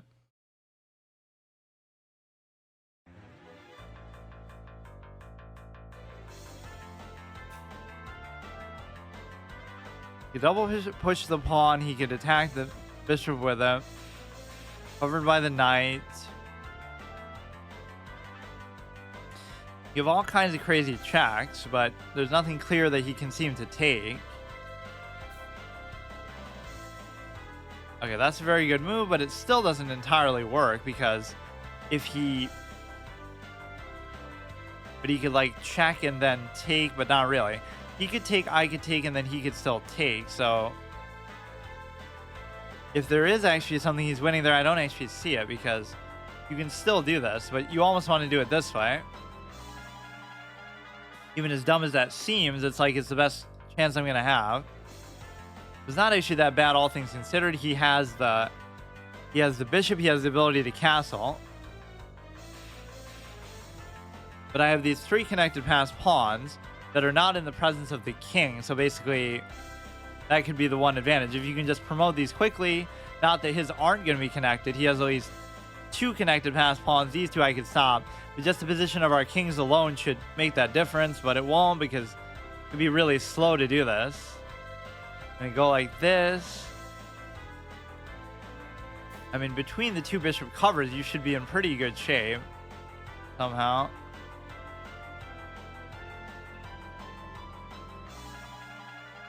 Gotta think this through very carefully. Let's use this to get the bishop in there. The rook cover doesn't even bother me that much, but like maybe you could do this so that if he takes, I take. Then you're not going to be able to get it all the way either. Kind of needed both.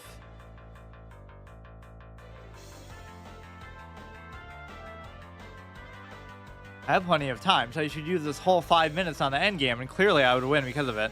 There's no way you should trade that off. You can go like this, so he might be tempted to move that. Could just be a simple mistake that he makes. There is some sort of vague temptation to try to reorient like that. Or, I mean, just the fact it's being attacked, you come there, I would take. So it might be impossible to actually save that for the simple fact that anywhere you go to cover it, I would take with the dark square bishop. Anywhere that you move it, I would take there. And it would also be pinned down to the king. At least now it's not pinned down. Is he going to somehow get trapped with the... I wish. With the bishop.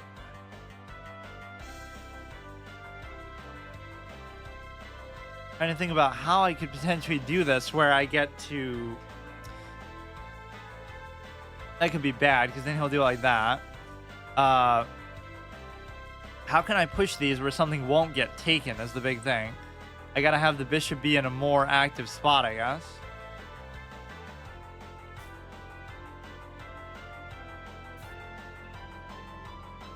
Yeah, that's not a big deal, I guess. This is kind of where I would want it to be, but actually right now I don't want it to be. He's gonna push this side, but I think the presence of the king should make it valid to do this here. By doing that, he's actually giving me this. The problem is he's going to end up taking the bishop because of it. Because the simple matter of pinning it is almost enough, but I'll still do it.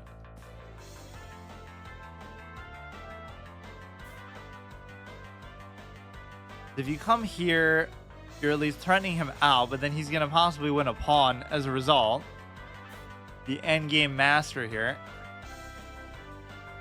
But it's still pinned down. If he comes like this... I'm guaranteed to lose it. You have no other means to cover it, so you almost just have to let that one go.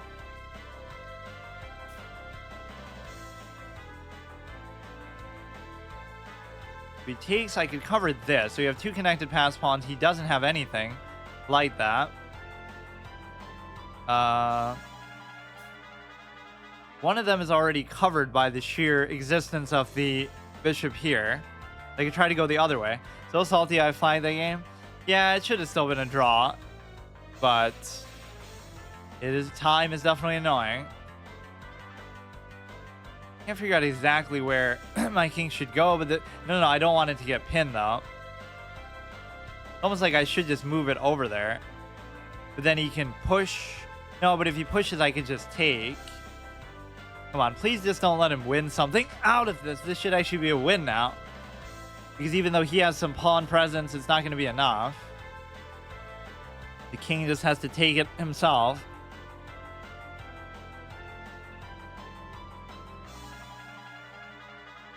I swear, endgames and openings can just be the most boring things ever, even if you know how to do them.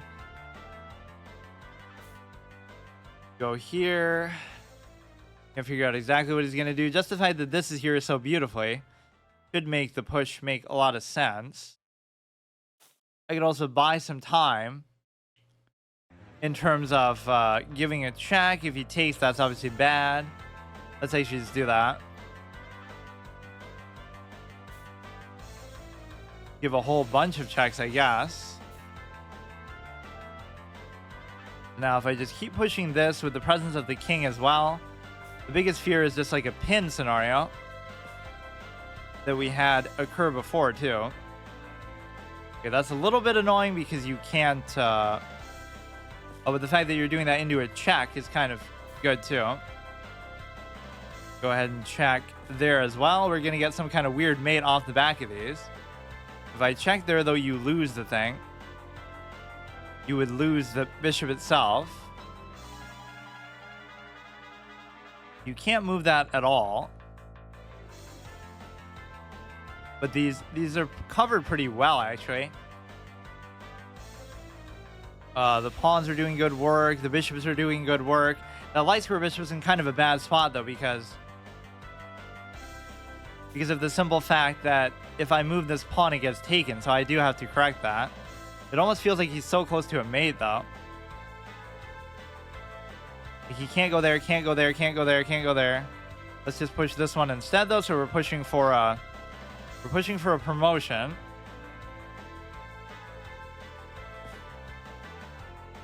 Come here, he can keep giving checks round and round, back and forth. And so I don't entirely know about that. But it just kind of feels right.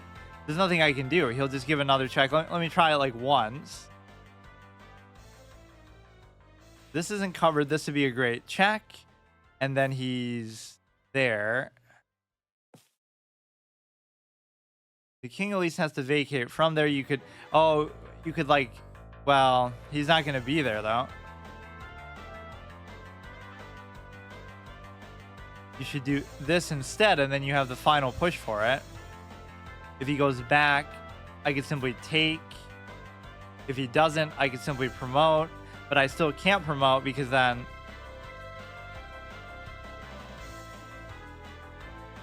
Oh...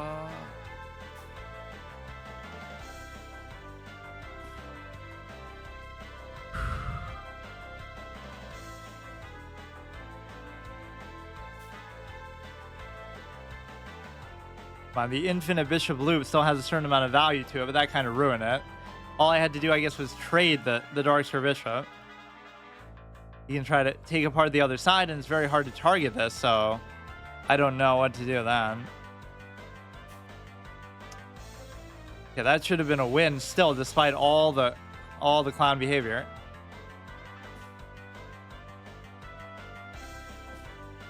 He's good at getting a lead, but he's not good at necessarily maintaining it.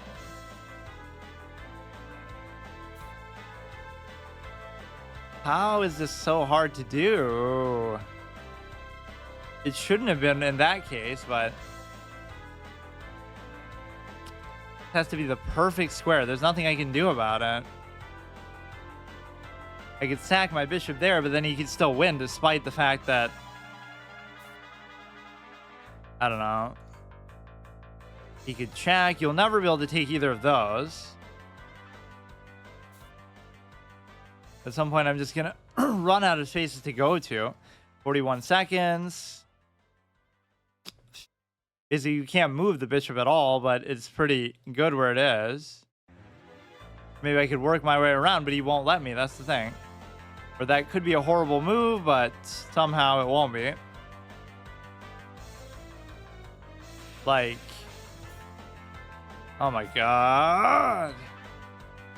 The point is here I would have to sack though, so maybe I should have just gone over there. You basically want to come behind it, and then you attack from there, you might be in good shape. That might be the only way to do it.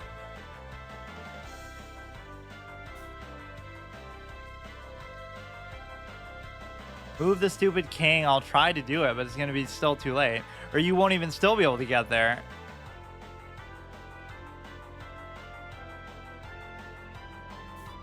What a clown game. Try to cut through here, move the bishop. Whatever. We'll have the chance to sack later. We move it there.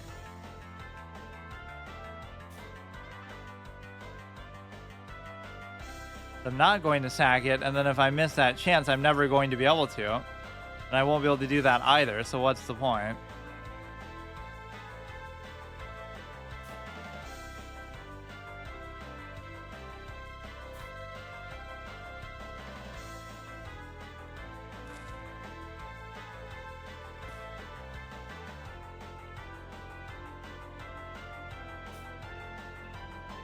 Yeah, I mean, if that's chess, then I don't care. Like, your fucking time, or it wasn't even really time there. I just messed up in the opening, and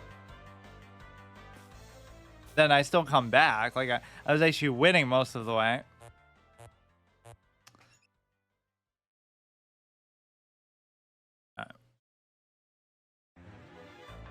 Yeah, like, that guy really let it slip away a lot, though. So that was at least a good motivated effort after messing up in the opening. Which, what did I even mess up exactly? I don't even get some of this stuff. Because I haven't studied it, of course. It's just weird, but he played very aggressively with the pawns in the early game for black. Like, normally you don't see this. But then watch, I'm definitely winning later. I come back, I win a lot of these pawns. See, that evaluation means nothing.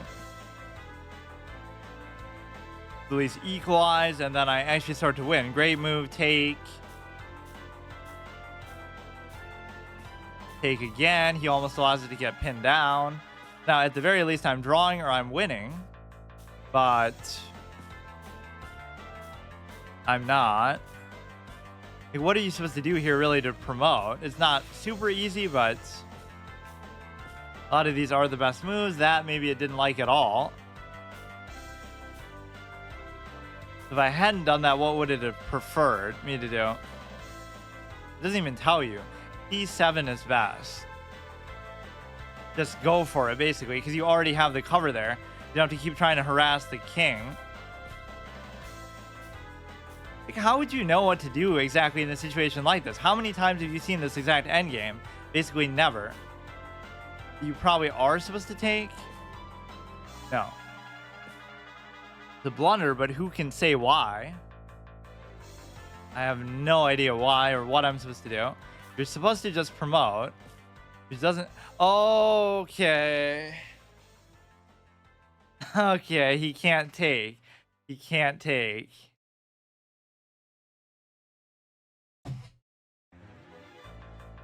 I knew there was something there, but at the very least I was saying I should take.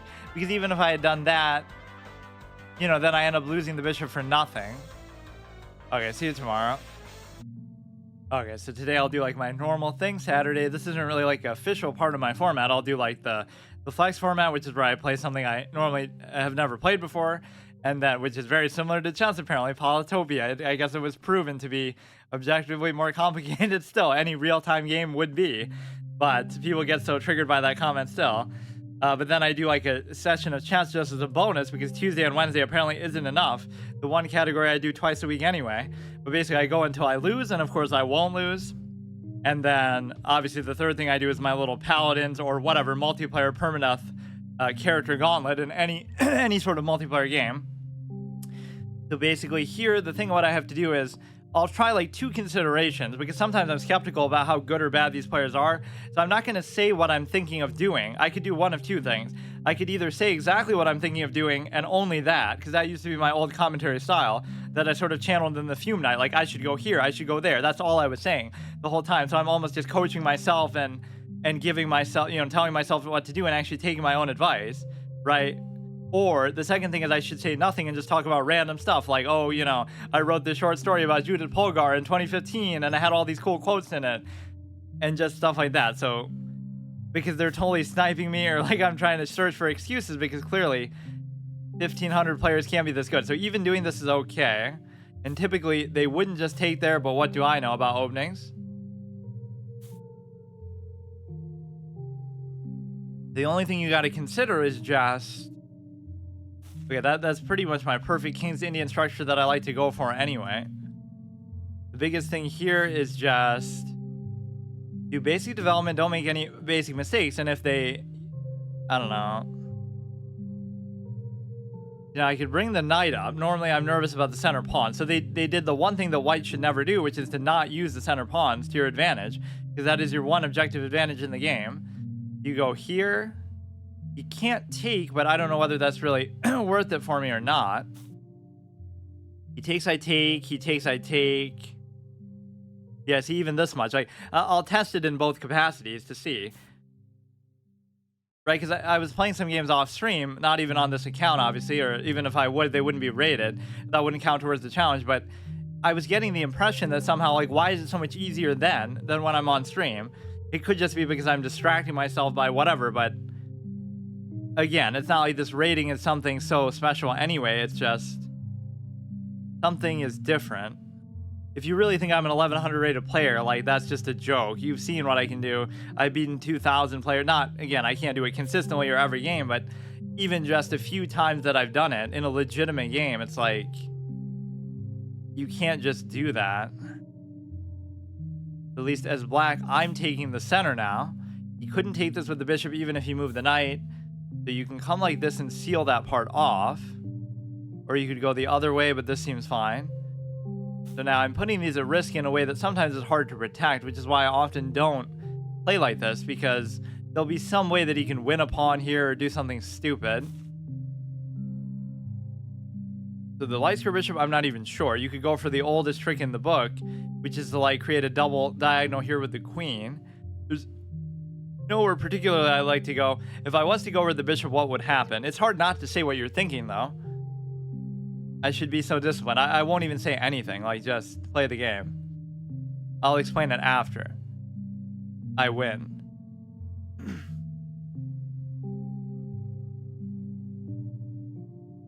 I don't have enough cover there, though. Basically, I can't help it. You go here, he goes up. I take. Like, that would still be okay, but all you're doing is creating a pin.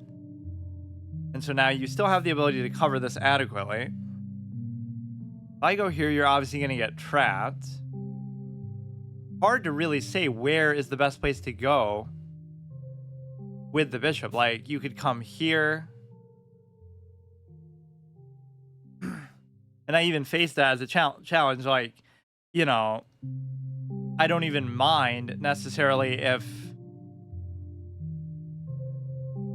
they do what I say, because whatever I say shouldn't be adequate to, like, whatever I can see, they should be able to see, and then I should still be able to do it. But it's not fair if they're actually doing that. I'm the least type to make excuses like that, but it's just something is not right.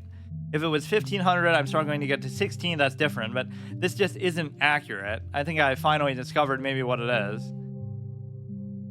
So which I'm sure every streamer has to deal with that, but I didn't realize, like, because it shows it on your page, but they would still have to go to your profile to see it. And it's a good feature to have, obviously, to be able to do it. I'm obviously just making excuses because I've done so badly, but the point is, I would take, he would take, let him take, cover, take. So nothing should be particularly bothersome here. There might be a play where he can take the knight with the bishop, and then that leads to him being able to take a pawn extra.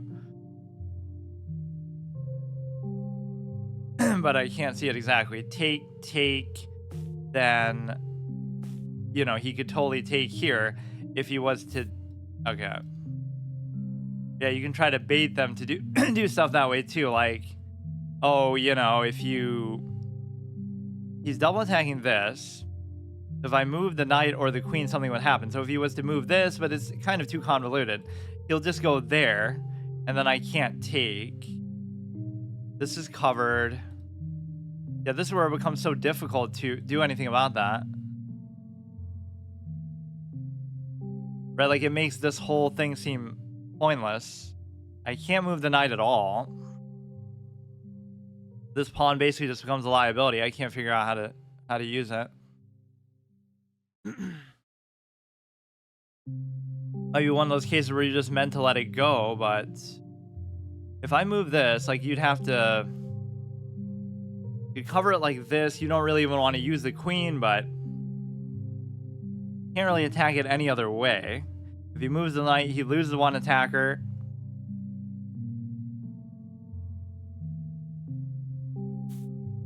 He moves that away, so now I don't have to cover it as much. He's attacking there, threatening a fork. Very simple, basic plays.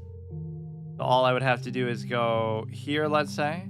Oh no, but that's covered by the knight too. And the knight doesn't have to move for any reason, really. He could take here, which allows him to take... nothing really. I would take back, and then he still can't take. But even if he could pull the queen away, I could still take. So he might move the knight back to where it was. I kind of just want to move my knight, but it's kind of a difficult position here. This I don't mind taking, but sometimes I do these suboptimal takes where I just... You know, I'll take, he'll take with the pawn, creates another attacker on there. He could like double stack with the rook. It might not be really optimal to take. Not really threatening anything else meaningful. He's only single attacking this, so I don't really have to do anything at all. I have to resist these trades at some point, but if he takes with the bishop, I don't mind, actually. That doesn't really do anything. Just try to overextend the pawn structure a bit. If he takes the knight, I'm still adequately covered here. A lot of this game is coming down to this e4 pawn that I normally don't even push this much as black. But just because his simple desire to... Just because he didn't push much as white, which is sort of unusual, his pawns, I was given the chance to do that. He's like me, a defensive-minded white player. Despite the objective advantage you have, which you could say doesn't matter as much at this level, but somehow it might. But that might be the only difference in the game. So you go here, but then you can still take. But by the time you do that, it'll be, we're still adequately covered there. We're trying to trade the bishop, but we're also setting up for a fork. But he's not going to let me do it, and... I mean, you're still basically, like, forcing the trade by doing this. This would be an octopus knight. So, for example, you shouldn't try to... But it's really not, because... Now, you can't, like, let him take... Whatever, I'll do this. There's no fork, really. You take this at best... Like, if I was to let him take, then I had already took, then I have to address the queen threat, so you would still be able to take if I, like, left the knight. Everybody tends to be faster than me anyway, but maybe, obviously... Okay, dude. Now, we get a fork here that is not exactly the fork that I wanted, but now I should be able to take the bishop.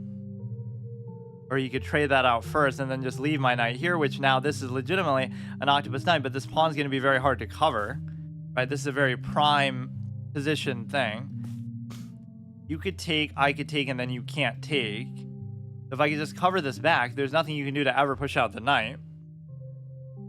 So this pawn could reward me, but this is a very atypical structure as black that you're often not going to get. I'm kind of doing a mix of both now, or kind of neither, where I'm kind of saying what I should do and then doing it, but I'm also kind of saying too much that, in a weird way, I feel like might benefit them. That's obviously a component of it, because you've seen me I'm beating like 1,500 players and this and that. Even if I can't do it consistently, like, that's not what this is. It's just not... Something's not right.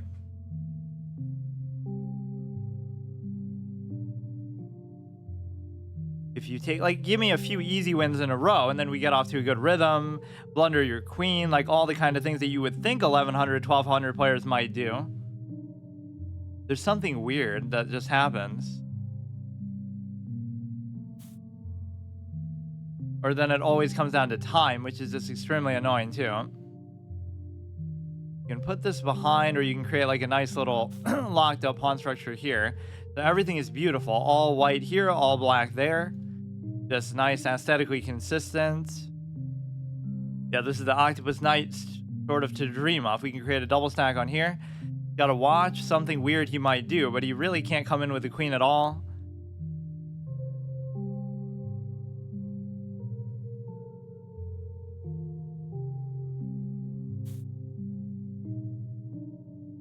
So here you could unleash, but you couldn't unleash into anything too meaningful because this is the thing. You never have to move the knight. There's nothing. I guess he could trade the bishop for it basically, but so you could unleash into an attack on a rook or the king, but unfortunately you can't because that's just how the knight works. Right, like where could I possibly go that would even be valuable? You could go here, maybe with the cover of the, just let him take it. You could go there with the cover of the thing, but then you have to address the queen threat and the rook threat at once, and you wouldn't be able to take. So if I go there, basically just you take, I take, do that first. You have an open file here that he might actually try to exploit, which could be good actually. And that would also save the threat. So he should totally go to A1. Go ahead, do it, dude. I know you're... That's the only explanation, really. Not even me being salty or anything. I'll still beat these people, but... Doesn't do it. Now, you don't have the threat from this. Basically, just don't move the knight, though. That's often the secret. You don't really have to. And we wouldn't be in check from that either, so basically... Try to attack this pawn. There's not much that he can really do with respect to the knight's greatest strength is what makes it such a bad piece in the first place. It's so bad that no other piece can trade down for it, or at least the bishop is sort of inconvenient. That's one of the nuances of high-level games, not that we're at that point at all, but, you know, they'll be like, oh, you could just trade it for that, but it would take too long to get there, so it doesn't really work, you know? I don't know exactly what he's up to. He wouldn't be able to come down anywhere meaningfully. The best he might be able to do is attack the pawn here on B6 to go to A6. I'll just tell them what to do and they'll do it. Why not? That's the challenge. Try to beat yourself. He attacks from there, which is okay. We could double stack on here, which could actually be setting up for something very dangerous for me too. Just like, you know, somehow the fact that the queen's attacking at 2 means he could take both. You just have to remember that the knight is just never going to move because this is how I play it. So it's more useful in sitting like a dead horse than alive or than active. So now once the knight moves, I could double take. So if I could unleash into, like, let's say I unleash an attack into the queen, right? Now, if you take is the problem. But ordinarily, what that would allow you to do is you have to address the knight threat, which means I could double take potentially. Let's just go back and try to cover it, but then maybe I can try to do that later. So like, I go here, he takes and checks. I take, it doesn't matter. The king would have to not be there. If I let you take, it's no good, but I kind of have to do it like that. Did that open up something for the knight, maybe? If I were to do this now, you could double take. And the fact that there's the check too makes that difficult. I'd have to almost just kind of tunnel visioning on this idea. I'd almost have to move the... I would almost have to move the... I don't even know. I'd have to move the king itself. That's the point. Then that should be a credible threat, but who knows? 3 minutes. This is not what I think of as 1100 chess. Is there no way I can give a check or do anything?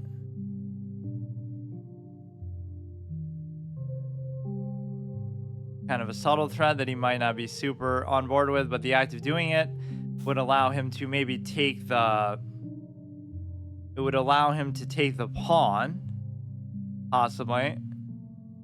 So if I take on g3, he can take on e5 or e4, wink wink. He totally could do that. So I hope he doesn't see it. I'm going to totally take a risk and gambit it. Cover's there.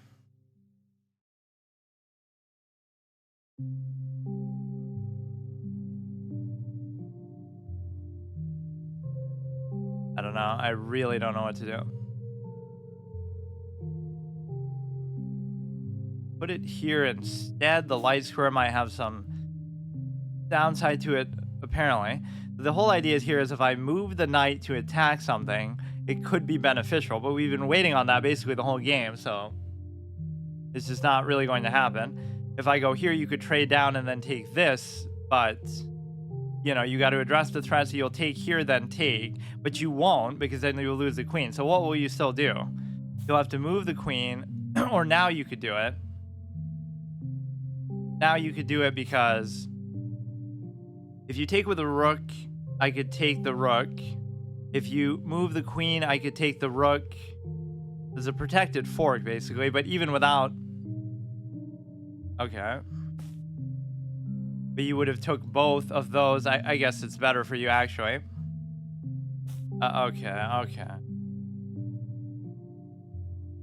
Oh my god.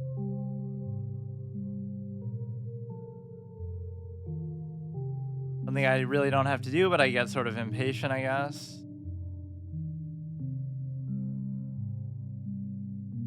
Yeah, I mean, you get the best octopus knight that you've ever had in your life, and I just can't. And you still have like a vague advantage just in the sense of the queen because, you know, it's better. 2 rooks are like too complicated for low-rated players to use. That's just the way it works, so. Doesn't really even seem too interested in doing this.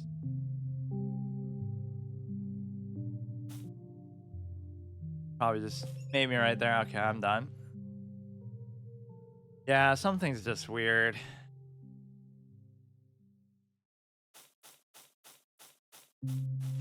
Whatever, maybe I'll try again after.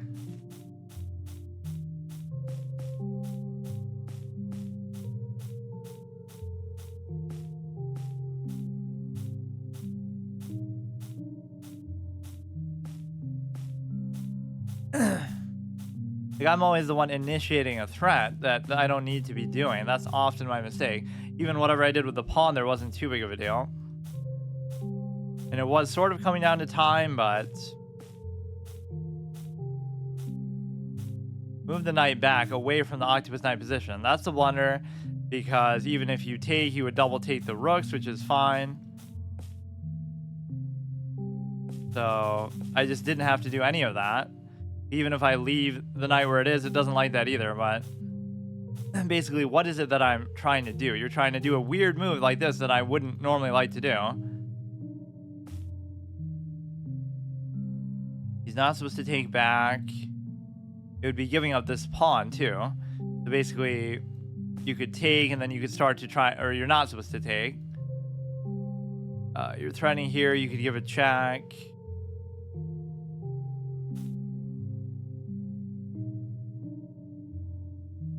Why is everything making it such a big swing? It's not like he's not blundering the rook. It's just... Go here. Still don't see why it's so crushing in a short period of time. Or that's why. Obviously, you take...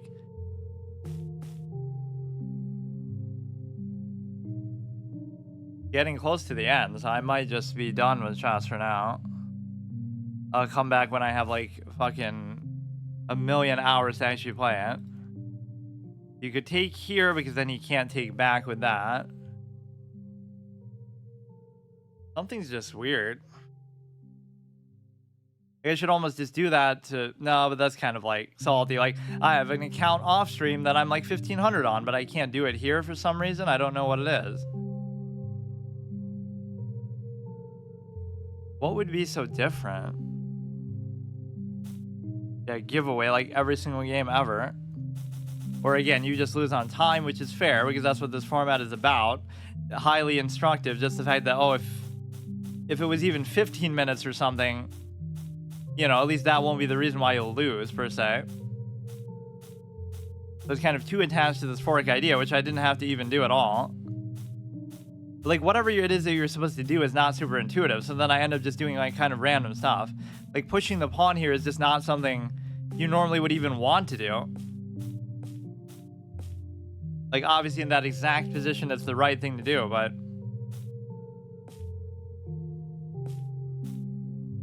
You go behind the pawn, so how bad would I have been losing then? Probably still pretty bad. You can take the knight. I guarantee you the low-rated players would always mess this up too. Like, just whenever you have two rooks versus a queen. So if I didn't lose the knight on top of it, very simple calculation, which I didn't do because of time pressure. How fun.